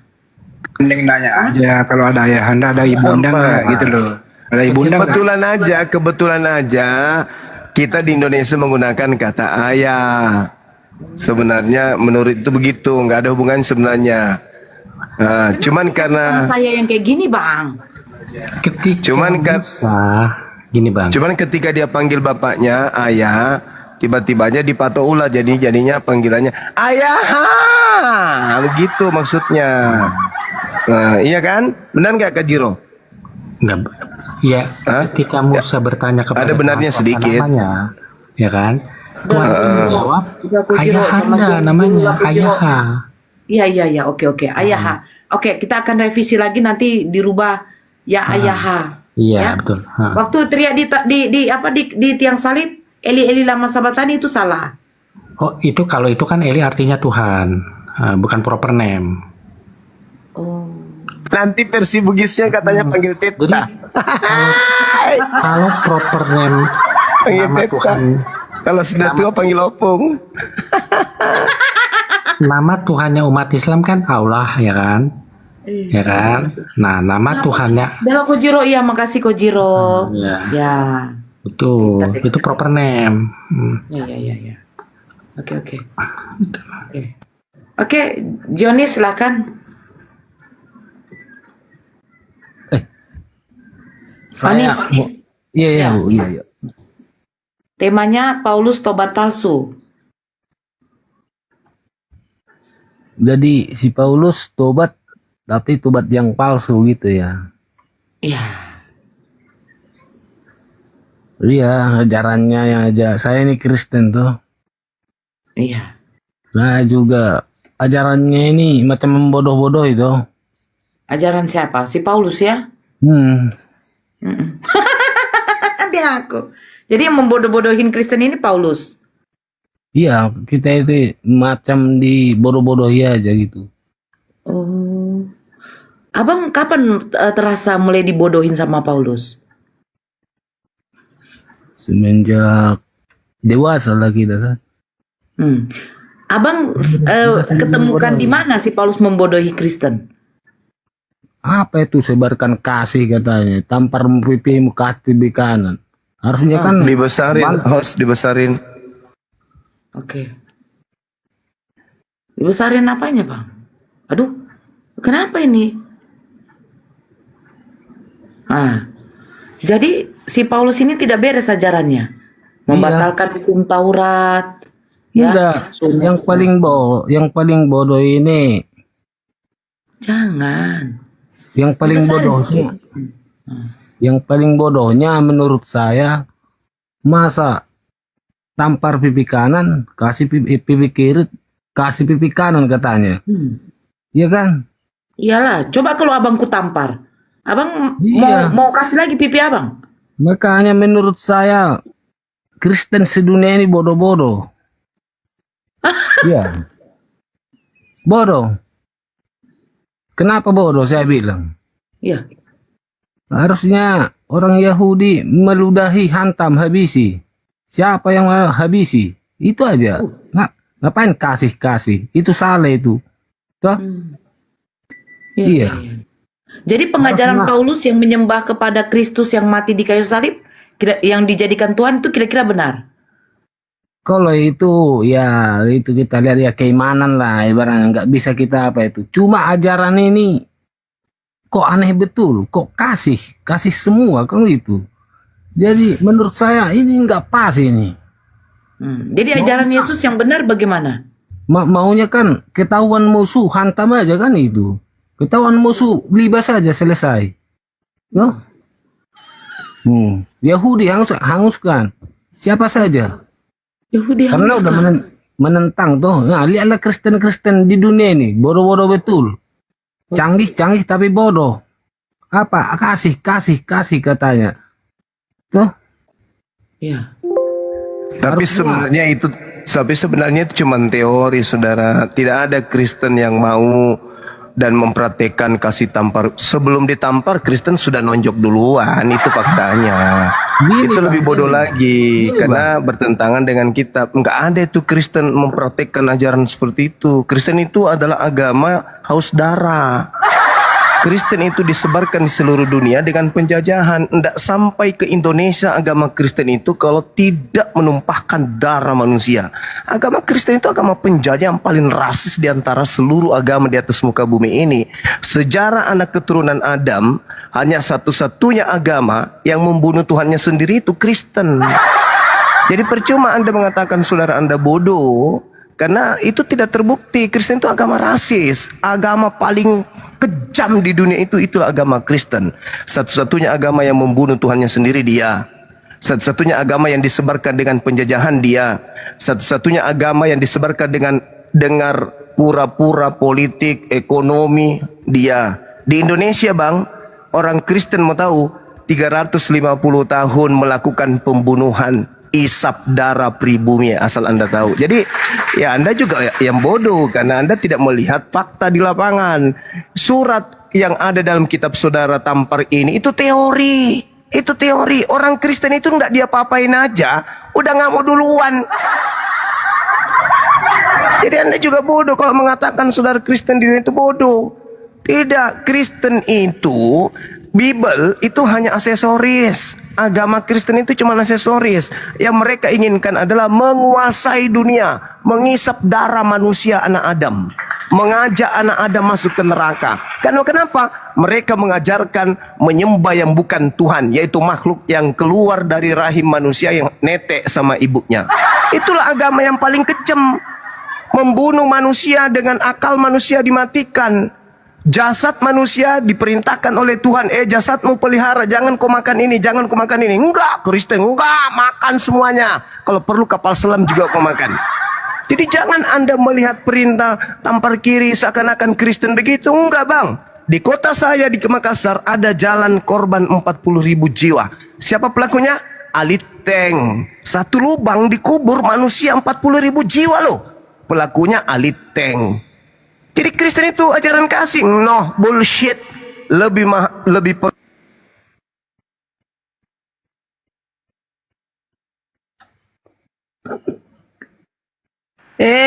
ke band Gurunda. Dua-duanya kena lagi. Cek 1 2 3. Bang Juma kena ya? Iya. Di tab-tab layar teman-teman, tab-tab layar dikencengin. Iya. Tutup bikin baru. Lah ini bukan rumah anti rungkat. Yang ini belum, yang tadi kena juga ada apa AI. Lah. Oh. Sama AI bubuk res.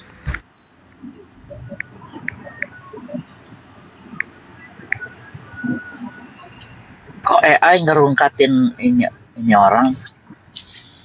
Emang begitu sekarang? Jadi Dionis, siapa sih namanya nih?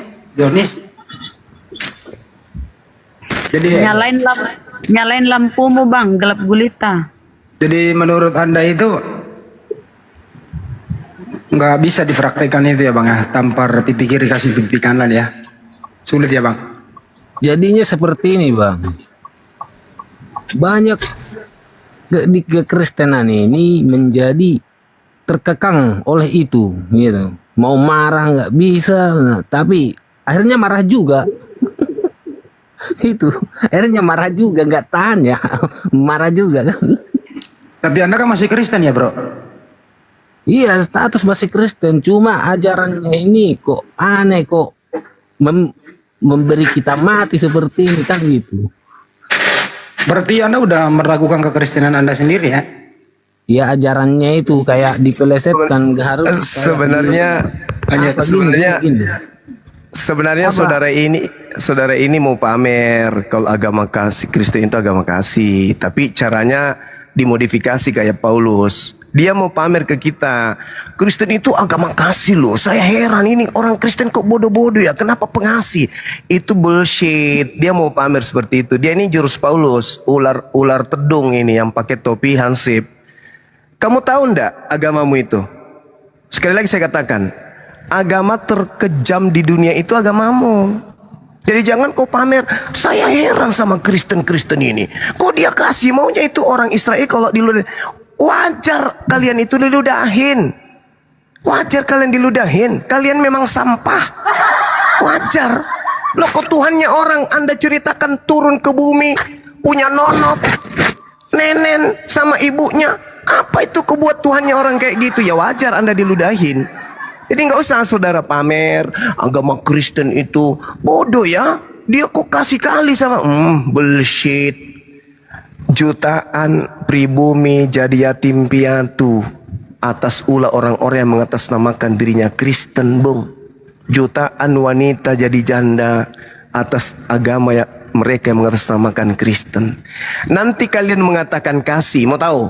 Setelah darah pejuang yang beragama Islam mengusir Kristen dari tanah ini, dari tanah Indonesia. Kalian itu kalau mayoritas di Indonesia ini, Bung, lebih biadab daripada setan. Asal Anda tahu. Untung kalian minoritas. Kalau kalian mayoritas, sudahlah. Sudahlah. Untung saja minoritas.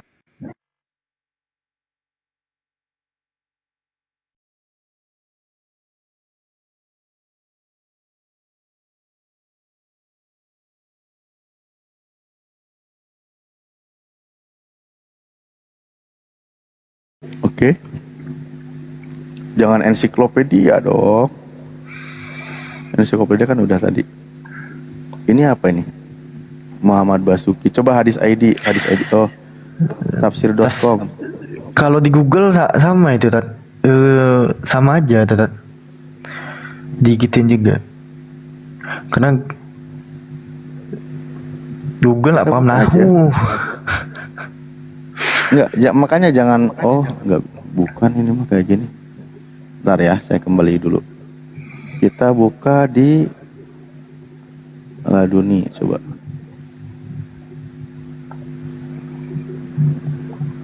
Nah ini, coba kan di sini ada, coba nanti kita lihat ya. Sebentar, ini sama nggak di konteks hadisnya sama nggak? Arisia teh kumaha kalah suruh login deh. Aduh, aing. Lu kalau lagi bahas kayak gini, Bang Alpi, saya dulu temennya itu Bang Homsi namanya, sampai subuh. Kalau ketemu terjadi kesalahan, terjadi apa gitu, memang ya gimana tanggung jawab kita berat soalnya. Ntar ya, ini malah suruh lo. Kita nggak apa-apa, ini belajar ya, teman-teman yang memang niat untuk karena ini juga banyak ini sering banyak serangan, kita harus tahu nih celahnya. Ketika kesalahan terjemahan, kita harus akui itu kesalahan terjemahan. Assalamualaikum Bang Pandi, Guru Darungkat lagi ya. Di Komal siapa tadi? Si Akang ya? Waalaikumsalam warahmatullahi wabarakatuh. Iya, Komal Akang. Dari mana aja? Nah, bapakmu gimana, Mas? Ibu dan bapakmu mencemaskan engkau. Dibangun Pak Guru. Tapi jujur aja nih, ya, ini nama email aja, nama emailnya Alfi ini Ustaz ya. Ini udah pernah Alfi email ke pihak ininya teman-teman. Nah emailnya tuh diarahkan ke Saltanera pada 17 Oktober 2024 gitu teman-teman. Nah di sini Alfi kirim kan tuh saat bahwa di aplikasi dia itu ada terjadi kesalahan terjemahan. Ini email dari tahun 2024 ya teman-teman ya. Kiriman 17 Oktober 2024. Nih Alfi mention nih. Dalam berdoa ini kesalahan terjemahan. Nah Alfi jelaskan di sini kan da Allah bukan da Allahu. Nah ini aku jelaskan nih di situ tertulis da Allah.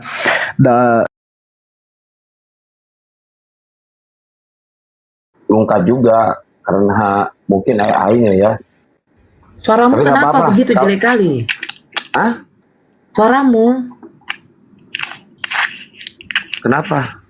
Suaranya bagus ya? ini yang nggak ada kita tekan apa, nggak ada apanya. Ini gara-gara Kores ini sebenarnya loh.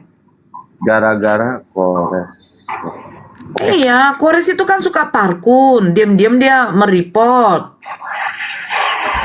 Kenapa ya? Nggak tahu, saya nggak paham. Kena terus. Kalau yang kedua yang barusan, emang itu nggak pakai anti rungkat kalau yang barusan ya. Kalau yang ini? Ini pakai ini yang sekarang. Encos cabul. Ternyata kalau HP yang udah kena rungkat, jangan dipakai lagi. Memang benar. Makanya aku tadi masak 4 kali dalam 4 akun langsung dari mulai pagi sampai siang. Si Kores itu. Heran. Wih, gua nembak apa? Benih. 12. Aku nembak 12. Oh iya salah. Loh, kamu kan yang suka nembak. Ke tembok gua. Wah, ke tembok cucur gitu.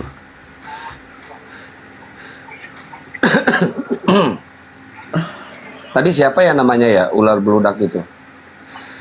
Siapa tuh? Si Jonis. Wih, Bang Zuma Konsolid. Itu sama aku nggak lolos. Narasi dari Bang Zuma juga agak keras. Nggak apa-apa, supaya dia tahu bahwa oh ternyata ketahuan aku. Ada cerita-cerita kayak gitu. Aku ini apa Kristen itu bodoh-bodoh ya? Kenapa dia itu nenek lu kiper? Siapa yang mau terhipnotis dengan bahasamu itu, bahasa kayak gitu? Saya lagi ada di situ kok ngomong kayak. Saya kenapa Kristen itu bodoh-bodoh? Kenapa? Dia kok dikasih tampar pipi kiri kok dia kasih yang kanan? Jualan apa kau itu? Ternyata? Ya ternyata tidak sesuai dengan fakta. Oh, Bang Zuma lagi kok kayak gituin. Iya. Sosok menghina Kristen tapi mau mengangkat. Di gereja boleh kok kayak gitu. Depanku enggak. Di gereja juga kena tampar kayaknya gurunya. Awalnya busuk. Ini nama-nama apa lah ini? Ini si Rasmi lagi. Kenapa kok Rasmi? Yang mana? Itu si Cinta di bawah. Bicara mengenai fakta kebenaran itu mau. Lanjut, bikin kopi dulu. Waalaikumsalam. Waalaikumsalam. Ini Bang mau tanya, mau Islam, Bang. Pak, iya Islam. Dari Sebentar dulu Lampung. Bang, sebentar Bang. Rasmi, kok kalau tidak monitor kok turun kau. Rasmi. Selamat malam. Dasar ular beludak. Turunlah kau. Ya, silakan Bang. Si Rasmi ini sedang mengalami masa pancaroba. Apa pancaroba? Dari musim panas ke musim hujan. Jadi dimaklumi aja.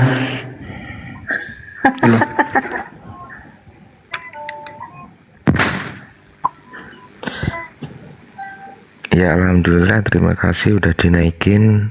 Ya silakan. Ini kumpulan pakarnya ya. Saya mau minta modal. Ceritanya kan kakak saya itu menikah dengan Kristen, cuman udah dimualafin jadi udah jadi muslim, cuman karena kakak saya itu nikah sama janda, punya anak bawaan tuh masih Kristen. Terus si anak Kristen yang bawaan itu mau mualaf, cuman kayaknya dari pihak keluarga, karena keluarga perempuan kan masih Kristen semua, jadi ada penolakan atau perlawanan di situ. Rencana besok saya mau meluncur ke sana, mau saya tanyain dari orang tuanya apa sih masalahnya kalau nggak boleh, karena si anak yang masih Kristen ini tinggal sama kakak saya sebagai orang tua tiri, jadi ayah tiri. Saya pengen minta bekal besok saya ke sana, jadi dalil mana dari Alkitab yang bisa membantah konsep ketuhanan dari Kristen, karena jujur saya mungkin udah ada 6 tahun mutar namanya debat ini, terutama Bang Zuma, cuman saya biasanya dengerin tuh sambil kerja karena saya orang tani, jadi nggak pernah menyarat data dari Alkitab. saya rencana karena agak dadakan ini tadi nelpon anaknya nangis-nangis, dia pengen masuk Islam. Jadi pengen sekalian saya gebrak, kampung itu kan lumayan jauh dari sini perjalanan, kalau motor ngebut 2 jam. Itu wilayah situ banyak Kristen, saya pengen ke sana. Jadi ayat berapa entah Matius, Markus, Lukas minta bekalnya untuk data melawan mereka untuk konsep ketuhanan, karena si anak udah nggak percaya lagi sama Kristen. Dia udah belajar, terus dia nyampe sembunyi-sembunyi nekat ke Pak Ustadz yang statusnya KUA. Dia bahkan sebenarnya udah syahadat dia, cuman dia kan belum punya sertifikat, bahkan dia udah di ruqyah 2 kali, cuman karena dia ada perlawanan dari keluarga, mbahnya pun masih Kristen, semuanya masih kecuali mama sama ayah tirinya. Jadi saya minta bekal besok saya ke sana, dalil yang mana yang bisa mematahkan konsep ketuhanan mereka. Mohon dibantu.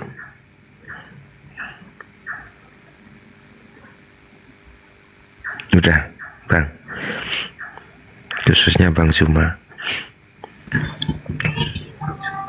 Bacakan 1 Yohanes 3 nomor 2, Bang. Ntar tak catat dulu, Bang, ya. 1 Yohanes ya. Yohanes nomor 2. 1 Yohanes 3 nomor 2. 1 Yohanes 3 nomor 2 ya. Iya. Terus mana lagi, Bang? Bacakan 1 Timotius 16 nomor Timotius 6 nomor 16. Timotius 6 nomor 16. Tentang konsep Tuhan kan? Iya. Iya. Karena saya ini lumayan lama, Bang, dengerin Abang dari YouTube, terutama biasanya dari YouTube saya. Saya cuman kan nggak pernah nyatet karena saya sambil kerja, pasti sambil kerja di ladang kayak gitu selalu. Yeah. Jadi ya alhamdulillah ponakan saya masih Kristen walaupun bukan sedarah dari saya, tapi ini tadi kabarin apresiasi saya lumayan tinggi dan saya semangat. Ya. Abang sendiri maaf masih Kristen? Oh, saya dari lahir Muslim, alhamdulillah. Oh, saya pernah naik sekali karena saya sekarang lumayan aktif di pembangunan masjid karena kekurangan dana. Pernah naik ke Komal kayak gini minta bantuan, makanya TikTok saya mungkin penuh dengan pembangunan masjid. Saya Muslim. Walaupun ya agak ndablek, Bang, agak ndablek, cuman alhamdulillah dipercaya untuk megang bahkan lebih aktif kepengurusan dalam pembangunan masjid. Alhamdulillah dipercaya. Iya. Masya Allah. Jadi ini yang mau mu'alaf itu anak tiri dari kakak kandung saya. Usia berapa beliau? 19 tahun. Oh iya, udah bisa. Ya mikir aku kan nanti kalau dia mau, saya mau daftarin ke yang kepengurusan itu, ke Bang Handi atau Bang Fandi yang untuk sertifikasi. Syukur kan nanti ada perlindungan hukumnya juga, karena kalau dari tempat saya agak jauh 2 jam perjalanan, jadi saya nggak bisa mantau terus. Iya. Yang terakhir bilangan 23 nomor 19, Bang. Tuhan bukan manusia dan bukan anak manusia. Saya kira tiga poin ini udah cukup. Kalau misalnya ya bilangan 23 nomor 19. 23 nomor 19 ya. Oke. Sebenarnya Selanjutnya saya serahkan Dinda Kores, silakan Dinda Kores. Ya sebenarnya saya sih udah banyak dengar, karena udah ada 6 tahun, sekitar 6 tahun 7 tahun lah. Cuman ya karena nggak hafal, karena nggak pernah nyatat, makanya saya ini kadang-kadang jadi ejekin sama teman, apa yang kamu dengerin. Cuman ya alhamdulillah banyak poin pengajaran dari sini. Apalagi ini ada kejadian kayak gini, masih keluarga aku sendiri, semangat, aku bener semangat. Di mana, Bang? Lampung Tengah saya, Bang. Wah lah susah Lampung Tengah. Itu kalau enak tuh ditemenin sama Ustadz Alif tuh. Ustadz Alif juga di Lampung. Nah, kalau tempat TKP-nya yang mau saya samperin di Lampung Utara, di Kota Bumi. Oh alah. Oke. Aman itu yang dikasih Gurunda, dalil-dalilnya, akhi?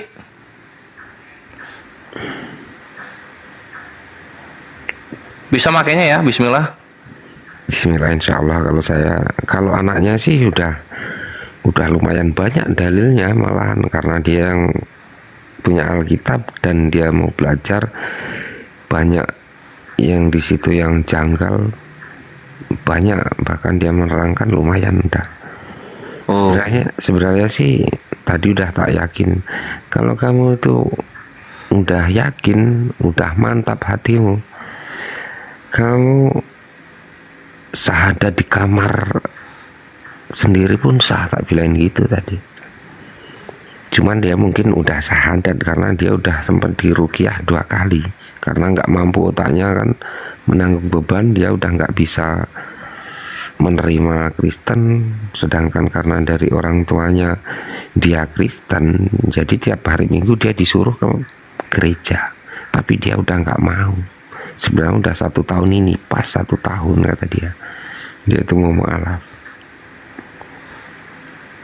Jadi mbahnya, tante-tantenya itu semua masih Kristen. Bang, gini aja Bang, besok kalau Abang ke sana ya, kalau udah ketemu sama orangnya, nanti saya live, Abang naik aja lagi ke sini sama anak itu ya Bang ya. Insya Allah. Nanti dapat tujangan langsung dari Gurunda, biar enak Bang. Kalau Abang yang menyampaikan, bukannya apa-apa ya Bang, takutnya ya gimana lah gitu kan. Iya, yang jelas saya kan bukan bidangnya. Iya betul. Jadi kurang paham ya. Insya Allah, rencana mikir aku mau. Gini aja Bang, Abang WA ke saya Bang, diketik teman-teman di bawah 081. Nanti tak ngetik di HP satunya. Ya 081 21 081 apa? 081 21 081 21 474 474 9002. 9002. Ya, itu Bang. Ini nomor Bang Handi ya? Iya. Ya, itu nomor Bang Handi Bang. Bang Handi Salebes, oke. Iya. Memang aku paling terkenal sih, jadi susah memang. Iya, suka isengnya sih. Iya Bang. Ya, itu aja ya Bang ya. Oke, ya, terima kasih. Oke, kita lanjut diskusi. Makasih banyak ya Bang. Iya. Terima kasih Bang. Jangan lupa kalau mandi pakai air. Aduh. Mantap. Ya, ini ada Dani aja, silakan. Sekali loh suara si Kores. Oh iya, maaf. Aku sampai terkujit-kujit. Izin mau tanya boleh Bang? Agama apa Bang? Islam Bang. Ya. Silakan. Tapi mau nanya sebentar aja. Ya nggak apa-apa. Sama Bang Juma boleh? Ya. Saya ingin nanya gini, ketika orang ditanya siapa ya pencipta alam semesta, pasti 99% orang nanya pasti Allah kan. Tetapi saya melihat dunia dengan cara yang berbeda. Dalam sains kita tidak memerlukan hipotesis tentang Tuhan untuk menjelaskan alam semesta. Semua yang kita pahami dari teori relativitas Einstein hingga mekanika kuantum muncul dari pengamatan eksperimen, bukan dari doktrin agama. Big Bang, evolusi, hukum agama, semuanya bisa dijelaskan tanpa perlu asumsi adanya Tuhan. Jika alam semesta bisa muncul dari Lo bukan Islam, PA. Lu baca Nggak apa ada sih? orang Islam yang kayak gitu. Bukan Islam lo. Biarin aja Kang. Tahu baca apa sih? Lancar banget bacaannya Bang. Ya, baca buku. Nah, gimana? Terus apa kesimpulannya apa? Maunya apa bro? Gak usah membaca. Jika alam semesta muncul dari fluktuasi kuantum, lalu di mana peran Tuhan dalam penciptaannya? Perannya di mulut kau perannya, tahu nggak? Dia Kau ateis, perannya. kayaknya ateis dia. Kan udah dijelaskan Allah Subhanahu wa taala yang menciptakan, ngapain lagi dibahas? Itu namanya lu mempersulit diri sendiri. Yang lu sendiri nggak ngerti apa-apa kan gitu. Ini namanya banyakan ngomong tapi endingnya nggak ada. Sama lu jual obat. Ada ular nanti keluar nanti ini. Lama kelamaan obat palsu dijual, ularnya nggak keluar. Kayak gitu lu jual obat.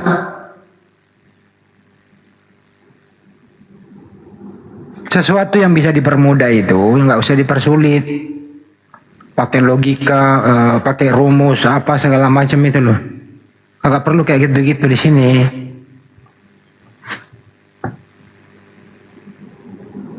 Wah, si Kepas lagi nih.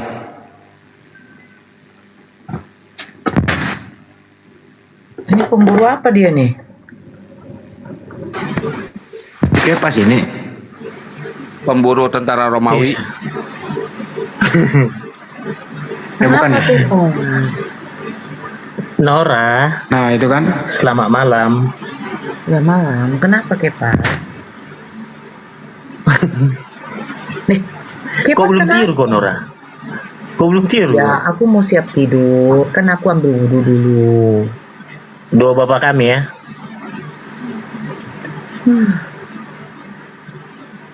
Kepas itu doa Bapak kami itu yang berdoa siapa sih? Ya kayak kita kan diajarkan Bapa melalui Yesus kan? Bapa kami yang di sorga. Doa Bapak kami berarti Bapak kami yang berdoa. Maksudnya? Doa Bapak kami berarti Bapak itu yang berdoa. Kami lah yang ini kan kami ini umat manusia lah Coba kita. lo pakai bahasa Indonesia MDDM. Oke. Menerangkan coba. Bapa kami yang ada dalam sorga, dikuduskanlah namamu. Enggak itu loh, doa Bapak kami coba terjemahin. Doa Bapak kami. Yang berdoa siapa? Bapak. Itulah kalau itulah. Bang Hendy begitu. Ya iyalah, ya apa lagi? Ya kalau Bang Hendy mau mengatakan bahwa Bapak itu yang berdoa untuk Bapak. Nah itu kan udah bahasa Indonesia ya benar. Ya lanjutlah. Ya, jadi Tuhan Yesus mengajarkan berdoa kepada Tuhan. Iya kan Yesus itu kan bagian dari Bapa. Kami kan Trinitas, Allah Bapa, Putra dan Roh Kudus. Tak terpisahkan. Hakikatnya kan satu. Apa hakikatnya? Hakikatnya ilahi lah. Bunda Maria melahirkan ilahi. Iya. Jadi yang dilahirkan Bunda Maria itu Tuhan. Bagian dari Bapa. Iya, yang dilahirkan Bunda Firman Maria. menjadi daging. Firman menjadi daging. Daging siapa? Firman menjadi daging. Itu kan Yesus itu kan tubuh manusia aja dipakai itu. Makanya di Filipi 25-11 kan jelas. Dia memakai rupa seorang hamba. Mau mengosongkan dirinya. Ya kan itu kan daging Yesus itu, makanya dua natur dia kan. Waktu disalib dia dua natur dia kan. Waktu disalib, natur manusianya. Iyalah. Natur ilahinya kemana? Ke keilahiannya kan di sorga, makanya Eloi Eloi lama sabachthani. Sebenarnya Yesus itu takut disalib ketika dia berdoa di Gunung Getsemani. Menangis kok Yesus sama Bapa. Yang takut natur mana? Manusianya lah, kedagingannya. Jadi natur ketuhanannya mana? Dia natur keilahiannya mengikuti dia terus, tapi ada di sorga Bapa. Kira-kira mengikuti dia dari mana? Belakang, samping, kiri, kanan, atas, bawah? Ada di dalam dirinya, makanya dibilang gini, aku dalam dia, dia dalam aku, kami adalah satu. Barang siapa melihat aku sudah melihat Bapa. Gimana kelihatannya orang di Ada dalam? nabi-nabi. Kan di dalam. Iya, mana ada nabi-nabi. Gimana kelihatannya? Kepala aku loh. Kan di dalam. Barang siapa ya, Bapak ada di dalam aku. Gimana lihatnya? Dia kan di dalam. Dia kan Yesusnya kelihatan. Bapaknya? Bapaknya gimana? Kan ada Roh Kudus yang menuntun dia terus. Nah, gimana Roh Kudus mukanya? Ya nggak tergambarkan. Ya, terus kenapa dibilang barang siapa melihat aku maka dia melihat Bapak? Emang Bapak gimana mukanya? Sudah melihat Bapa, karena gini ya, kan manusia ini kan nggak bisa melihat ilahi secara eksplisit kan, karena dia kan kayak kata Sinora bisa jadi api, dia nggak bisa. Kalau gitu Tuhannya salah ngomong kalau gitu. Waduh, jadi sepi. Lanjut. Kepas, kapan sih kau bertobat, Kepas? Kemana sih otakmu ini? Tunggu ya, gini ya. Bodohin dengan 3 pribadi 1 hakikat. Gini ya, Nora. Kau nggak bisa Yesus melupakan itu- makan. Kau bilang nggak bisa melupakan makan B2. Bukan, itu unsur dari ketiganya itu, keduanya itu. Jadi kenapa saya percaya Yesus itu Tuhan? Sejarahnya ada. Kan gitu. Manusia punya sejarah, Bre. Manusia kan punya sejarah, Iya, nak. Manusia. Yahweh ada sejarahnya nggak Yahweh? Tertulis. Ada sejarahnya. Sejarah Tuhan. Siapa yang pernah lihat Yahweh? Bukan, maksudnya ceritanya ada Nabi Musa.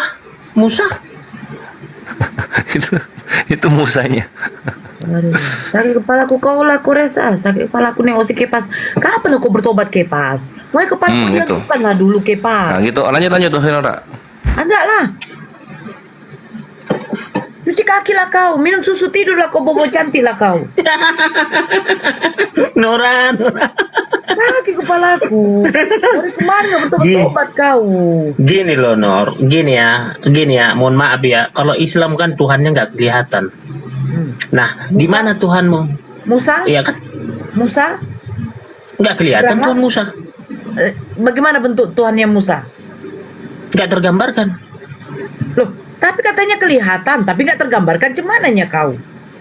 Nggak tergambarkan karena dia kan berbentuk api. Ketika Elohim menampakkan diri kepada Musa seperti cahaya api. Seperti cahaya api. Nah, kepada Abraham seperti apa? Cahaya api juga. Jadi kalau saya bakar sampah, nyalakan kompor, itu Tuhan. Beda lah. Beda lagi. Beda. Itu apinya beda. Apa bedanya cahaya api yang dilihat Musa dengan api yang kalau kita bakar sampah? Apa bedanya? Sama-sama api. Dan api yang kita lihat itu dia nggak berbicara api yang dilihat Musa sama Abraham. Makanya Abraham itu dia galau dia. Amang tahe. Aduh. Galau lagi nih ya, dia menantikan anaknya. Aku sebenarnya lebih galau lagi dengar kau punya pernyataan. Apa gabrol? Bukan gini loh. Kau udah sikat gigi, Kepas? Hah? Kau udah sikat gigi? Lemak babi itu masih ada di gigi kau, enggak? Di mulut kau? Bukan itu yang kita bahas tadi, masalah tadi kenapa Abraham galau, karena gini ya, dia sudah tua, belum ada anaknya di situ, jadi dia banyak harta, kekuasaannya, menang selalu perang, tapi anaknya nggak ada. Tapi Tuhan sudah berjanji kepada berperang. Di perjanjian lama nggak dibaca. Siapa? Ini Kepas. Waduh. Sejak kapan Abraham berperang? Perang apa namanya? Ada berperang antar kerajaan. Ibu berarti belum kau baca rupanya perjanjian lama, Nur. Belum kau baca rupanya. Abraham nggak pernah kalah perang. Abraham nggak pernah kalah perang. Cuma Yesus dia yang selalu pernah kalah ke perang. Mana pernah Yesus perang Kang Santang? Jadi yang kamu bilang ya tadi, Kau jawab dulu. Kau sikat gigi masalah belum? api, enggak api tadi yang Tunggu dulu, kau yang sudah kamu sikat bilang, gigi? Nor. Kau udah sikat gigi? Udah. Minum susu kau? Kopi ini masih ada kopi. Udah cuci tangan kau dengan kakimu? Enggak, maksudnya Apa sih? udah pakai baju daster kau biar bobo. Siapa ini minta kamera? Wih Tuhan, sendawa. Memang taruh takmu memang. Besarkanlah dulu kau. Kan ganteng. Aduh, percuma botak juga nggak pintar-pintar lu. Kayak Paulus percuma lu. Itu lu kayak tuyul second lu. Aduh, benar-benar jadi inget tuyul second. Gua lihat muka lu kepas. Itu muka apa tuyul second itu? Jadi gini ya, Nora. Sayang kali kau tinggalkan Yesus. Sayang kali. Kenapa sih kau ini? Dia datang untuk menyelamatkan kita supaya tidak binasa di api yang kekal. Bunda Nora, api siapa neraka. ini? Kok kayak yang main film tuyul? Pepas. Ampun deh. Kok kayak pemain itu loh, film tuyul yang kecil-kecil itu. Ya iya, ampun, dia tuyul dan tuyul itu. Emang sengaja dibotakin? Itu lu apa namanya? Kepas belum beres itu muka lu. Kefas, nggak apa-apa. Seandainya, ini seandainya, tapi nauzubillah lah. Seandainya saya masih Kristen pun, berpikir saya kalau mau sama kau, Kefas. Mana Jangan kau ngambil ke percintaan kita. Kau ngambil ke penyelamatan. Enggak, bentar Kepas lu turun dulu. Lu kena pelanggaran itu, maaf, live dibatasi, muka si Kepas nggak diterima sama TikTok. Itu ada pelanggaran. Bunda Nora, jadi GR dia Bunda Nora. Terus naik lagi Kepas, muka lu nggak diterima sama TikTok. Ya ampun, aku kaget. Aku pikir yang main tuyul itu loh. Nanti aku kasih fotonya. Udah aku matikan. Turun dulu, nanti naik lagi. Sejak jangan. Kena pelanggaran Kepas. Kena pelanggaran, mukanya nggak diterima. Asli kena pelanggaran. Ya Allah. Bukan, Naik lagi, dia bilang jangan ke percintaan kita. Sejak kapan aku bercinta dengan kau, Kefas? Makanya aku bilang Bunda Nora ini apa namanya, dia GR. Udah jangan ngejek. Nggak apa-apa. Kayaknya serius. Bukan ngejek, kita bercanda sama Kepas mah udah kayak ini aja temen. Ini banyak sekali komentar-komentar kadang-kadang ya. Capek juga lihat. Iya, pelanggaran. Tuyul second naik lagi, tuyul second. Masa si Akang bohong sih? Beneran pelanggaran itu. Udah nggak usah dengerin, kadang-kadang ngatur-ngatur yang di bawah itu nggak tahu apa-apa. Iya ngatur. Udah denger aja, bayar juga enggak, orang naik begini doang. Jangan body shaming, nggak body shaming begini ya. Kita tuh tahu siapa lawan diskusi kita. Ada yang bisa diajak bercanda, ada yang tidak. Jadi kalau kita diskusi hanya serius saja, tidak bercanda, sakit loh kepala. Cobalah kalian yang komen kayak begitu naik ke atas. Coba kalian yang berdiskusi. Taunya kalian pasti begini. Di mana data Yesus itu adalah Tuhan? Sejak kapan Yesus? Nah itu saja. Kalian pikir gak sakit kepala? Nah ini saya naikin Kepas. Gua ngadang-ngadang nggak lu dapat pelanggaran. Ayo Kepas, biar orang-orang yang di bawah dengar tuh.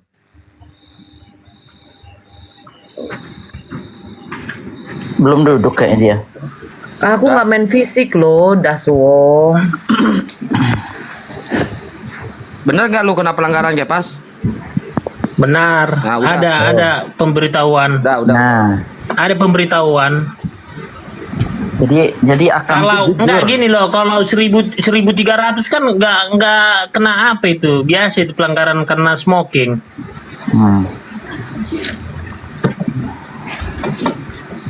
Jadi lanjut. Sekarang kita gini ya. Sebenarnya Nora, ya. sih bukan smoking yang melanggar tadi, pas kepalamu itu loh gara-gara itu.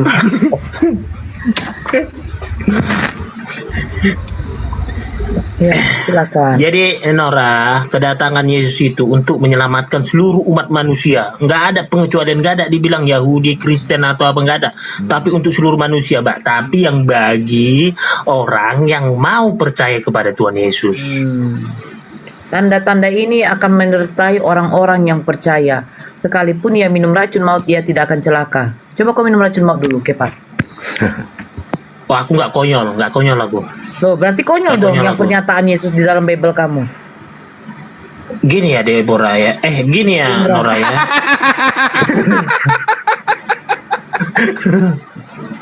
Tunggu lo Kang Santang, tunggu dulu.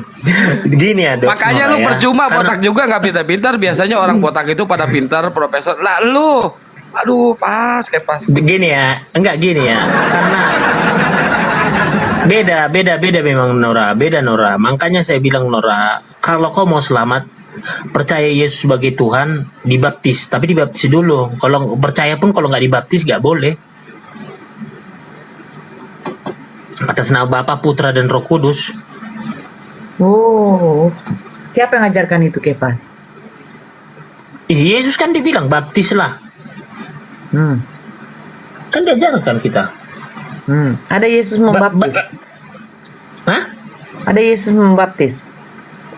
Dia hanya memberikan contoh ketika Yohanes membaptis Yesus di Sungai Apa tujuan Yordan. pembaptisan? Pertobatan. Nah, Yesus kenapa dibaptis? Emang Yesus berbuat dosa hingga dia bertobat? Dia hanya model. Jadi artinya dia contoh, paham nggak? Ya Allah ya Rabbi. Contoh, dia memberikan contoh tauladan, suri tauladan gitu loh. Kalau kamu mau masuk surga harus bertobat. Kau kiper. Iya. Aduh. Cuman ya, gini loh. Kutanya, Bentar Kepas, ada nggak sih yang mau menampung Kepas di sini, boy? Aku sakit kepala. Aku mute aja, aku off cam ya. Kepas Bang lagi Endi bisa. Bang Endi. Bang Juma kayaknya istirahat dia. Bang Endi boleh. Ah, Bang Hendi. Bang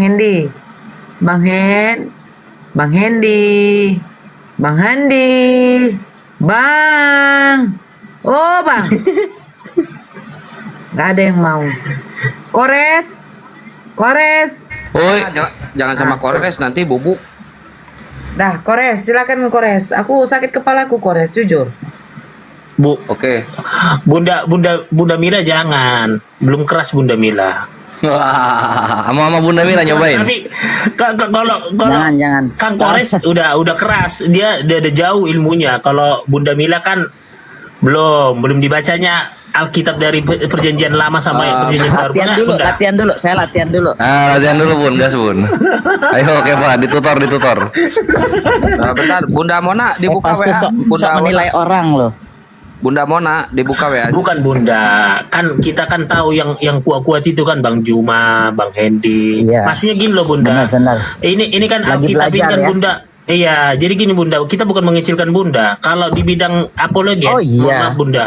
Sama kita masih lemah Bunda. Betul. Pintar kau Karena gini Kau minta kopi apa Bunda. minta donat ini? Hah? Udah Bunda, mawar aja satu udah cukup Bunda. Jangan, kasihan. Jadi Apa-apa, gini kau Bunda. kan kayak saudara kita juga. Gini Bunda, kalau saya masuk di Komal, Bang Juma, saya ambil juga ilmunya. Kenapa Iyalah. dia sampai begini? Jadi saya ambil ilmunya. Saya orangnya gini, nggak mau gini kata dalam tempurung. Saya ambil. Kenapa dia berbeda dengan Kristen? Di mana pola pikirnya? Saya ambil itu. Betul. Gitu loh. Bukan berarti saya harus benci. Ketika dia berbeda pandangan, beda pendapat dengan saya, bukan harus saya Rugi kau benci dengan Bang dia. Zuma, kau nggak dapat ilmunya lagi. Iya benar. Makanya saya bilang Bunda, karena kan gini ya Bunda, mohon maaf. Kalau Bang Juma kan memang mendalami dia. Bang Iya. Edi. Ini mereka juga udah lama, udah 7 tahun, 8 tahun ya Bunda Rahma cerita. Hebat-hebat udah tuh. Kau harus banyak belajar. Saya belajar setiap hari. Takutnya gini Bunda Mila, takutnya Bang Juma ini kayak Ustadz Ibrahim. Masuk Kristen ke Amerika dia. Lagi. Itu dia bukan ustadz, itu beleng-beleng. Enggak, ketemu enggak sama Bunda? Soalnya di Amerika dia loh. Belum. Ustaz Ibrahim itu. Mel Atop lagi janjian, Mel Atop. Makasih Bunda. Mel Atop tuh nanti sama si itu, sama si Edis. Jadi mereka lagi acara apa namanya? Kebaktian begitu. Nah, saya masuk aja nyelonong kan. Iya, nggak apa-apa. Istilahnya kenalan biasanya itu Bunda. Iya, itu Iya kan? dia itu yang saya bilang sama Edis, kenalan. Buktinya kalau Bunda nggak benci, buktinya oh ini memang Islam yang toleransi satu. Dia Ya, masalahnya dia yang takut. Bisa jadi. Si Edis nggak mau, dia nggak mau jawab, nggak jadi janjian, nggak jadi buka komal, ya begitulah pokoknya. Dia takut dilacak, karena tebakan saya tuh pas dia di Amerika, di LA lagi. Udah kelar dia. Bisa, berarti bisa ketemu sama Bunda lah, karena kan Bunda kan Bisa, di LA. Bisa, teman saya banyak yang ngoten kok. Iya, artinya makanya saya bilang sama Bunda, Bunda berkemungkinan besar ketemu dengan Edis TV. Nah, disitulah ambil ilmunya Bunda. Ilmu apa? Ilmu longor. Orang cuma bisa nambal ban kok punya ilmu. Gimana tuh? Tunggu dulu, karena Bunda kalau nanya sama dia, artinya gua Bunda yang udah tahu tatap si wajah Edis langsung. dari dulu, dari zaman di grup WA, gua tahu si Edis siapa. Gua yang tahu. Sekarang aja kalian lukan, padahal otaknya longor, nggak ada ilmu. Iya. Si Edis itu. Enggak, sebenarnya enggak gini, aku mau tanya nih, permainan kata-kata doang. Benar nggak? Pernah nggak dia Muslim? Enggak pernah dia Muslim ya? Nggak pernah dia jadi Muslim, nggak pernah. Tapi kok pernah dia menyangkal Yesus Tuhan? Itu ada videonya? Wah iya, karena dia saksi Yehova. Lu yang nggak tahu, dia saksi Yehova. Bukan dia pernah Muslim, pernah juga gini. Dia pernah memakai baju koko, ya, pakai kopiah. Dia pernah masuk ke dalam masjid. Cuman pakai sarung, pakai baju koko, pakai kopiah haji, masuk ke dalam masjid itu untuk ngambil nasi Jumat berkah dan nasi takjil buat makan. Gua tahu. Ngeri kan? Loh, gua nggak ngada-ngada. Ajak si Edis ke sini ngobrol sama gua. Ajak si Edis ke sini. Gak mungkin dia bisa ngibul sama gua. Dia open Sampai cam kok dalam di Zoom. kayak gitu. Iya, aslinya gua tahu. Gua tahu si Edis siapa. Di Zoom itu hampir tiap hari sama gua si Edis itu. Mau apa? Aku percaya tiap hari gitu. di Zoom. Bawa si Edisnya ke sini, gua buktiin perkataan gua sampai dia terlantar jadi gembel di Malaysia. Gua tahu siapa yang nolong si Edis. Bang Julius, orang Islam. Sampai dia bisa pulang, dia ditipu sama Sofiatul. Gua tahu. Sama Kristen kok gitu. Yang nolong siapa? Si Julius. Dia jadi gembel, terlunta-lunta di Malaysia. Dia mau pulang ke Lampung, dikasih ongkos sama Julius, open donasi. Lu itu anak kemarin sore di TikTok nggak tahu apa-apa. Gak usah lu bawa-bawa saya di sini berilmu, nggak ada ilmunya dia. Sama Bang Juma. Bukan, tadi kita menyerap kita ilmu, menyerap misalnya apa? saya kan nonton Komal. Cuma main kata-kata longor. Rob itu siapa? Berarti Nabi Muhammad Rob. Rob kalian banyak. Ada apa itu? Cuma itu doang. Udah dijelasin sama Gus Wabi berkali-kali, gak ngerti-ngerti. Bukannya maju, dia debatnya malah mundur. Saya gini ya, yang paling saya kagumi ya, yang di Komal ini, pertama Ustaz Tata, dia nggak pernah emosi. Asli nggak pernah dia emosi, Ustaz Tata. Kalau Ustadz tuh memang nggak ada yang emosi. Siapa Ustadz yang emosi? Kalau yang lain kan apologet, bukannya Ustadz. Lagi harus bisa bedain lah antara Ustadz sama apologet. Aku juga ya Bang Kepas, aku nggak pernah marah kan? Nggak pernah marah, tapi menyangkal Yesus sebagai Tuhan itu aja sih. Aduh, ya iyalah. Kalau nerima Yesus Tuhan tuh ya kita Kristen dong. Yesus Kepas. utusan kok. Kepas, dengar saya. Kau pikir kayak si Edi Saipudin gitu enak hidupnya di sini? Itu kan pencarian orang yang keluar dari Indonesia terus di sini minta suaka, itu manusia paling bejat. Kenapa saya bilang begitu? Kepas, perlu lu tahu si Edis itu saksi Yehova. Dia tidak menuhankan Yesus. Yesus itu adalah utusan. Itu baru benar. Sampai sekarang juga dia meyakini Yesus utusan. Berhubung banyak donatur yang jadi dari Tritunggal, ya saya mau nggak mau ngikutin pola pikir dan konsepnya Tritunggal. Padahal dia di hatinya itu menyangkal Yesus itu Tuhan. Perlu lu tahu tuh. Jangan ketipu lo. Lanjut, Bun. Kemarin. Iya, Kenapa, Bun? Lanjut. Jadi ya mereka di sini minta namanya asylum. Asylum tuh kayak suaka. Nah, dia bercerita nanti di situ bahwa Indonesia tuh begini, aku teraniaya gitu-gitu. Itu kan bohong semua. Emang kita ada civil right di sini? Kan nggak ada. Indonesia kan aman sentosa. Tapi begitulah cara Baik kok semua. Teman saya kan banyak Muslim. 90% teman saya Muslim di Jakarta. Ya emang iya mayoritas Muslim di Indonesia, emang iya mayoritas. Karena kalian minoritas cuma 5% di Makanya kan saya bilang Jadi itu kalian kan, nggak punya teman, nggak punya teman Kristen, gitu. bukan framing, itu asli.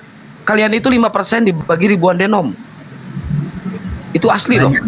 Oh kita kan hampir 90% kalau Islam. Makanya gua percaya teman lu banyak Muslim, gua percaya.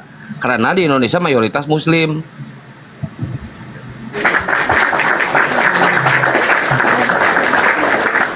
Gua lihat gereja-gereja segitu mewahnya, segitu gede-gedenya gereja, bangkunya sampai mencapai buat 500 orang, isinya apa? 5 ekor, 6 ekor.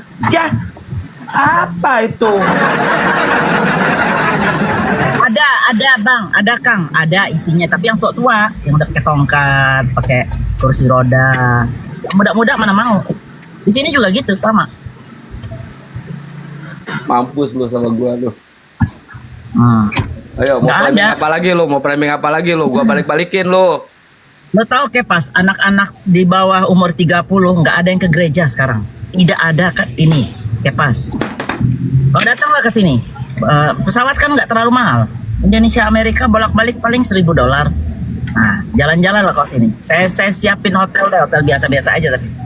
Biar kau lihat, saya bawa kau jalan melihat gereja-gereja itu. Beneran. Ini bukannya karena saya Muslim tuh saya ngomong begitu, enggak. Apalagi di London itu 35.000 gereja tutup. 35.000 kok kebayang Kepas. Berapa itu? Dijualin. Bunda nanti saya ke Amerika nanti ketemu sama Bunda lah di Amerika lu mau ke Bekasi aja nggak punya ongkos lu, apalagi ke Amerika lu ngehe lu. Kepas. Aduh, ngeri kali memang kan coba. Gereja Emang iya kan bukti kan, kok ngeri kali. Gimana sih?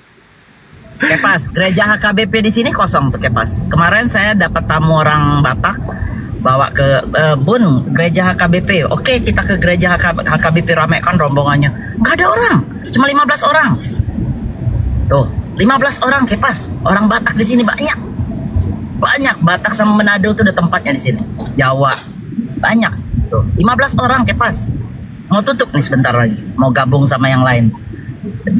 Mereka gabung mungkin ke yang biasa, apa namanya tuh, ada tuh gereja khusus untuk Tritunggal itu, bukannya Jehovah Witness, bukan Jehovah orang Indonesia nggak ada yang Jehovah Witness, adanya itu apa yang nggak makan babi, yang nggak makan B2, apa namanya? Karismati ya? Bukan. Tiberias. Advent masih banyak di sini. Apa juga saksi Jehovah nggak makan juga itu. Nggak ada, tapi saksi Jehovah banyaknya orang hitam, orang Filipin, orang Korea tuh banyak saksi Jehovah. Ngetok-ngetok rumah. Jadi kau jangan sok-sokan Indonesia ini. Oh, bagaimana kau mau murtadin orang? Begitulah orang justru makin belajar. Tapi pendeta-pendeta kalau yang baik dia jual sama orang Islam, dia tanyain dulu. You wanna buy the church? Aku mau interview itu, tunggu tanggal mainnya. Gua Tapi kasih. saya salut sama lu Pas, gua salut sama lu. Lu bener-bener ngikutin ajaran Yesus Pas. Salut gua sama lu Pas. Yesus disunat, lu ogah disunat. Yesus nggak kawin-kawin, lu sama nggak kawin-kawin. Karena mungkin nggak ada cewek yang mau sama lu ya. Nggak, segini loh, di rumah sakit Pak Mawati saya udah mau sunat saya. Ini berkasnya udah ada. Iya, kenapa nggak jadi? Gua tahu kenapa nggak jadi. Nah terus Yesus nggak kawin, lu ngikutin aja Yesus, lu nggak kawin. Mungkin emang nggak ada wanita yang tertarik dengan bentuk muka lu ya, nggak ada ya. Kalau perempuan banyak lah yang ngajak aku nikah. Iya banyak. Kalau perempuan gua percaya di Jakarta banyak banget, jutaan perempuan. Cuma yang maunya ini nih nggak ada. Yang maunya ini nggak ada. Jadi sejarahnya Yesus itu. Lu jadi ke sejarah, ke muka dulu, ke muka lu dulu, ke bentuk muka dulu. Ketika Yesus hadir di bumi, dia dilahirkan, satu pun wanita nggak pernah menaruh cinta kepada Yesus. Karena dia Tuhan. Les, kira-kira menurut lu si Kepas ini udah jadi manusia apa belum ya? Belum sempurna ya? Belum jadi semua ya? Kepas kalau kita lihat dari mukanya itu muka birahian dia udah lama gak menyentuh wanita. Ngobrol dikit aja yang ngaceng dia. Berarti kayak oholiba itu ya, kayak berarti ya, Tes. Kecil suaranya, Kang. Berarti Res, nanti kita bahas soal itu Res ya. Jadi gini ya, sangat menyesal orang ketika dia menyangkal Yesus sebagai Tuhan, sangat menyesal nanti. Tapi ini sudah saya bilang, artinya gini loh Bunda Mila. Bunda Mila, dengar saya dulu. Kan sudah berapa lama ikutin Gerunda kita, ikut Kores, ikut dan lain-lain. Itu lo masih nggak ngerti-ngerti, yang nggak ngikutin Yesus nanti menyesal gitu. Sudah jelas dalil-dalilnya Yesus nggak kenal Kristen, kok lo masih aja parah.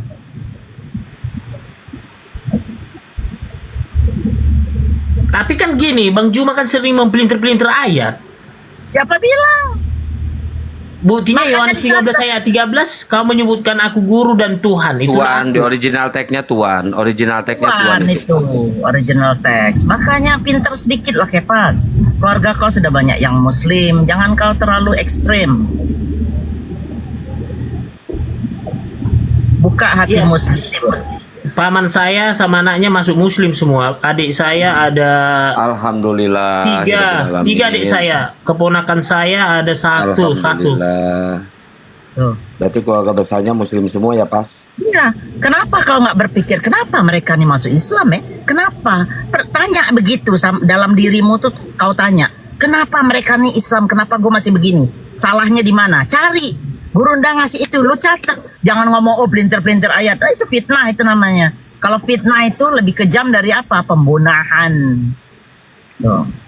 Jangan begitu, catat. Saya kan bilang, Kepas, bawa buku, bawa ini, catat. Kalau nggak lu lupa lagi, nanya lagi. Jadi berapa yang udah masuk Islam? 6, 7 ya? Kalau nggak salah ya. Tunggu dulu. Anak abangku 1, anak kakakku perempuan 1, adikku ada 3, pamanku 1, anak pamanku ada 4, masuk Islam semua. Tuh, jadi tinggal siapa aja yang belum? Saya, abang saya, kakak saya. Tinggal 3. Tuh, kau bandingkan 10 sama 3, berarti berapa? Sepertiganya berarti cuman. Nah, kalau sudah sepertiga ini masih nyisa, kau harus bertanya, 3/4-nya ini kemana? Kenapa? Tanya begitu terhadap dirimu. Kenapa aku masih bertahan? Apakah aku yang salah atau mereka yang salah? Kok semua orang udah pindah, kok pasti aku masih di sini? Berarti ada sesuatu yang kurang dalam dirimu, Kepas. Tapi gini, kemarin gini loh Bunda. Memang terpikirkan ya Bunda ya, demi Tuhan Yesus, demi Allah. Pernah saya matikan lampu, terus saya kan tidur di atas kasur, terus mati lampu, saya berpikir gini, masuk Islam gak saya ini ya? Dalam hati saya kan, berpikir saya kan ikut komal-komalin kan udah setahun nih. Jadi ada kebimbangan gini ya. Terus saya tahulah sejarah Nabi Muhammad, dia masih di kuburan. Nah, aduh, gimana saya percaya di kuburan? Yesus sudah naik ke surga. Nah, yang saya ikutin di kuburan atau naik ke surga, gitu loh Bunda. Loh, gimana sih? Nah, Tuhan kami emang Nabi Muhammad? Kan enggak. Tapi Edis bilang kan Nabi, manusia sudah otomatis kalau meninggal itu dikubur kalau manusia. Nah Tuhan, kau kubur kemarin saya lihat. Sudah nggak beres, Kepas. Belajar, saya maunya begini aja, belajar. Itu aja, kau belajar lebih bermus banyak-banyaknya. Gak usah kau urusin Al-Quran dulu, nanti Al-Quran belakangan. Nanti kau tahu sendiri bagaimana itu perjanjian lama, perjanjian baru, beda-beda isinya. Jadi gini Bunda, kalau misalnya nih saya masuk Islam nih, karena jabatan di pemerintahan, tapi saya keluar lagi dari Islam, salah nggak itu ya? Ya salah lah. Tapi kan tidak pernah masuk Islam. Berarti kan sama aja. Tidak masuk surga lah. Kok kafir. Aja kafir. Kan tidak pernah mengucapkan syahadat, Malah- dua syahadat. malah mempermainkan agama itu namanya. Belum tentu diakui lagi itu kalau udah yang kedua. Kalau saya sih bilang nggak diakui, tapi ada yang bilang diakui. Kan tergantung siapa yang ngomong. Nggak ada, kalau umat muslim nggak ada yang bilang diakui, nggak ada, tetap aja berdosa. Dosa. Itu musyrik itu. Nah, nggak ada ceritanya kayak pas. Apalagi kalau kayak gitu lu niatnya udah itu nerakanya juga udah neraka jahanam lu. Kerak nyapin neraka atau puntungnya itu. Ya, nggak ada satupun ulama atau ustadz yang mengatakan ada yang mengakui enggak, itu semuanya tetap dia kafir itu. Malahan itu dosanya lebih besar itu. Jadi harus mantep dulu, makanya kan suruh belajar dulu, suruh segala macam dulu, baru udah kuat, baru jangan lu pindah-pindah. Tapi paling enggak kalau keluarga kita udah 1/3/4-nya udah muslim semua, kau harusnya bertanya, kenapa begini ya, kenapa? Apa gue yang salah? Tanya sama dirimu sendiri. Coba kau berwuduk, nah saya ajarin berwuduk dulu. Berwuduk kau setiap hari. Kau rasakan apa ininya. Berwuduk, belajar berwuduk. Minta ajarin sama saudaramu atau baca buku. Ntar saya pesan kopi dulu ya.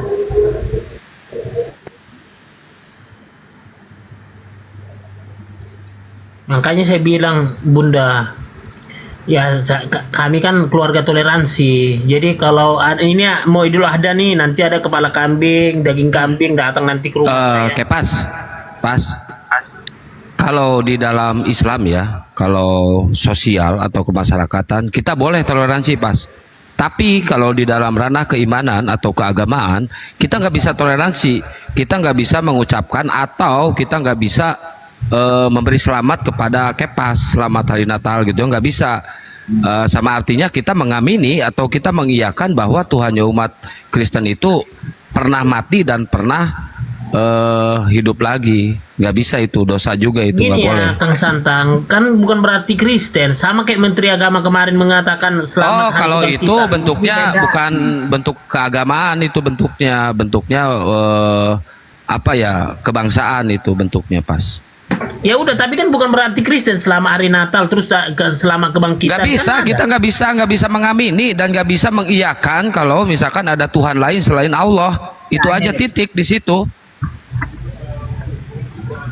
Berarti kalau kita mengamini, kalau kita mengiyakan ada Tuhan selain Allah, ya sama aja kita dengan kalian. Nggak boleh itu mengucapkan selamat, nggak boleh. Berarti benar dong kata Edis juga. Kalau kau ketemu dengan Yahudi sama Nasrani, apa dorong mereka ke pojokan? Maksudnya? Persempit jalannya. Loh, emang kalian di sana dipersempit jalannya, diludahin sama Yahudi, gimana sih?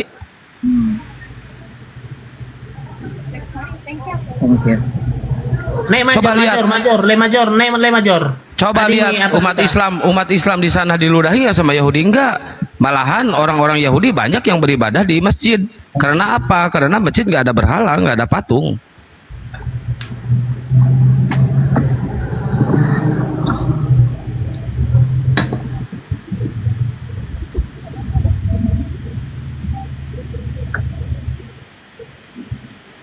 Orang Yahudi nggak boleh. Materai apa? Nggak ada materai penubusan dosa yang dikeluarkan oleh manusia, nggak ada. Itu materai penghapusan dosa itu dikeluarkan oleh manusia. Awalnya itu oleh Paus Fransiskus. Masa sekelas manusia bisa mengampuni dosa? Percaya aja lu ke situ. Kalau itu kan dari tentang Martin Luther. Kalau itu kan Kang Santang kan memang di tentang Martin Luther. Loh, itu. kalau materai penghapusan dosa adanya di mana? Di Katolik apa Protestan? Gua tanya. Penghapusan dosa di Katolik lah itu. Enggak, ya iyalah di Katolik lah. Masa lu Protestan lu ngomong-ngomong materai dosa? Kan ada di Wahyu itu kan kita tulis ada materai, cerita materai. Nggak ada materai-materaian, nggak ada. Kalau ada materai-materaian, nggak perlu Yesus mati terkutuk di kayu salib, nggak penting. Gini ya Kang Santang, itu kan materai itu kan darah Yesus, kematian dia. Darah Yesus. Itu artinya materai gitu loh. Oh, berarti dosa lu dihapus sama darah. Penyalipan Yesus. Ya, berarti dosa lu dihapus sama darah. Iya, dengan darah Yesus ya. Dihapusnya dengan darah dosa lu. Iya, darahmu Yesus suci kehendakku. Berapa liter kira-kira tuh darahnya? Ya hitung aja manusia berapa. Ya, Ya, kalau Kepas, otak lu nggak masuk di akal. Jawab dulu berapa liter? Darahnya berapa liter? ya kayak kita 30 liter adalah manusia kan ada 30 liter. Oh, berarti darahnya Yesus cuma 30 liter bisa menghapus semua dosa umat yang ada di dunia.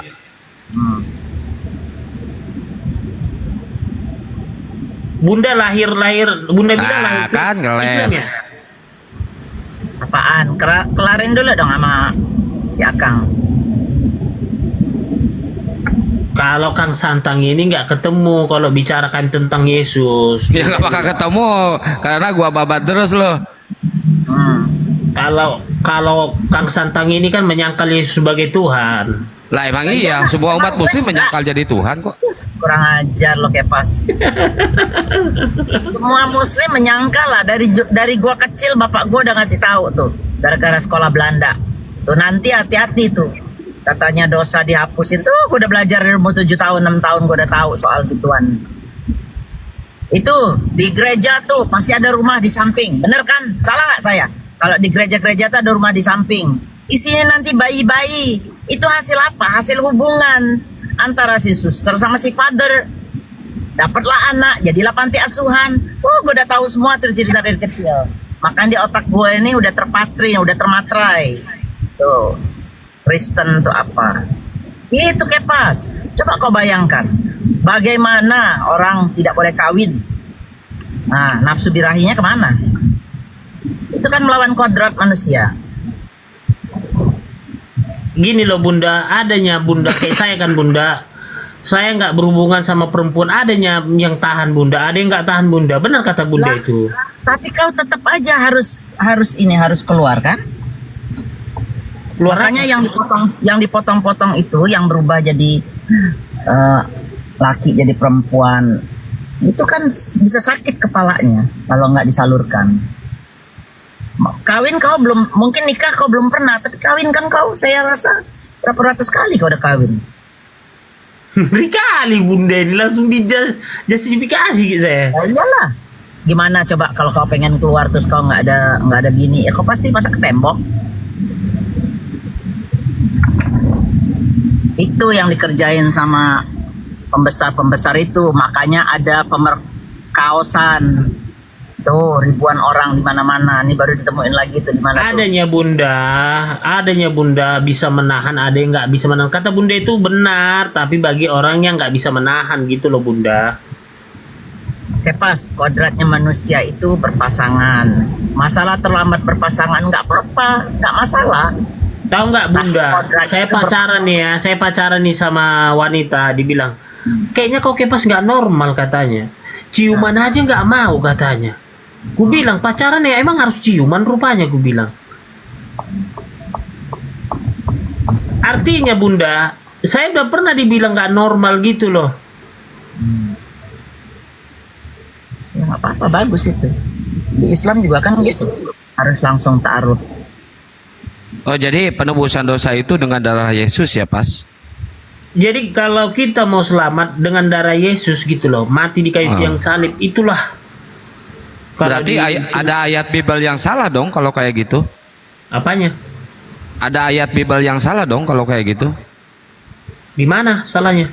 Salah di Keluaran 29 pasal 14 gua bacain ya. Tetapi daging lembu jantan itu kulitnya dan kotorannya haluslah kau bakar dengan api di luar perkemahan. Itulah korban penghapus dosa.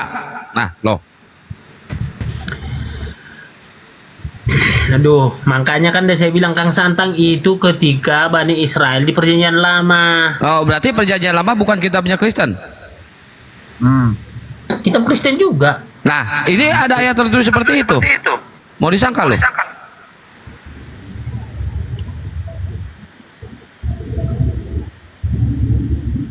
macet. Jangan gitu, Kepas. Orang-orang ini kan dengerin aja dulu. Si Akang tuh belajar, makanya berani ngomong gitu. Nggak mungkin dia bohong. Kan tahu resikonya kalau fitnah. Omalnya banyak. Ada berapa? Ada berapa Kang sekarang Kang? 5 ya? Masa ngorbanin gara-gara cuma berdebat sama lo kok Kepas? Nggak mungkin.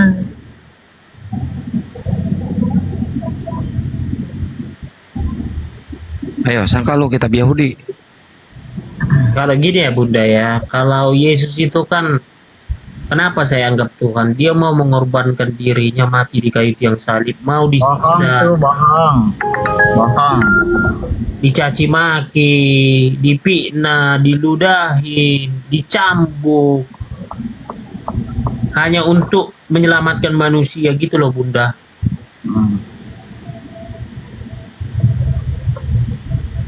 Kau harus belajar banyak Kepas. Kalau kau masih berpegang seperti itu, harus belajar banyak. Tidak ada penebusan dosa itu, tidak ada Kepas.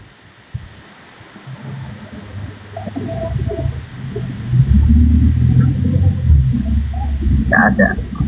Dan perjanjian baru, ingat, perjanjian baru dibikin setelah Yesus mati. Dan orang yang nulis tidak ada yang ketemu sama Yesus. Jadi bohong semua itu.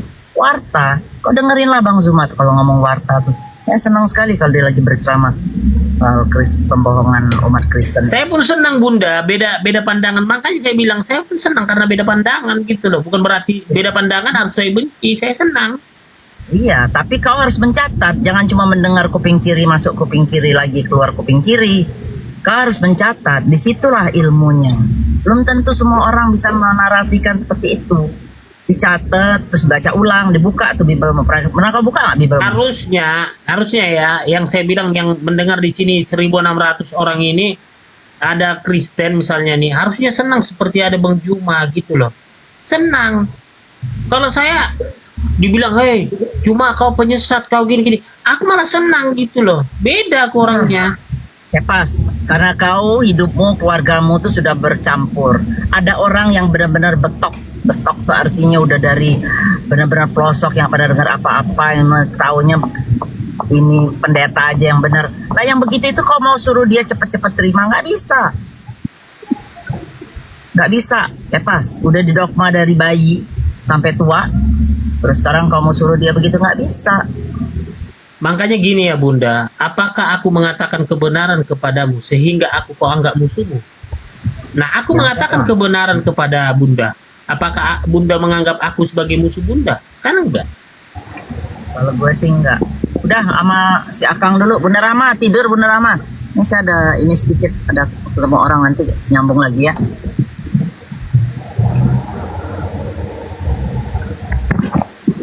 Ras, masuk dah. Ini Ratomi, Muslim apa Kristen Ratomi? Assalamualaikum. Waalaikumsalam. Muslim, Bang. Iya. Ya, ada yang mau disampaikan Bang? Iya, begini Bang. Saya tuh tadi dengarnya itu tekanannya ke Kristen terus. Maksud saya begini, misalnya ketika kita berbicara soal penebusan dosa, tolong dong penebusan dosa pada Kristen, tolong dong diberikan gambaran seperti apa cara pengampunan dosa di Islam, di Muslim begitu, supaya mereka paham juga. Nah jadi kita juga yang Muslim ada tambahan ilmu kayak gitu, bukan cuman menekan ke oten-oten ini aja gitu. Ya, saya jelasin ya Bang ya. Iya. Penebusan dosa di dalam Muslim, Bang, Tuhan gak perlu turun ke dunia untuk mati terkutuk di kayu salib. Dan itu. kita kalau berdosa, kita taubat sendiri aja, taubatan nasuha, sholat taubat, gitu. Betul, Ini Bang. sering disampaikan Bang, sering komparasi. Ya. Kalau Ya, perdebatan komparasi. mengusung tema pertaubatan ya Bang ya. Saya paham maksudnya Bang. Misalnya ketika kita berbicara soal penyalipan Yesus, ya dijelaskanlah kalau di Muslim itu seperti ini. Yesus Loh, itu kan sering Bang, dijelasin kan Bang, sering Bang. Saya aja kali yang Iya, mungkin Abang baru dengar ya Bang. Iya, mohon maaf Bang. Oke, sama-sama Bang. Iya, Assalamualaikum. Waalaikumsalam warahmatullahi wabarakatuh. Sebenarnya bagus dia hanya saja penjelasan tentang pengampunan, penghapusan dosa itu harus jelas lah. Loh, kalau di Islam semua umat Islam tahu loh, Kepas. Kalau misalkan dia ngerasa berdosa, Enggak, saya lah dulu masuk Islam saya. Apakah dosa saya diampuni? diampuni. Kalau cara emang benar-benar lu dapat hidayah, emang benar-benar lu jadi mualaf yang benar-benar.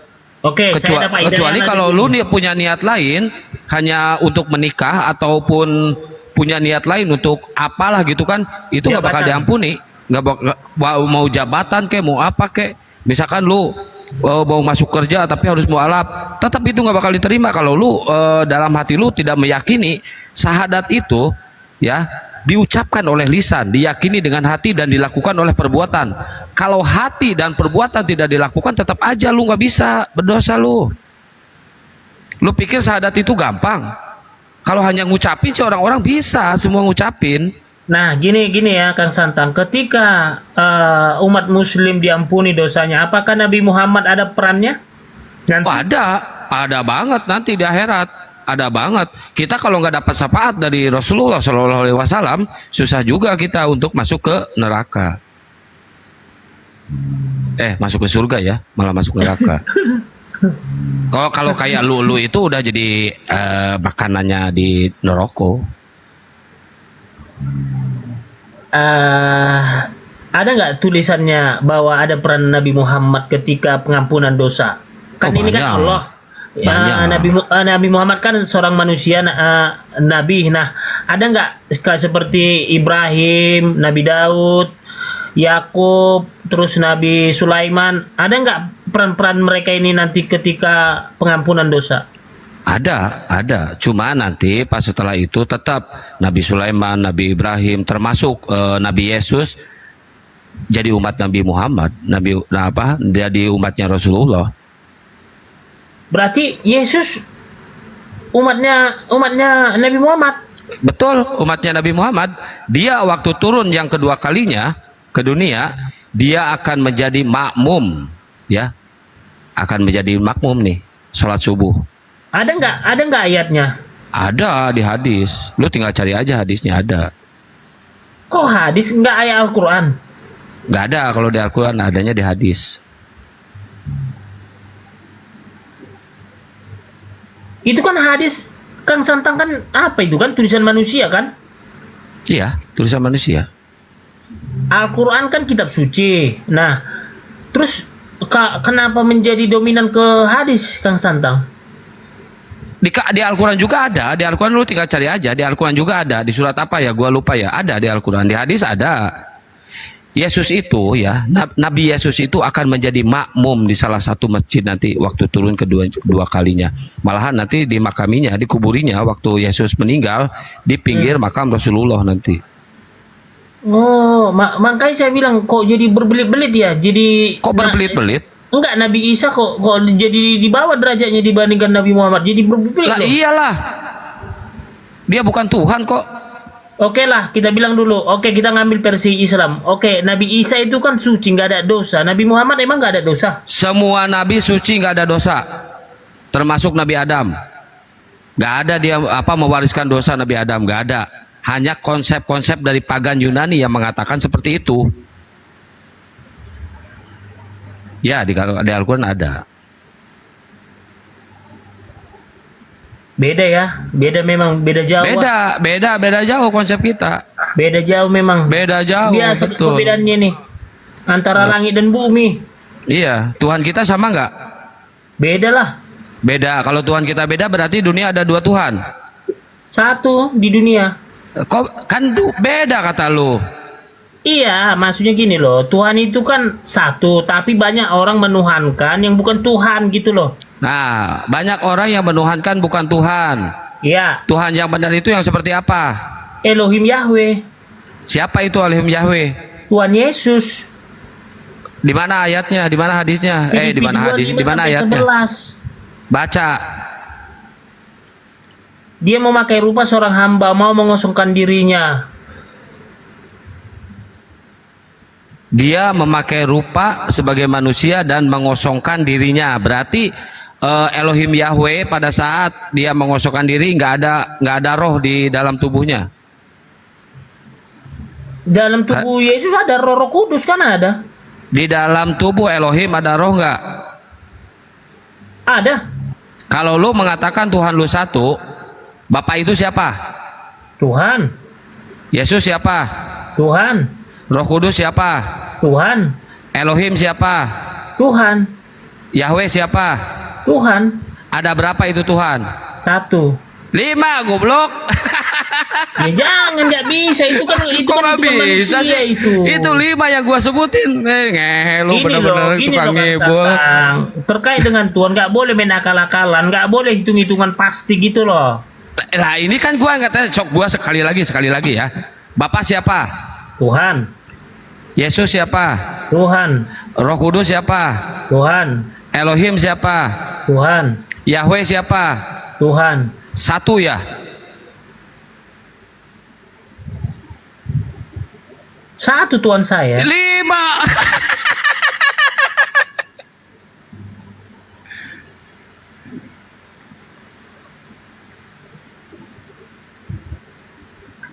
Lu hitung-hitungan aja lu nggak bisa lu.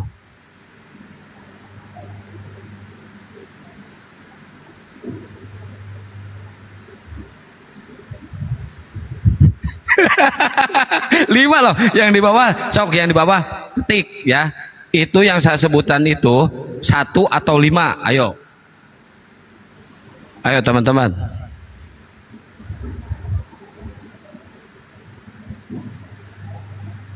Tuh 5 paling terbanyak ya pas. Yang benar itu siapa namanya? Tuhan Yesus. Oh berarti Bapak bukan Tuhan. Tuhan itu. Oke, gua giring ke sini nih ya. Pada saat Yesus dibaptis di Sungai Yordan ya, yang ada di Garut, sama Yohanes Pembaptis, muncullah burung merpati yang hinggap di kepala Yesus. Ting. Dan terdengar suara Bapa yang ada di surga sana ya. Ya. Oke, setuju? Setuju. Nah, pada saat Yesus dibaptis di Sungai Yordan, siapakah di situ yang Tuhan? Ketiga-tiganya. 3 berarti. Tapi hakikatnya 1. Hakikatnya 1, gua ikutin. Hakikatnya 1. Hakikat itu melekat di siapa? Di Yesus yang lagi dibaptis, di burung merpati yang hinggap di kepala Yesus, atau di suara Bapa yang ada di surga? Ketiga-tiganya melekat itu keilahian itu. Katanya 1, hakikatnya 1. Hakikatnya 1. Hakikat itu melekatnya di mana? Tapi kan gini, nggak terpisahkan dia itu. Kalau nggak terpisahkan, kenapa Yesus dibaptis ada burung merpati dan ada suara di atas? Ya kalau nggak diterima ya apa boleh buat kan gitu. Bukan nggak diterima, kita pakai logika, kita pakai akal. Ada Nggak suara bisa. di atas, Kalau mengenai ada Tuhan suara itu di Tuhan atas, ada Trinitas. suara di atas, ada suara di atas, itu suara Tuhan. Ada burung merpati yang hinggap di kepala Yesus, menclok di kepala Yesus, teng, itu Tuhan. Ada Tuhan anak yang lagi dibaptis oleh Yohanes Pembaptis, itu juga Tuhan. Berarti itu ada 3 sosok. Mau nggak mau ada 3 sosok. Nah inilah kami Trinitas itu beda dengan Oneness, dengan Saksi Jawas, dengan Islam gitu loh.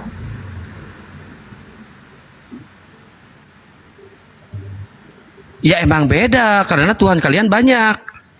Betul yang dikatakan oleh Kejadian 1 pasal 26, marilah kita menciptakan alam manusia segambar dengan dan serupa. Ya, berarti Tuhan kalian itu berarti dari tanah perbudakan, enggak itu berarti Tuhan kalian itu menciptakan alam semesta ini gotong royong. Kalau kita itu lebih dari 3, lebih dari 4, lebih dari 10. Bahasa kita itu. Bani Israel pada masa itu tegar tengkuk ketika mau dibawa ke tanah Kanaan dari Mesir. Loh, itu bunyi ayatnya marilah kita ciptakan loh. Ya iya, tapi kan yang ciptakannya kan patung-patung. Oh, berarti kalau gitu benar ada gereja Katolik atau gereja manapun yang ada patungnya itu berarti benar ya, keren. Nah ini lu mengakui di Katolik itu kan simbolis saja. Ya, mereka kan nggak menyembah patung, mereka kan simbolis tapi kan saja. secara faktanya kan dia menghadap ke patung, yang disembah kan patung. Secara fakta ya. Walaupun Ya, lu bilang karena saya hati Katolik lu tiga atau pikiran lu tahun. tertuju ke sana. Memang makanya saya waktu gereja di Katolik itu kan ada itu menyembah Ini patung Bunda Maria. pagan, udah ini pagan, Dudul. Kalau kita menyembah melalui pelantara itu pagan. Iya, makanya saya nggak mau waktu disuruh romonya sembah itu Bunda Maria katanya. Saya nggak mau. Nah sekarang gua tanya, Yesus waktu diangkat ke surga oleh Bapa, pada saat itu Yesus umurnya berapa tahun? 33. Salah. Lu dapat dari mana itu literasi? Salah. Salah, bukan 33. Itu bohong, itu dogma gereja, itu 33. Dogma gereja itu. Lu baca di Daniel 7 pasal 9, lu baca. Gua bacain ya. Nih, gua bacain. Sementara aku terus melihat tahta-tahta yang diletakkan, kemudian duduklah yang lanjut usianya. Udah tua bangka nih. Pakaiannya seputih salju dan rambutnya beruban seperti bulu domba. Dia duduk di atas kursi roda yang menyala-nyala apinya. Jadi yang duduk di sebelah kanan Bapak itu kakek rentak, kakek udah tua bangka yang udah lumpuh duduk di kursi roda. Bayangin, kalau umur 33 tahun gak mungkin disebut kakek tua bangka. Gak mungkin. Ada yang salah dengan konsep ajaran lu, Kepas. Ini orang lumpuh, orang yang kena stroke loh yang duduk di sebelah kanan Bapak. Bayangin lu, Kepas. Lu mikir di situ. Selama ini lu dibohongin sama dogma-dogma. Mikir lu, macet lu. Macet. Mikir lu.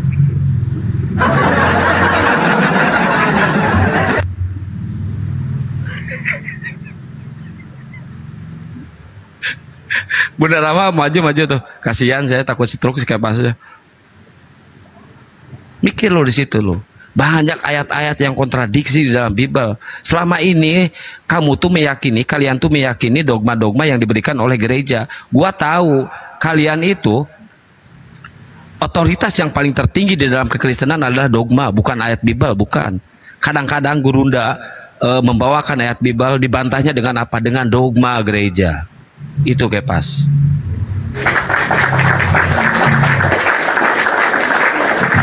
Mikir lo, buka cakrawala berpikir lo, buka Kepas. Jangan disumpelin terus sama dogma. Jangan. Itu dibilang itu Rasuna Said dibilang bohong Kang Sangtangnya itu dibilang di bawah bohong katanya. Ya kalau orang Kristen pasti kayak gitu, pasti disangkal kitab sucinya. Pasti disangkal. Kayak gini, Yesus katanya membawa ajaran kasih. Yesus membawa ajaran kasih. Yesus sendiri disuruh Yesus sendiri yang menyuruh kepada murid-muridnya untuk membenggal kepala yang tidak percaya kepada dia. Banyak loh. Terus Yesus masuk ke bait Allah, Matius 21 pasal 12. Yesus masuk ke bait Allah dan mengusir semua yang berjual beli di sana, para pedagang di sana, membalik-balikan meja para pedagang di sana. Ini Tuhan atau Satpol PP, Kepas? Kok anarkis kayak gitu jadi Tuhan? Jadi selama ini kalian ini menyembah Satpol PP, Kepas.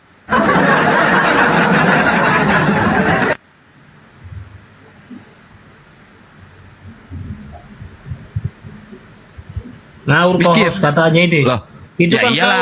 ngawur kohos Lah katanya. iyalah, kalau orang Kristen pasti bilang gua ngawur. Memang Sebab iya sih. ayat yang ditulis di situ, ayat yang ditulis dan gua bacain barusan emang ayat ngawur itu yang ada di kitab kalian, ngawur itu.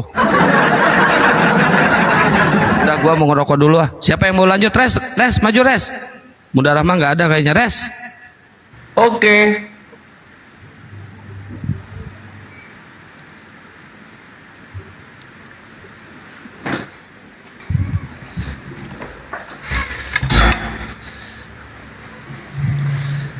Jadi Kepas kapan nikah? Belum tahu lah, belum ketemu jodoh. Oh, tapi lu perjaka atau duda? Ya belum pernah nikah.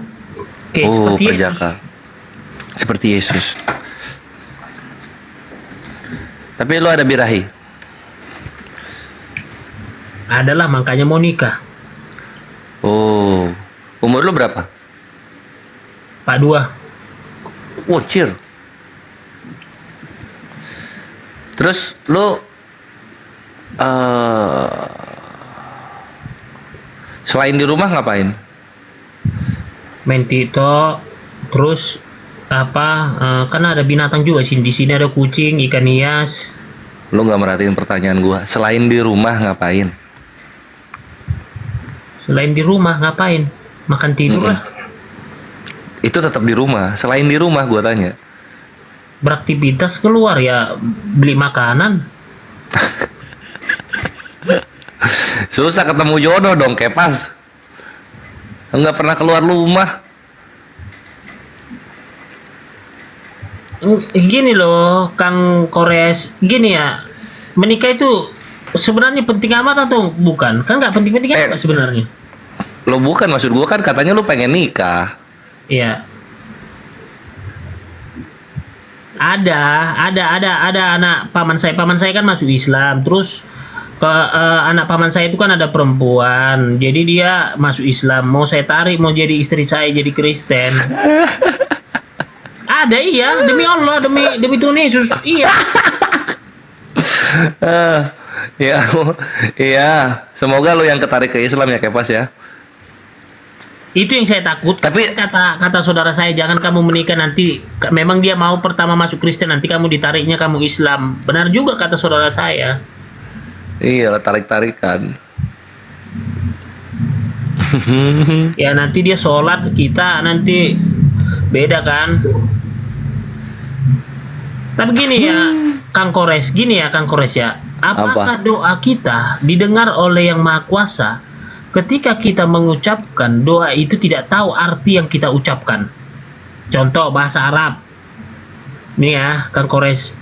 Nih, bahasa Arab ini kan nggak semua, Kang Kores. Kita harus mau jujur bahwa nggak semua umat Muslim Islam itu yang ngerti bahasa Arab, yang tahu arti bahasa Arab. Sepakat sampai situ, Kang Kores?